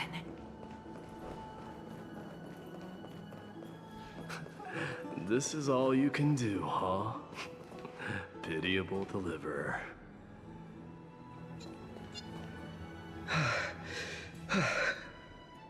Snowy! Even Snowy! The culprit is Mightimos. Oh. Dee! What did you do to everybody? It's just another duel where I claimed victory. Duel? As I expected. On the surface, these two are the mightiest warriors in the Holy City, but they're still impulsive youths at heart. Speak up, Mighty. Tell us exactly what kind of foolishness you and Finan indulged in this time.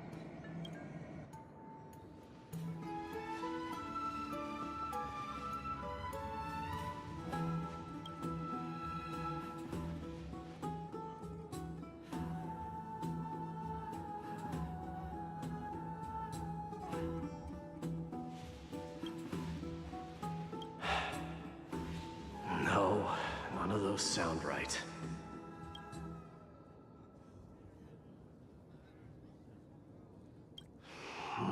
Forget it. Am I seeing things? Is the magnificent deliverer finally deigning to step outside? What kind of response is that? Nothing. I was just imitating your usual response. I don't feel anything special from you. Have you passed the demigod trial? The ritual hasn't reopened yet. In case you forgot, it hasn't been that long since I pulled you out of the trial. I didn't forget. Then, you're welcome. In twilight's last gleam, Makima stands bold. Her walls sturdy, tales untold. Dreaming of her fruitful gardens, pilgrims arrive from distant lands. Figs and olives, oh so grand. Yet little do they know that they will step into flames, fuel to the fire, a burning brand. What are you playing at this time? I just felt like reciting a few lines of poetry. Surely the Crown Prince of Kremnos knows how to appreciate poetry, right? Kremnoans steer clear of such weak literature. But my library doesn't lack collections of this kind. These lines express the poet's yearning for their home, just as Akama is distant from many people's homes. I know how to interpret poetry, Haikis. There's no point in pretending to be profound, my friend. Thank you for helping me out when I was in a tight spot, but it seems to me that you aren't prepared for the trial either. Don't compare your situation with mine. My people are still relying on me. I can't ascend to godhood on my own without first resolving their issues. So, are you suggesting that you, the mighty Mightimos, and the heir to the throne of Kremnos, wish to defy tradition that has endured among your people for millennia? I'm still thinking about what I should do. Never mind. It's probably not my place to offer you counsel. An idea does strike me, though. Go ahead. Let's see what terrible ideas you've come up with this time. Maybe we both need to relieve some stress. Come, Mightimos, let's recommence our previous competition. This time, we'll see who can stay in the super hot bath for longer. What? Are you chickening out? The phrase chickening out does not exist in the Kremnoan language. I just find this situation absurd, that's all. All-knowing historian, are you not aware that we Kremnoans use boiling water from sword forging for our baths? Looks like I'll have to teach you some royal etiquette today. And thus, an unprecedented sauna battle commences! With unparalleled resolve, the two warriors' determination even alters the very hue of the steam. Flames intertwine with scalding vapor, reaching toward the heavens, shrouding the sky and the sun. The spectacle is so magnificent that none dare gaze upon it directly. Since we can't see what's happening in the competition, why don't I regale you with a tale of kings to pass the time? Do you recall the legend of the Gorgo lion mentioned by a certain veteran? The central figure, the main character, was not the sole sovereign of that land. An oryx stood as its formidable rival. Long before the dawn of Era Chrysia, the two beasts started their timeless battle on the plains of Tritos. The lion regarded the oryx as its food, while the oryx perceived the lion as a scornful, oppressive, and challenging barrier that it swore to topple with its antlers. For tens of thousands of years, without respite, the two creatures thus continued their relentless pursuit and rivalry.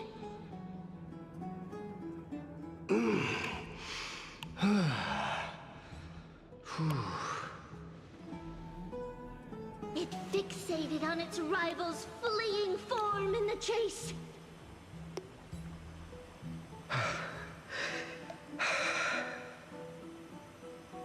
It set its sights on the other's neck, nearly within reach.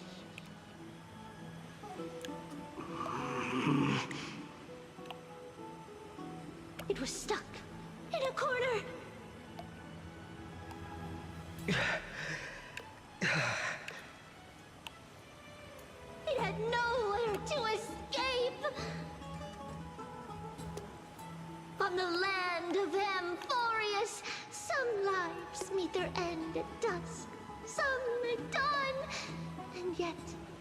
others are fated to perish under the blistering sun at noon. And at last, the most scorching moment of the day descended upon them. The formidable hand of fate heeded their call and arrived! My lords, would you like me to reduce the temperature a little?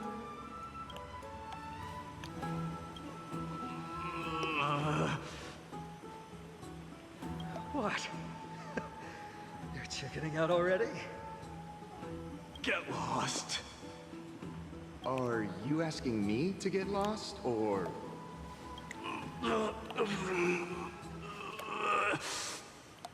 Do whatever you want. Oh, please forgive my presumptuousness, my lords.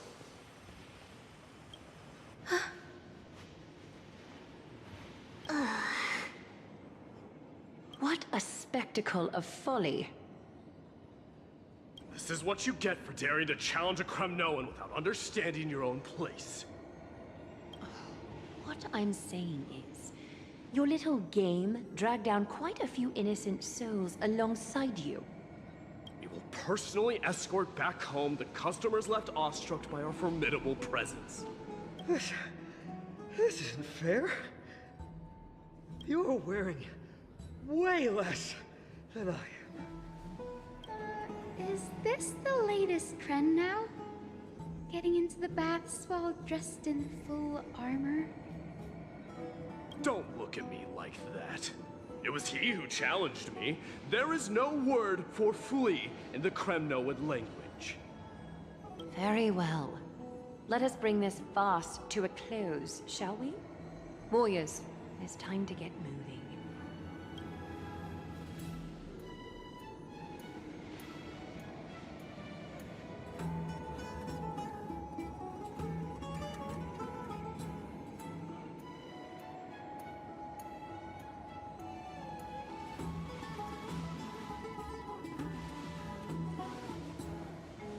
Alas, the flame chase journey is destined to be a lengthy one, replete with obstacles. But thanks to those two, all the gloom has vanished into thin air. Oh, we just had quite the commotion.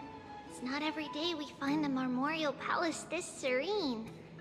Shall we continue with our previous plans?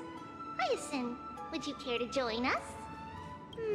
Such an empty bath is indeed a rare sight. I was looking forward to unwinding after work.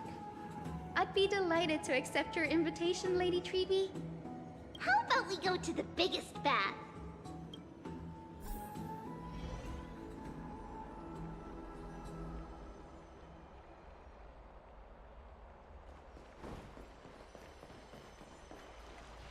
Let me check.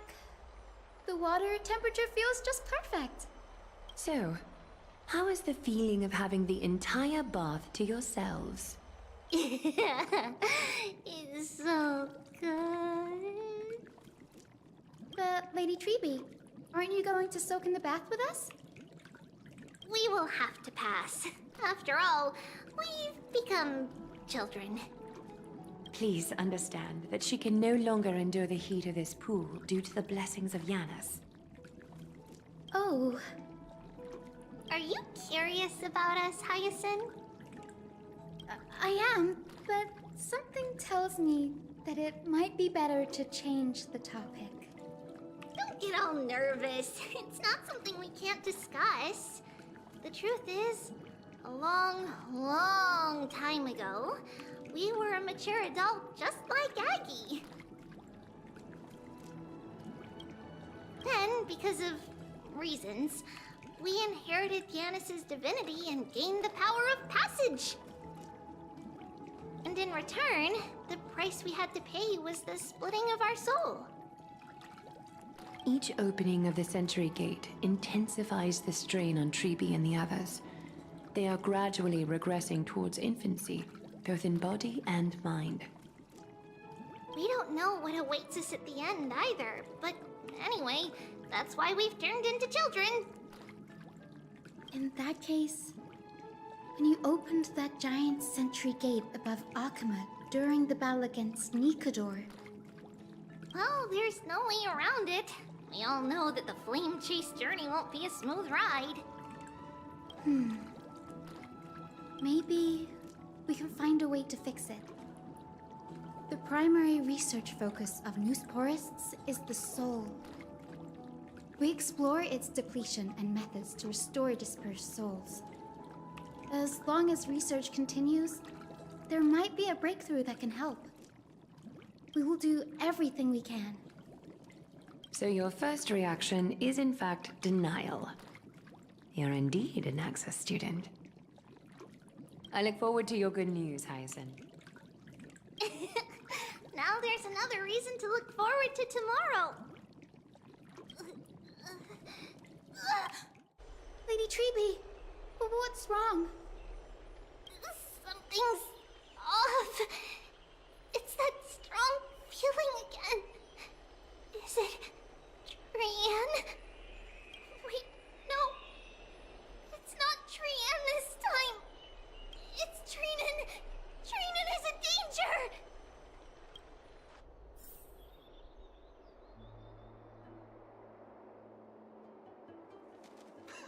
I win this round of escorting the bathers home. How does one contender alone make a valid competition? Offering a compliment or two wouldn't be the end of you, you know. Haikas. What is that word? Is that your native tongue? It means hyena. I'm likening you to a weak hyena. By the way, you emphasize the completely wrong syllable. Though we've been acquainted for some time, I have rarely heard you talk in the ancient tongue of Kremnos. It's because I'm not exactly a master at it either. I can listen and read just fine, but when it comes to writing... You can write? You speak as if you don't have a brain. That was in jest. I understand. After all, you spent all your childhood wandering far from home. Worry about yourself first, Deliverer. You also never mention your hometown, apart from when you need to introduce yourself. Well, it's because there isn't much to say. Ides Elysiae is simply a tiny village that disappeared many years ago in the flames of war. The only times I get to see it are in my dreams, and in the trial from the Lance of Fury. I knew it. Yes, I saw it all. Ides Elysiae ablaze with everyone. My family, friends, and my kin, lying in a sea of flames. A blood-red half-sun hung in the sky, just like on that day. And before my eyes, that murderer killed Cyrene. But I saw its form this time. A black cloak, an eerie mask, and a broken giant sword that carried an ominous aura. I fought it in the trial. But even though I've been fighting, improving, and resolutely getting stronger all this time, I still couldn't defeat it. You were blinded by hatred, and almost lost yourself in that trial. That's right. And that's why I am truly thankful to you, Mightymouse. You finally picked up some manners. Better late than never. Then what about you, Mighty? What did you see in that trial? What do you fear? There is no word for fear in the Kremnoan language. I'm getting the feeling that your language has no words at all. But to answer your question, I saw Akuma in the trial. As well as... my old comrades. Hephaestion. Perdiccas. Ionius. Ptolemy. And Possesta. Ever since I returned from the Sea of Souls, these five have been by my side. We faced life and death together during our days in exile. Those 10 years were arduous, yet filled with moments worth treasuring. Each night, we would gather by the campfire, savoring honey brews and singing our hearts out. The wind in the wilds of Amphorius smelled like rust.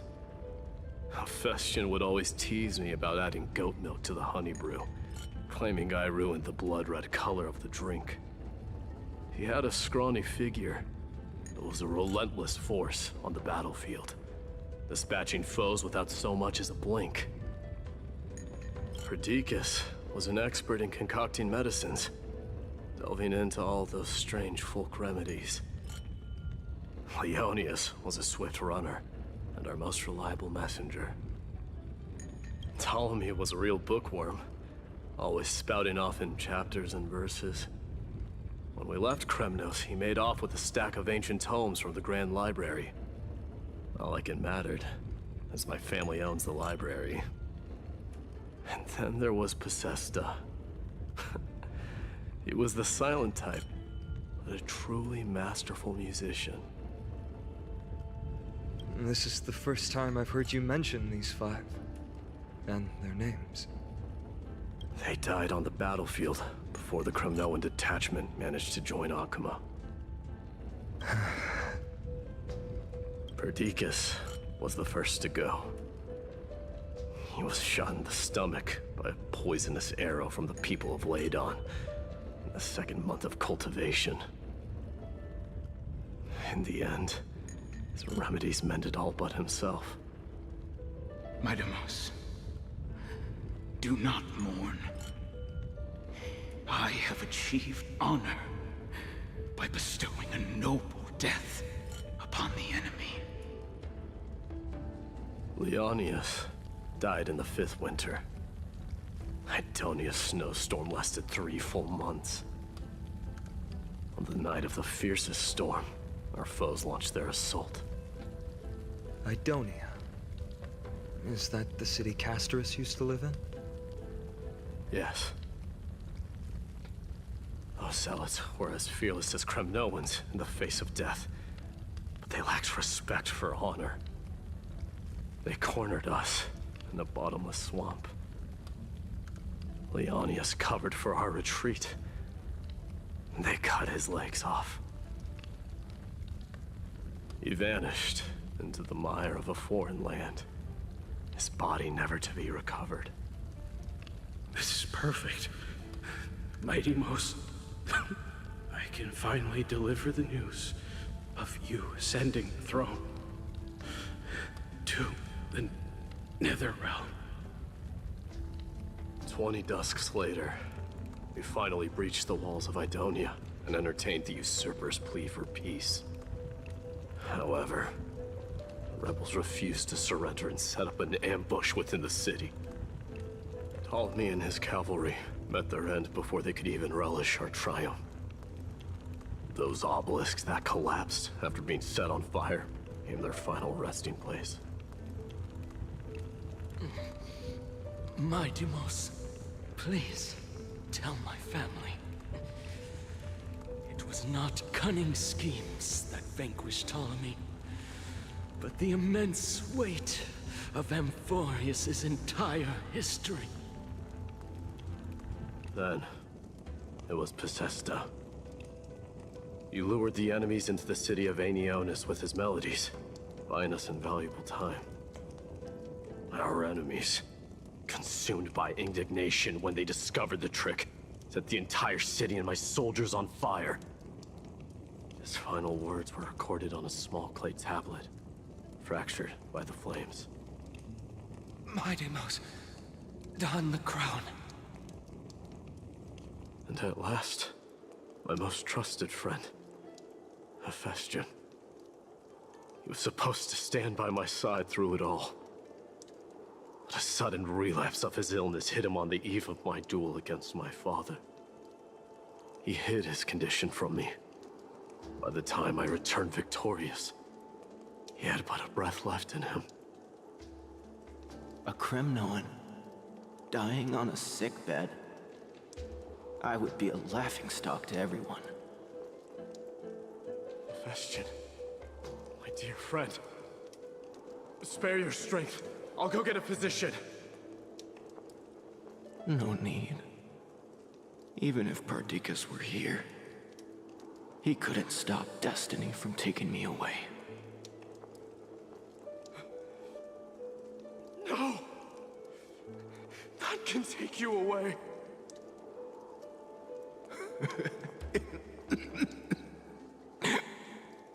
Mighty-Most,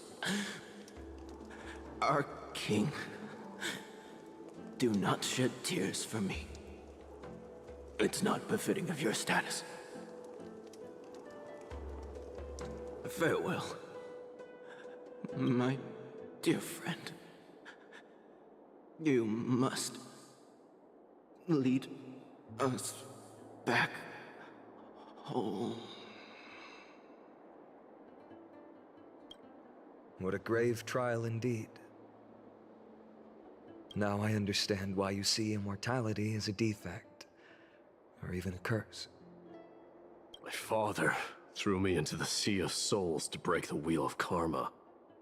But little did he realize it would grant me an immortal body and summon a fated revenge on his head. Following his demise, I considered leading my people back to our homeland. Kremnos had already turned it into a wasteland. Only darkness and insanity thrived there. Against the dissent of many, Krateros included, I made the Kremnoan detachment stay in Akama. But I know that their glory will never be doused out. The instant of strife shall inevitably arrive. If you take over Nikador, then you must begin the journey back to your homeland. So, you hesitate because you think leaving your people in the Holy City is a better choice? I don't know. But I have never been crowned. And those 5 were never endowed with any titles. None is aware of their glory. Your predicament is truly complicated. I don't know how I can give you any useful advice. Maybe you could seek counsel from more people, such as the Grand Craftsman. Cartonis' people seem to have been through comparable dilemmas. And that teacher of yours, Krateros? Dee, we've got a big problem! Big problem! Lady Triby, what's making you so flustered? Hurry up and go save Trina! She got abducted by Krateros! Krateros! What's going on? Mighty-Most. It seems I was the one who exposed my vulnerabilities first. Aglaya, I demand an explanation. This man abducted Trinan by force, and forced her to bring him to the vortex of Genesis. He then brazenly stepped into the trial of the Lance of Fury, and naturally failed. Is she telling the truth? Why did you do that? Because I don't want to wait anymore. Your hesitation made me desperate. If you want to run away from your destiny to become king, then keep running. Someone will eventually stand up and fill in the gap left by strife. Then they will lead our people home. Age has blinded you, teacher. Can't you see that I'm hesitating because of this very recklessness seared into your blood. Crateros, do you truly believe you're worthy of entering the trial? To blaspheme against the prophecy? Does the mission we Chrysos heirs bear seem like child's play to you? Do you know how the Kremnoans see you, Aglaya? You're a hypocrite and a megalomaniac. The prophecy of Genesis and the Flame Chase journey are just excuses for you to seize power. Silence, Crateros. Do you even know what you're saying? Are you defending this woman, Mighty Mos? How many wars did people start because of her and her so-called prophecy? How many cities fell in the past millennium? Their people massacring each other. Even if this so-called Genesis really exists, will there be a place for the Kremnoans in that new world?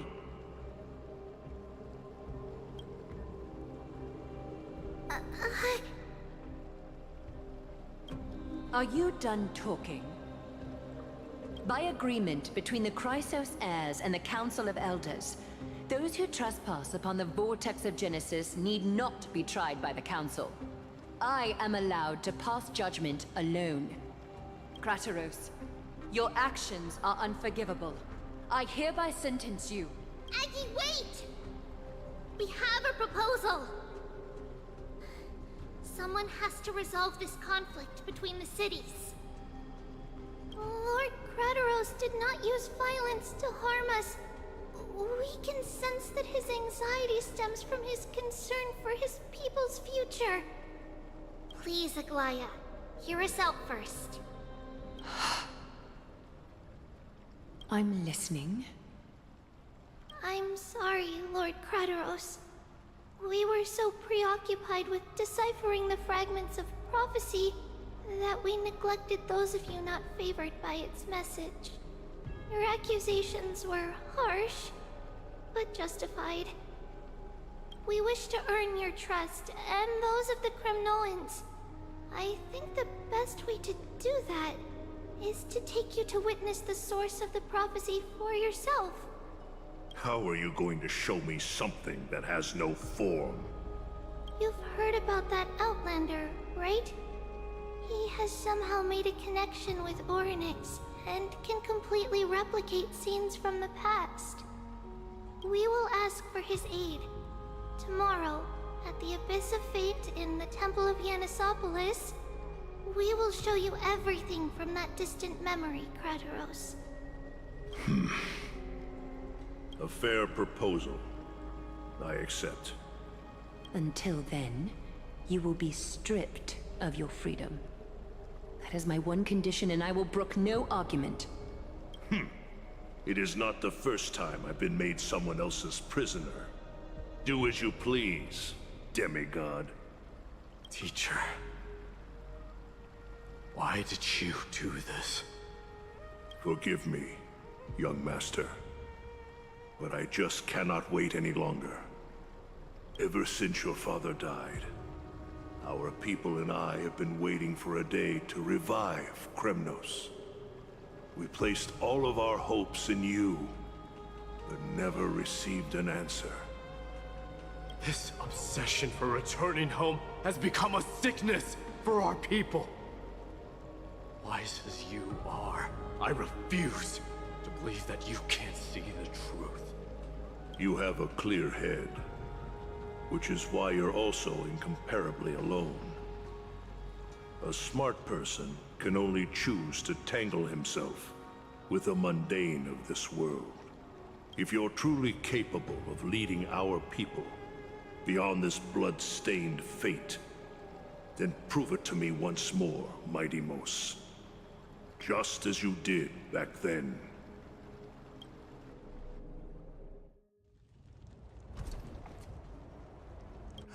A fierce fighter. I did not expect such heroism from a feeble Acheman. Fulfill your duty as the victor, warrior, and tell me your name. I seek an honorable death from you. As if you have any honor! Listen closely.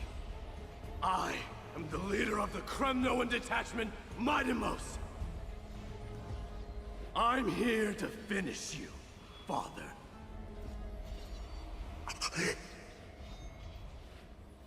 It is you, the beast spurned by all. So you did defy death. The prophecy was true. You will bring an end to my Kremnoan dynasty. Defy? You're wrong. Death fears me. It's the reason I have this body of steel. As for you, you already stand at death's door, Father. You were the one who threw me into the Sea of Souls. The one who tried in vain to enslave a Titan. And the one who desecrated the body of a god. Haikis! You're a weak king. So weak that even the lowliest hyena is a more noble existence than you. And now, fate's reckoning is upon you. Then swing your blade. Take my crown, coronate yourself with an old king's blood, and inherit it all. Become the new rightful king of Kremnos. No. I don't want the crown. Listen. If there's only one end for the kings of Kremnos, then the crown means nothing to me. All I want is your life. To avenge Mother and my comrades. But the walls of Kremnos will not fall with me. Do you truly think you can escape fate's grasp, my son? You and I, we're both the same. We feast on strife and fear. Now, kill me! The son of Gorgo is destined to be crowned in blood!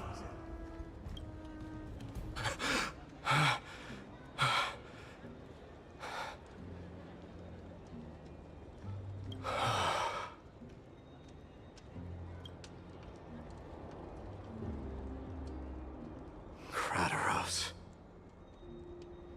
He said the Grand Craftsman Cartonus might have some suggestions. Might as well go see him. Grand Craftsman, how have you been? King of Kremnos it is. That you would come, I knew. You knew I was coming? Your matters, I've heard. The path forward you seek. Many questions you have.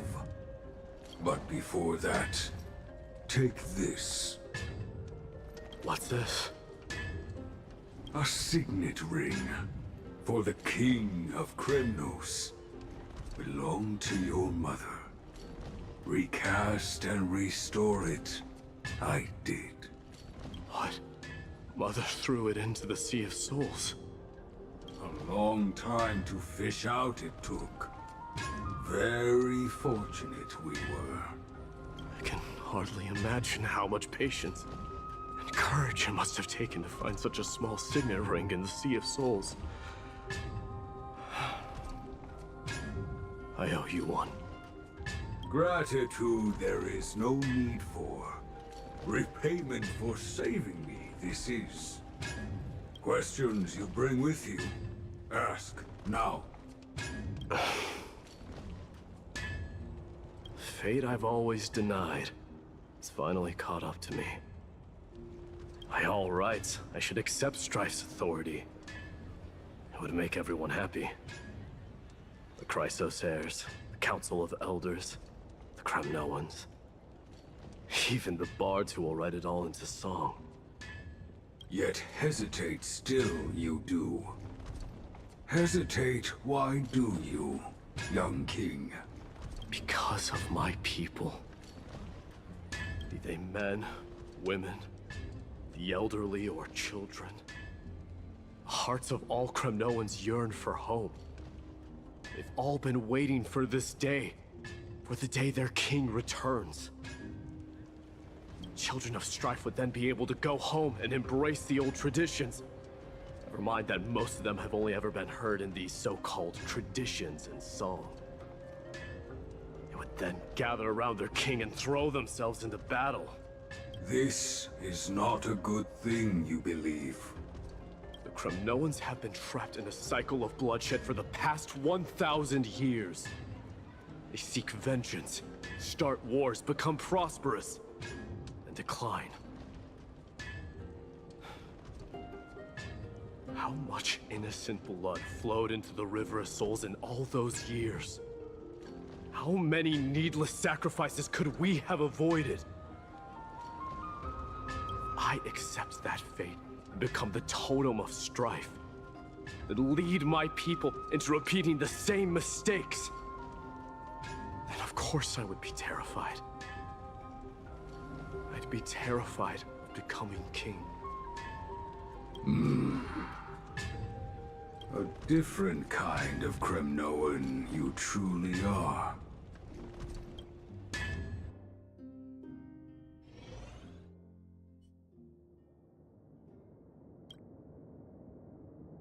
Mama, I had a dream last night. Oh. Now what did you dream about, my darling Trebios? I had a dream that I turned into many me's. Then we made the moon into a ship and made the stars into our sails. Then we floated on the ocean and let the wind blow us in any direction it wanted. Well, that sounds like a lovely dream. Yeah! The ocean and the sky were really, really dark. But there were so many of me that I wasn't scared at all, because we'd all sing together.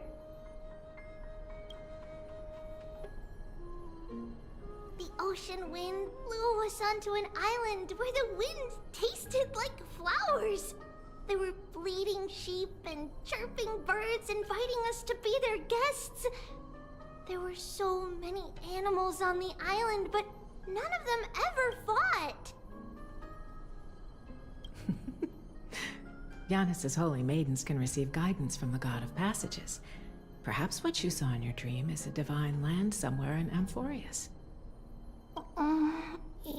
You think so? What's wrong, Trebios?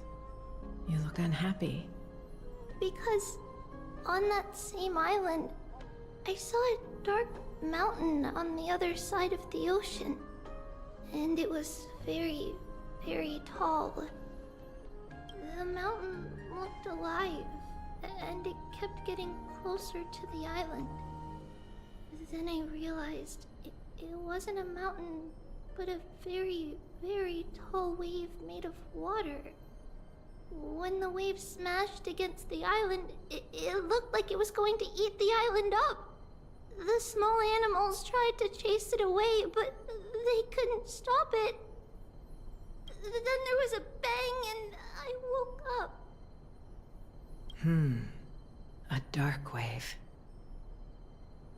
Mama, does something that scary exist in real life? Yes. Unfortunately, it does exist in Amphorius, but it's very far away from our temple. We call it the Black Tide, though it has nothing to do with water. It has no shape or form, but it can swallow up animals, humans, and even titans, turning them all into monsters. Oh, the Black Tide is a baddie. I don't want everyone to turn into its food. Can't we chase it away? Of course, my dear. You only need to behave well, and listen to what the adults tell you. Study all the knowledge and etiquette you need, then grow up and become a proper holy maiden. The Divine Yanis will then give you guidance and help you light the way for the people. Wow, I'm gonna eat a lot and study a lot and become a holy maiden. But Mama, you said the black tide can swallow up titans too. What do we do if even Yanis is eaten? If that happens, then the Holy Maiden will have to be the one to guide people on the right path. After all, we are the human avatars of the God of Passages, yeah? Yeah! But one person alone is not enough. Once you're older, you'll make a lot of friends. You must do your best to unite them, because that's also our duty as priests. Friends? Are they also like me and Mama with pretty red hair? They might not, but they'll certainly be just as smart and kind as you. Mama? Am I dreaming? Don't be silly, dear. Of course you're not dreaming. I've always been by your side. What? Now be a good girl and call your friends over too. Let's play hide and seek, just like we used to, okay? My Trebios is the smartest girl. I'm sure you remember where everyone is hiding. The voice sounds so far away. I don't remember. Who am I looking for? Your friends, who will chase the black tide away alongside you, of course. Is this from my childhood? I don't remember. Use the spindle to connect everyone. Numbers! There will be an amazing captain on that big ship. She's cheerful, optimistic, bold, and cautious. She'll be able to get everyone together. Wow, that's amazing! Can I be the captain? Of course you can. But you'll find someone else who's better for the job, my dear. I think that person lives in a beautiful temple that sits atop a hillside, covered in golden fig trees. There's a noble girl there who's very smart, but also very delicate. Just like Mama? Perhaps. But before we find the captain, the ship also needs someone who can navigate it. Who could that be? Let me think. I know! She's Trevi! I named this doll after myself? I don't remember it all. Is this a dream? Or something that happened in the past?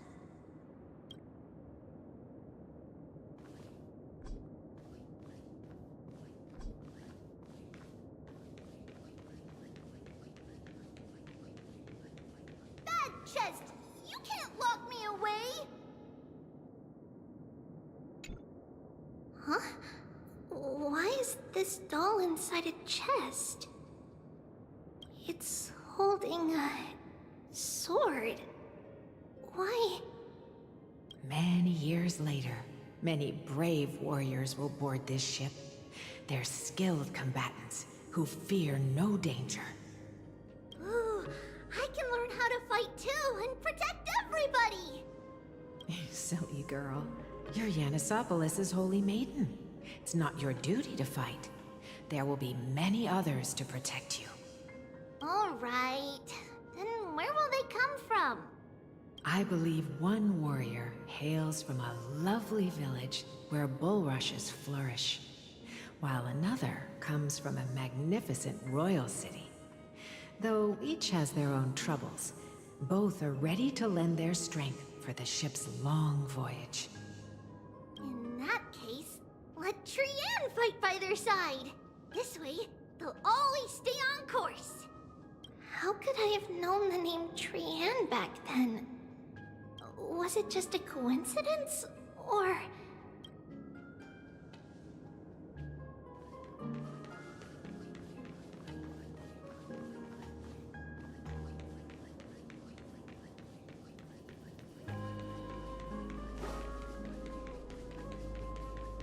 Learning can change your destiny.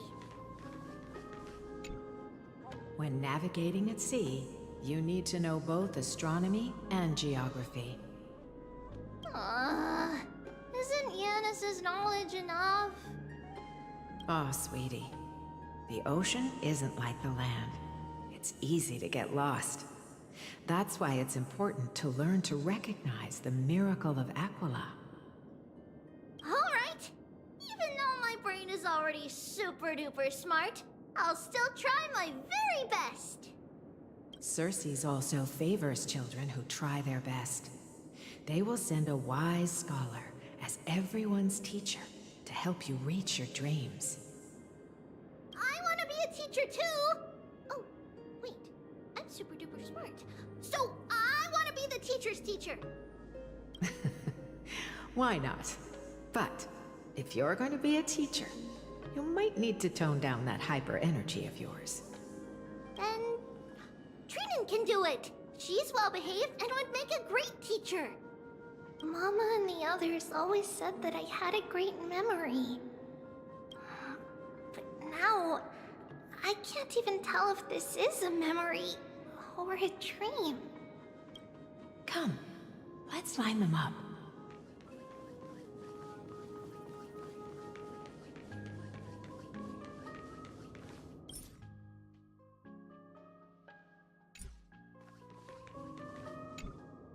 Now, Trebios, set them on this music box and let them compose a melody for our song.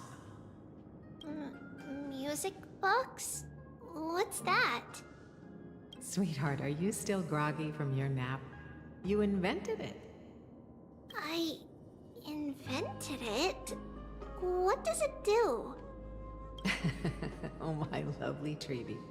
You're usually so bright. What's gotten into you today?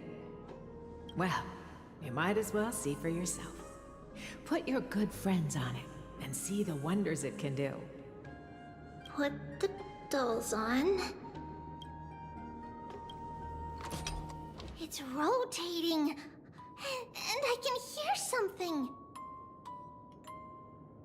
That's right. It's a music box. If you place the dolls in the right spots, it will start rotating and play beautiful music.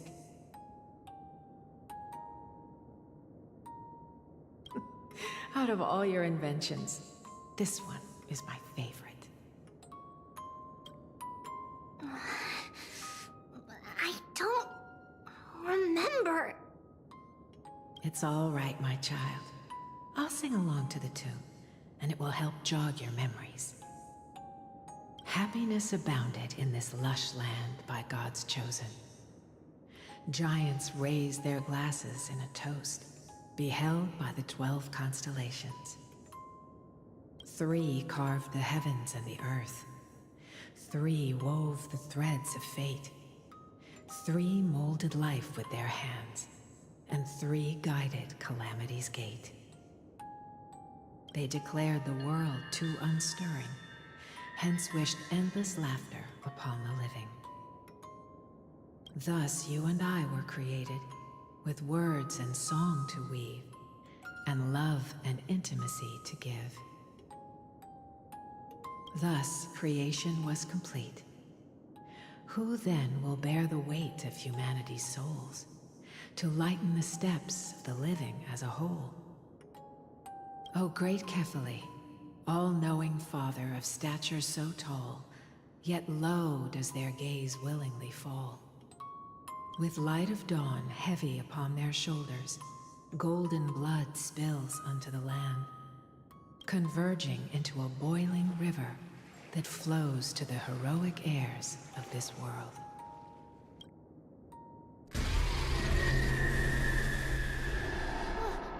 What's going on? Oh, Yanis, please lend me your ears. In the black mist, as death and fate draw close. On the bloodied earth, the living and dead, but ghosts. What is this world? It mirrors your maze-like fate. What is this world? A silent lament without a trace. What is the past? Wandering ghosts that linger. What is the future? Souls scattered by fate's finger. What is the start? A voyage born in solitude. What is the end? A spirit, lonely and subdued. Lonely and subdued. And subdued. And subdued. Subdued. Subdued.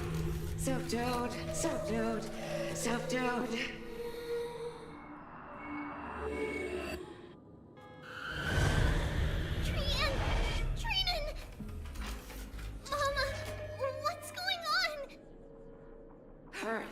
Run! Trios, run! The black tide has arrived! Where can I go?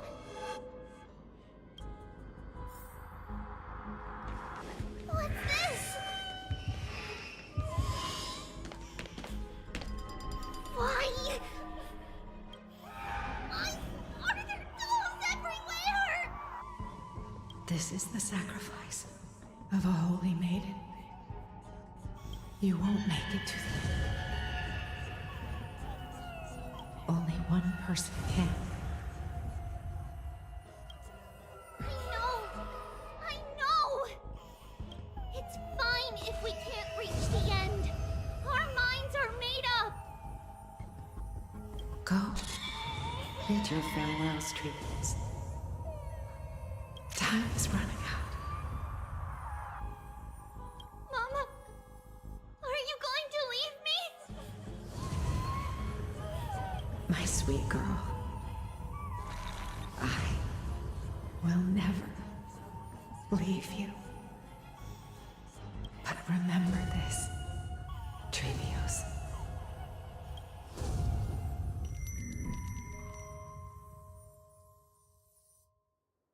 All shall bid farewell to one, and that person alone will witness the miracle.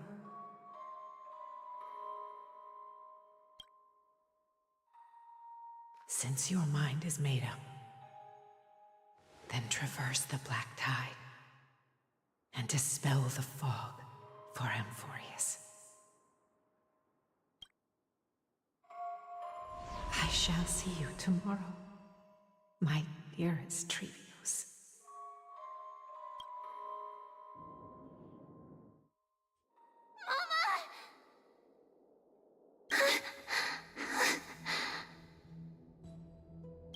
Are we still in a dream? Did you have a nightmare? Maybe. But it's been a long time since we had any dreams. It's not yet the entry hour. You still have plenty of time to rest. No. Our heart is still racing. It must be that reckless Kremnoan soldier who startled Trinan. And you as well. If you want, I can pass through his chest with the golden thread right now. Aggie, cut it out with the scary talk. I'm just kidding. If I were serious, I wouldn't have waited until now. Do you want to talk about the dream? Keeping it bottled up is not good for your health. We had a dream about Mama.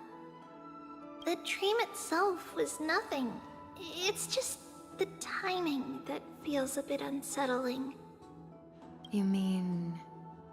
It's Trian. Even if we refrain from ever using the power of the Century Gate again, her soul continues to slowly drift away from her body. There isn't much time left. Perhaps it wouldn't be such a bad idea to let her relinquish her role as the gatekeeper and live out her days as a carefree child. You have a point, Aggie, but our decision has already been made on that matter. I believe there's still another way. Souls will be spent until they dissolve into dust. Such is our fate. Once we had a whole and connected body. If that body were a tree, then its trunk and branches would share the same fate, decaying at the same pace. Now, we are fragmented into numerous selves. Despite the absence of a trunk, we are offered another possibility.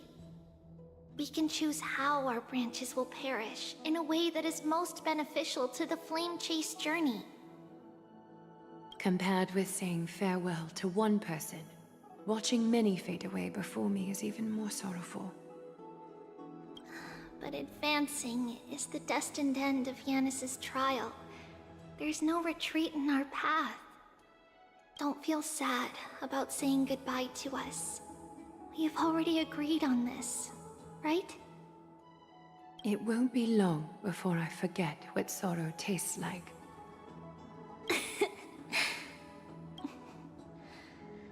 So, what would you like for breakfast, Aggie?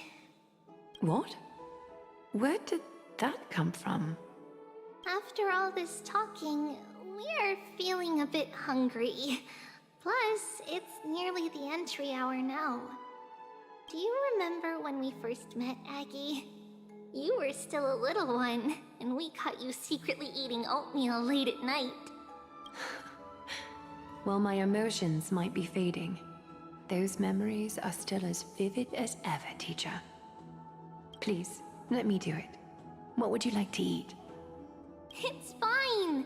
Leave it to us. You should rest for now. It won't take long, and we'll call you when it's done. In that case, thank you. Then, see you tomorrow, Aggie.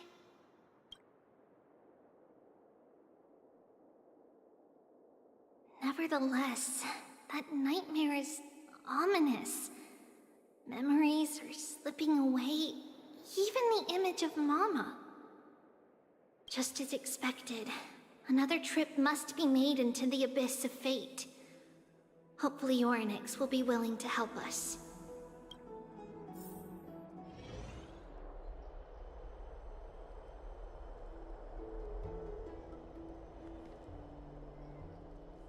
Long time no see, Professor Anaxa. Who are you?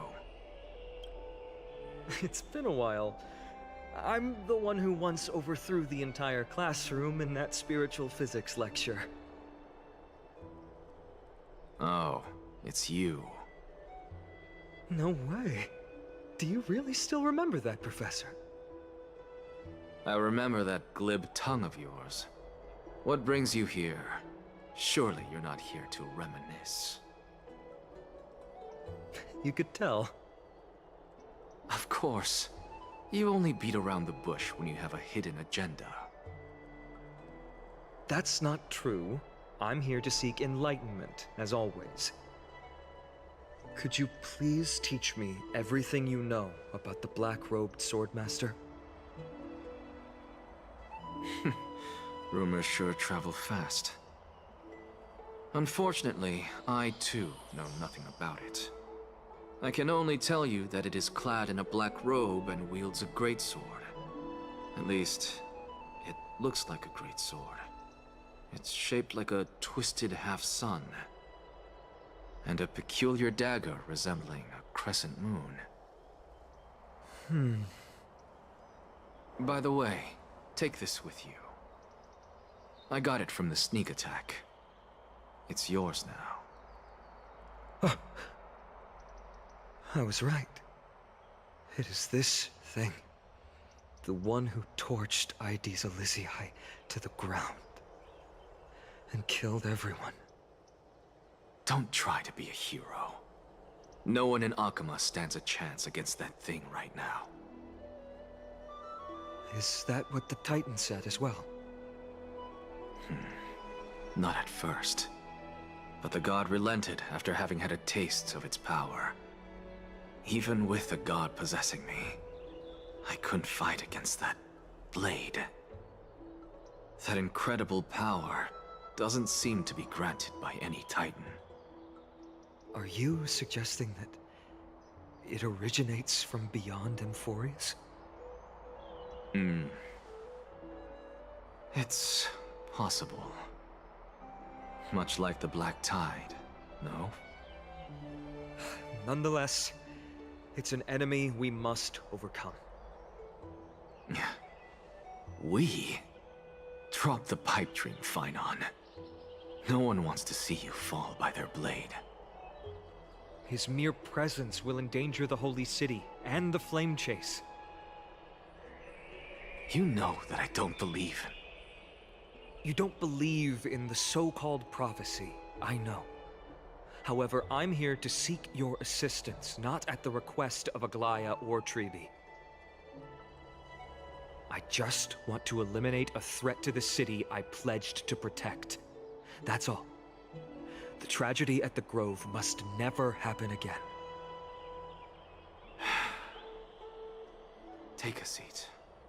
Since you are sincerely seeking enlightenment, I suppose I can tell you one more thing.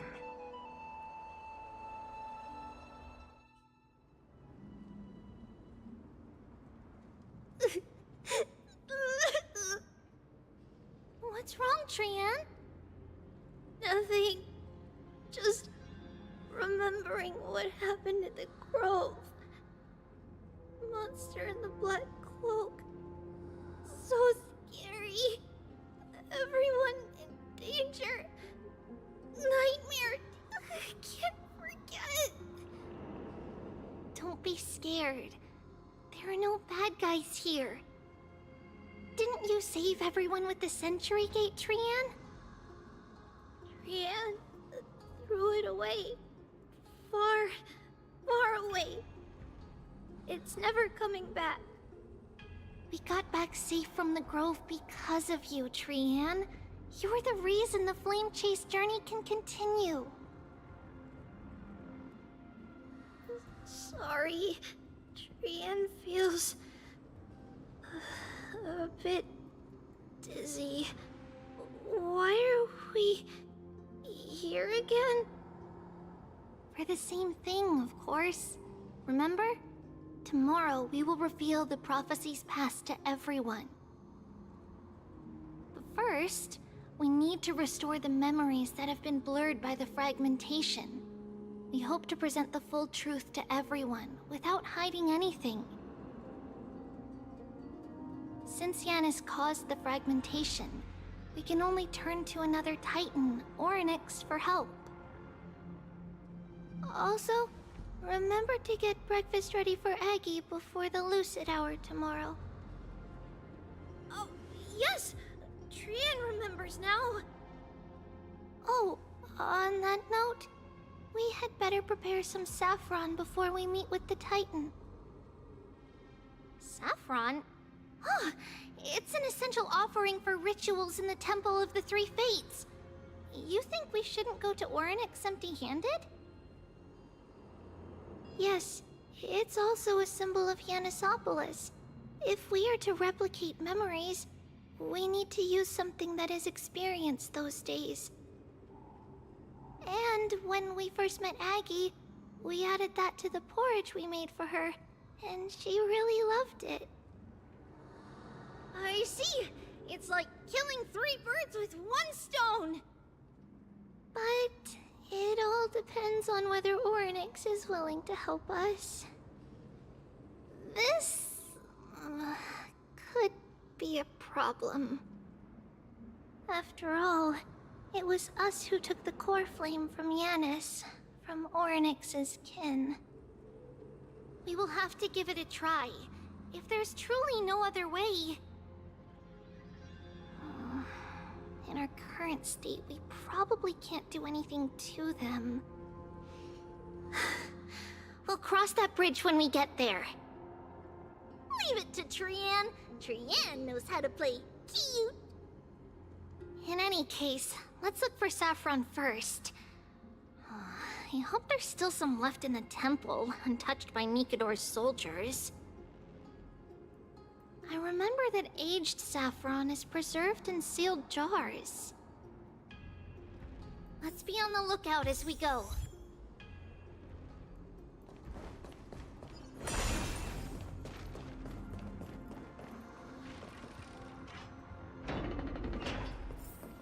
It's a dead end ahead. Turn back, teacher. What? Aggie? No. It's an illusion.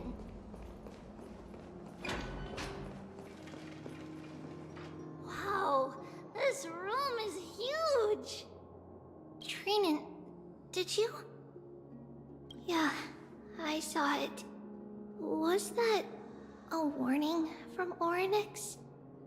What are you two whispering about? Treeby? Trinan? Trian can't even hear her own telecommunication. Well, never mind. Trian suddenly feels like this place is quite familiar. Oh, there's a whiff of safari in this room. It's right over there. Over here! Follow Trian! Trian, slow down!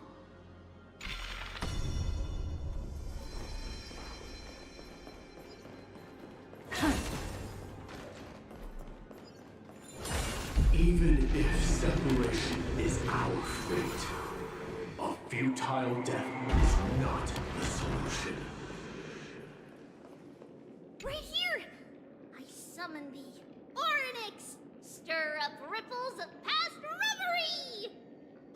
Something's appeared! Wait, we should read it first.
Wait, this is a letter? It mentions something about Saffron and Treebios? Isn't that name... Never mind that for now. Why is this letter here? And how did Trian sense it? Could it be our lost memories? Is it possible that we were already noticed by Orynyx and entered their trial? But why haven't they said a word? Orynyx has the whims of a child. Perhaps they're toying with us on purpose. Come on, this isn't the right time to be playing games. Separation and death are two sides of the same coin. Reconciliation doesn't come easily for a mortal. Are these visions also fragments of the past? Treeby! Trinan! Look what I found! Is this the safari? Coming! We'll take a look. But Trian, there's nothing in here. What? It was right in the stolium. Huh? There's really nothing here. That can't be! I swear I saw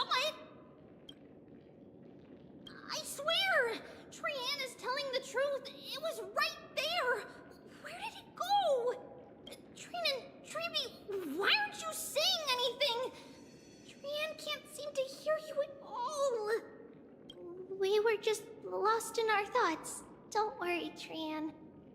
What you saw was likely, Yana's hair. We must have startled it away. Okay. Could Orynyx be trying to make us falter? But why would they do that? Something feels off.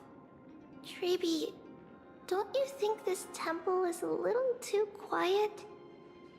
What do you mean? It might just be an illusion, but Trinan wonders, is Orynyx really putting us through a trial?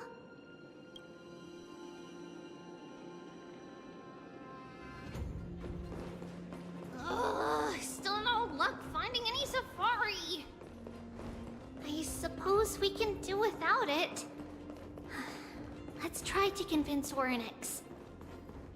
At least they didn't toss us out straight away.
Treeby, Trinan, look at this!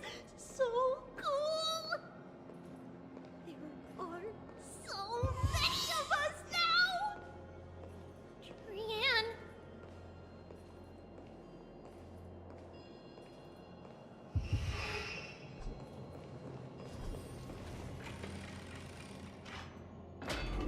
It's really quiet in here. Do all Titans live in dark places like this?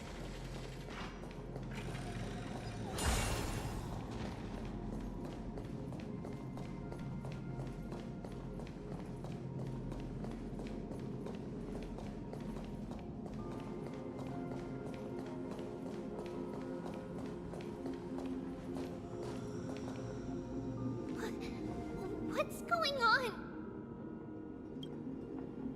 Orynyx disappeared?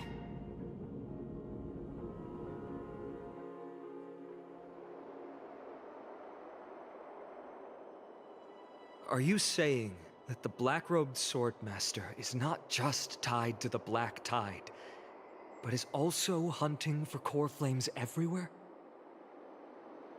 This is the most plausible possibility. First, it has a vessel that can hold core flames. Second, I'm one of its targets. Let's start with the first premise. Its peculiar ceremonial blade can interact with a core flame, as evidenced by the pull I felt when it stabbed into my chest. I hypothesized that the blade can sense, absorb, or even retain core flames. The second premise is even more explicit. When it was engaged in fierce battle with many of us and was heavily distracted, it remained consistently focused on me. Or rather, on the Titan Cersei's inside me. So it's plundering the flames. But if your argument holds up, wouldn't he be headed to Akama soon? The vortex of Genesis is full of the Titan's core flames. Not necessarily. Let's call that person the Flame Reaver for now. If my presumption holds, that person has 3 targets. The first target is me. The second target is Orynyx, who hasn't yet fallen. And the third is Akama and the Vortex of Genesis, where the core flames are housed. But I suspect Akuma won't be their first target. Kefali's core flame is guarded by the Council of Elders' arcane power. And Fagusa's water curtain should be able to block out any external perceptions. What about Thanatos and Aquila? Their core flames are yet to be restored. The whereabouts of Thanatos remain a mystery to all. As for Aquila, can you fly?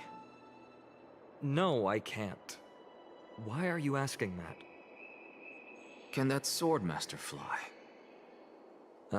Good point. But what if he does grow wings? If they had wings, I wouldn't have made it out of the grove alive. That's a relief. Anyway, since the Flame Reaver has 2 targets, we need to move fast.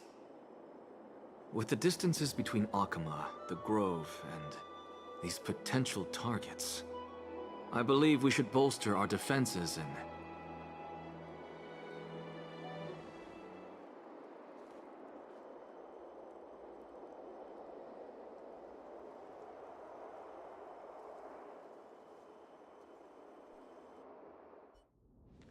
Oryx! Are you in here? No response at all. Did they foresee that we were coming and hide in the fog, or...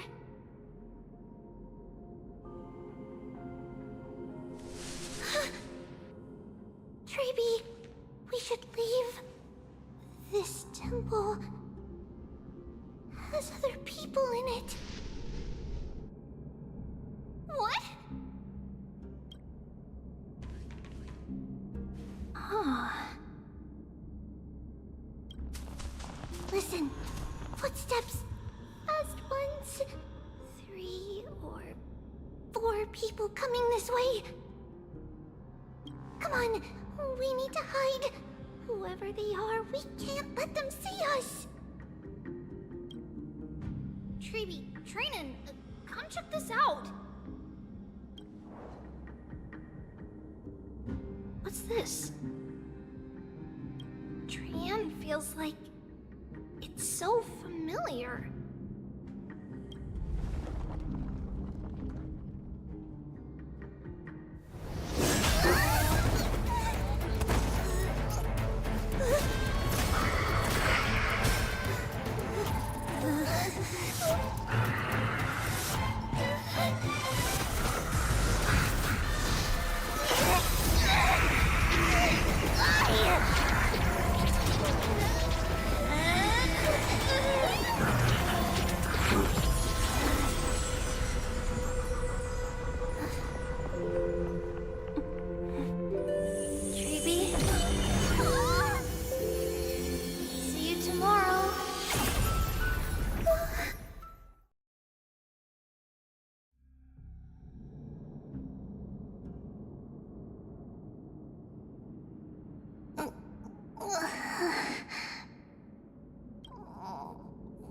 Where am I?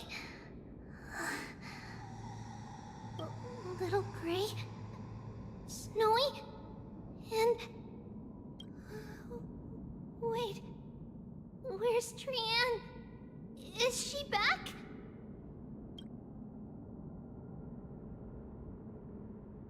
We only saw the 2 of you collapsed on the side of the road when we arrived. Danny and I looked around, but we couldn't find any traces of Lady Trian. What about the black-robed swordmaster? Blast it! Of course it's him. We were still too late. I fear something bad has happened to Oryx's core flame. Then Lady Trian... She doesn't have much divine power left. We can barely sense anything. That you're both safe is already a blessing. Everyone, we must take action now. We should split into 2 groups. One group will stay in the Abyss and meet up with Aglaya's reinforcements, then search for Trian's whereabouts. The other group will come with me to pursue the black-robed swordmaster and recover the core flame.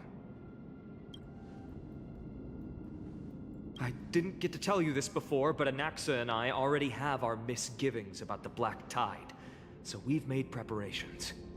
I'll tell you the details as we move. Opportunities are fleeting on the battlefield. We should hurry. Lord Finan! Lady Treby and Lady Treenan. I'm glad you're all right. Did Aglaya's people get here? Yes. Lady Aglaya already knows about the situation and sent along a message. Finan, I understand that Swordmaster is of great importance to you. But if you charge in without a plan, I fear that you won't be the only one who dies in vain. I understand. Hatred is a hero's deadliest poison. I have no intention of fighting alone. If that Swordmaster really is related to the Black Tide, the Chrysos heirs must not take them lightly. I have indeed planned to return to the Holy City and discuss the strategy with Aglaya. We'll need all the help we can get for this encirclement.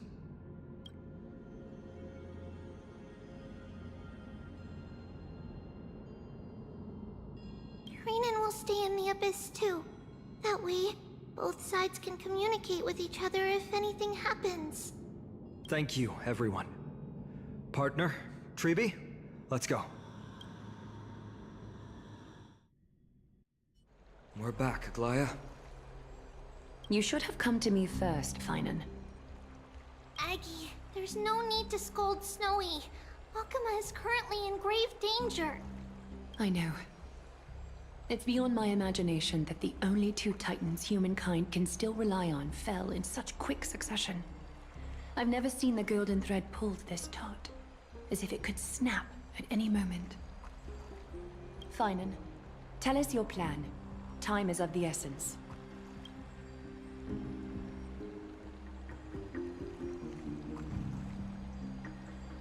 This being is not just hunting titans, but taking the core flames too? Yes, just like the Flame Chase journey is doing. Professor Anaxa thinks the Flame Reaver's arrival is likely a sign the Black Tide has spread further. Regardless of whether you're right, this being is still far more aggressive than we expected. But its madness is also an opportunity for us. If its goal is the core flame, then that means us humans can lure it into a trap. Anaxa had already left the Holy City with Cersei's core flame while we were on our way to the Abyss, so he can make preparations for the battlefield.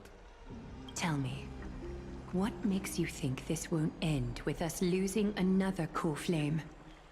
Because this time, the power from beyond the sky is also at our side. He is the key.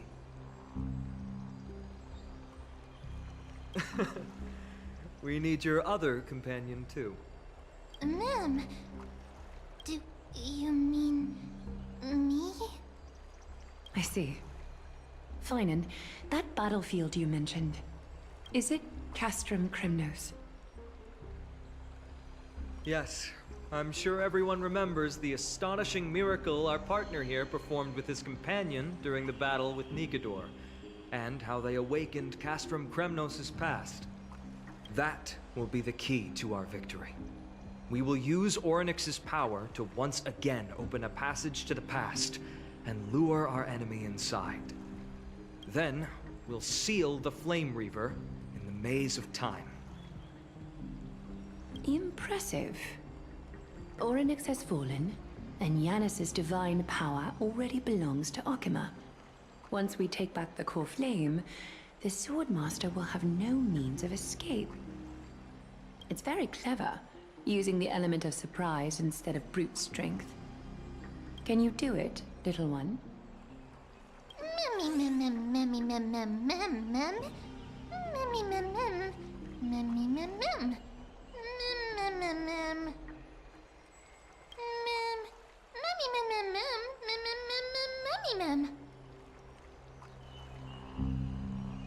Yeah.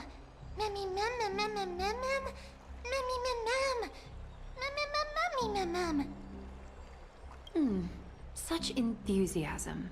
I'm glad to see you're confident. By the way, the Council of Elders declared a state of emergency when Treby went missing. Kynus and her following have heard tell of the incident at the Grove, and are galvanizing support in secret. I fear she'll make her move before the next assembly of the citizens. What are they plotting? That short-sighted politician likely believes the Chrysos heirs have outlived their usefulness and is making preparations for her next step. That ugly side of humanity is something we'll have to deal with eventually. But that's a problem for another day. I've sent Casterus ahead to the Council with a message. She should be able to keep the situation under control for the time being. Finan, it is my hope that we can come to an understanding on this. We must take down the Flame Reaver in one go, and retrieve the core flame. And in doing so, grant ourselves an advantage against the Council of Elders. Of course. You may count on me to lead the charge.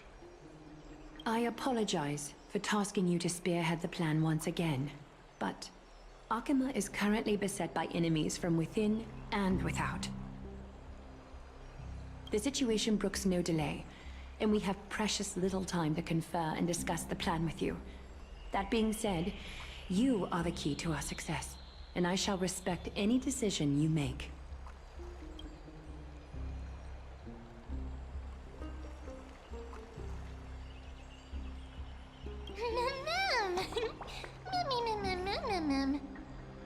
We are grateful to you for your aid, and to the rest of you as well. Now, let us be off to begin the hunt. May Kethely sharpen our gaze and grant us victory over the enemy. You mean Mighty? He's dealing with a different problem. Don't worry, that man would never miss out on this fight.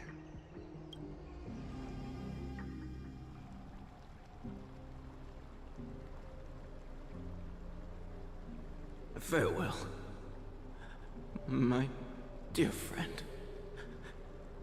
You must lead us back home. You and I, we are both the same. We feast on strife and fear. If you're truly capable of leading our people beyond this blood-stained fate, then prove it to me once more, Mighty Mos.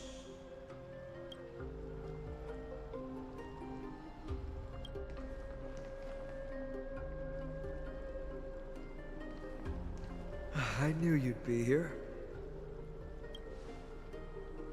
I heard you're about to set off on an expedition. That's right. It's going to be a tough battle, and our destination is... turns out to be Castrum Kremnos. Is that why you're here?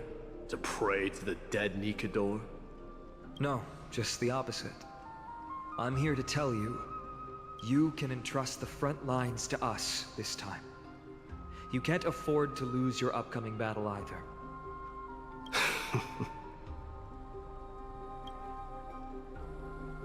Have you heard the story of Geocles the Mountain Breaker? Sounds like you've spoken with Cartonas. That's the name of the legendary mountain dweller, right? Let's have a chat before we go our separate ways. Cartonas told me that back in ancient times, the mountain dwellers lived in seclusion. They spent their days quarrying and gathering, living a simple and peaceful life away from strife. But Geocles was different. He resisted their traditional way of life, yearning for the world beyond the mountain. They're safe, but humdrum culture was like fetters around him.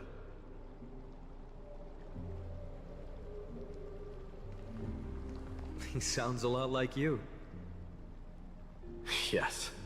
That is why he, too, faced the same dilemma as I do. One day, during one of Geocles' many ventures beyond the mountain, he spied a battalion of Ladonians stationed at the foot of the mountain. The Ladonians were at war with their arch-enemies, the Companions, and they used the mountain as a base to carry out guerrilla warfare operations. When Geocles, who had taught himself the common tongue, approached a soldier, he learned a shocking piece of news. Ladonians were planning to plant mines and explosives all over the mountain, and then lure their enemies within. With danger lurking with every step, the mountain dwellers' homes were no longer safe. Geocles quickly returned to his village to bring the news to his people.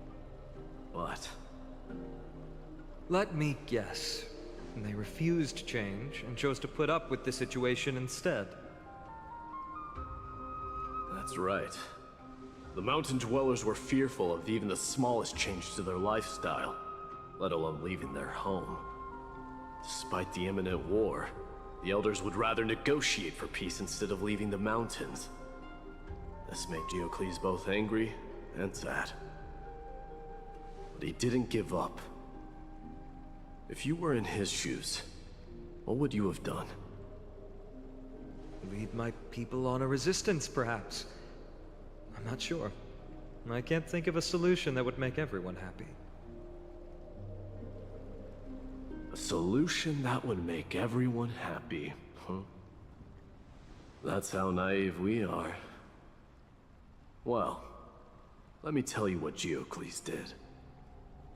He took the mountain dwellers' store of gemstones and traded them with the Ladonians for a massive amount of gunpowder.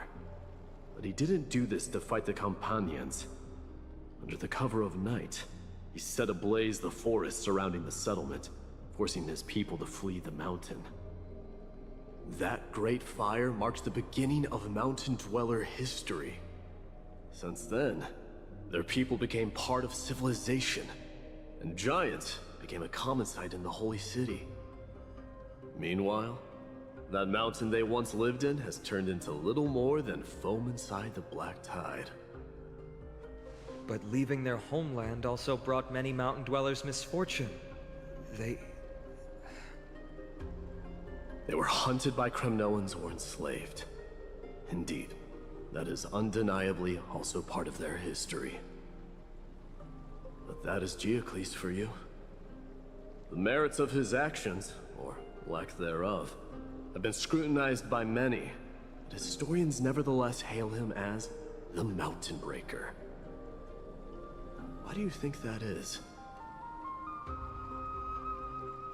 It's simply because he took action and enacted change with his own hands. He didn't try to make everyone understand him, nor did he even waste time trying to make everyone happy. He started a great fire and burned the shackles of tradition to ashes, and then forced everyone to march toward the coming of a new era. You've made up your mind, haven't you? I'll be leaving Akama soon to fight the great darkness of this world, and to shoulder Nikador's destiny. So, listen well. If there comes a day when we meet again on the battlefield, and I stand opposed to the flame chase, remember to stab your sword into my back through my 10th thoracic vertebra. That's my weak spot, and the only way to kill me.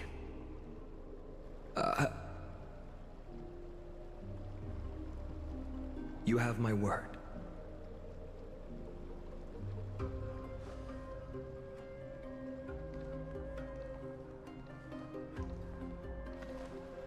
Go now.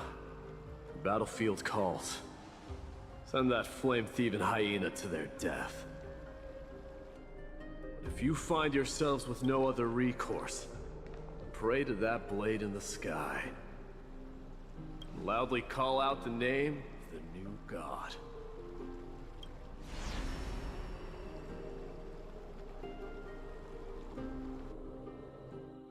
That's the sound of an all-out war.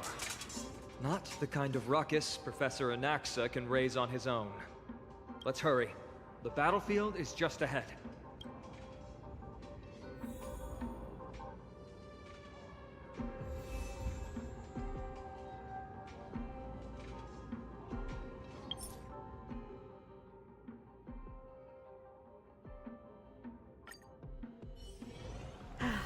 Need something? If not, then I'll be leaving.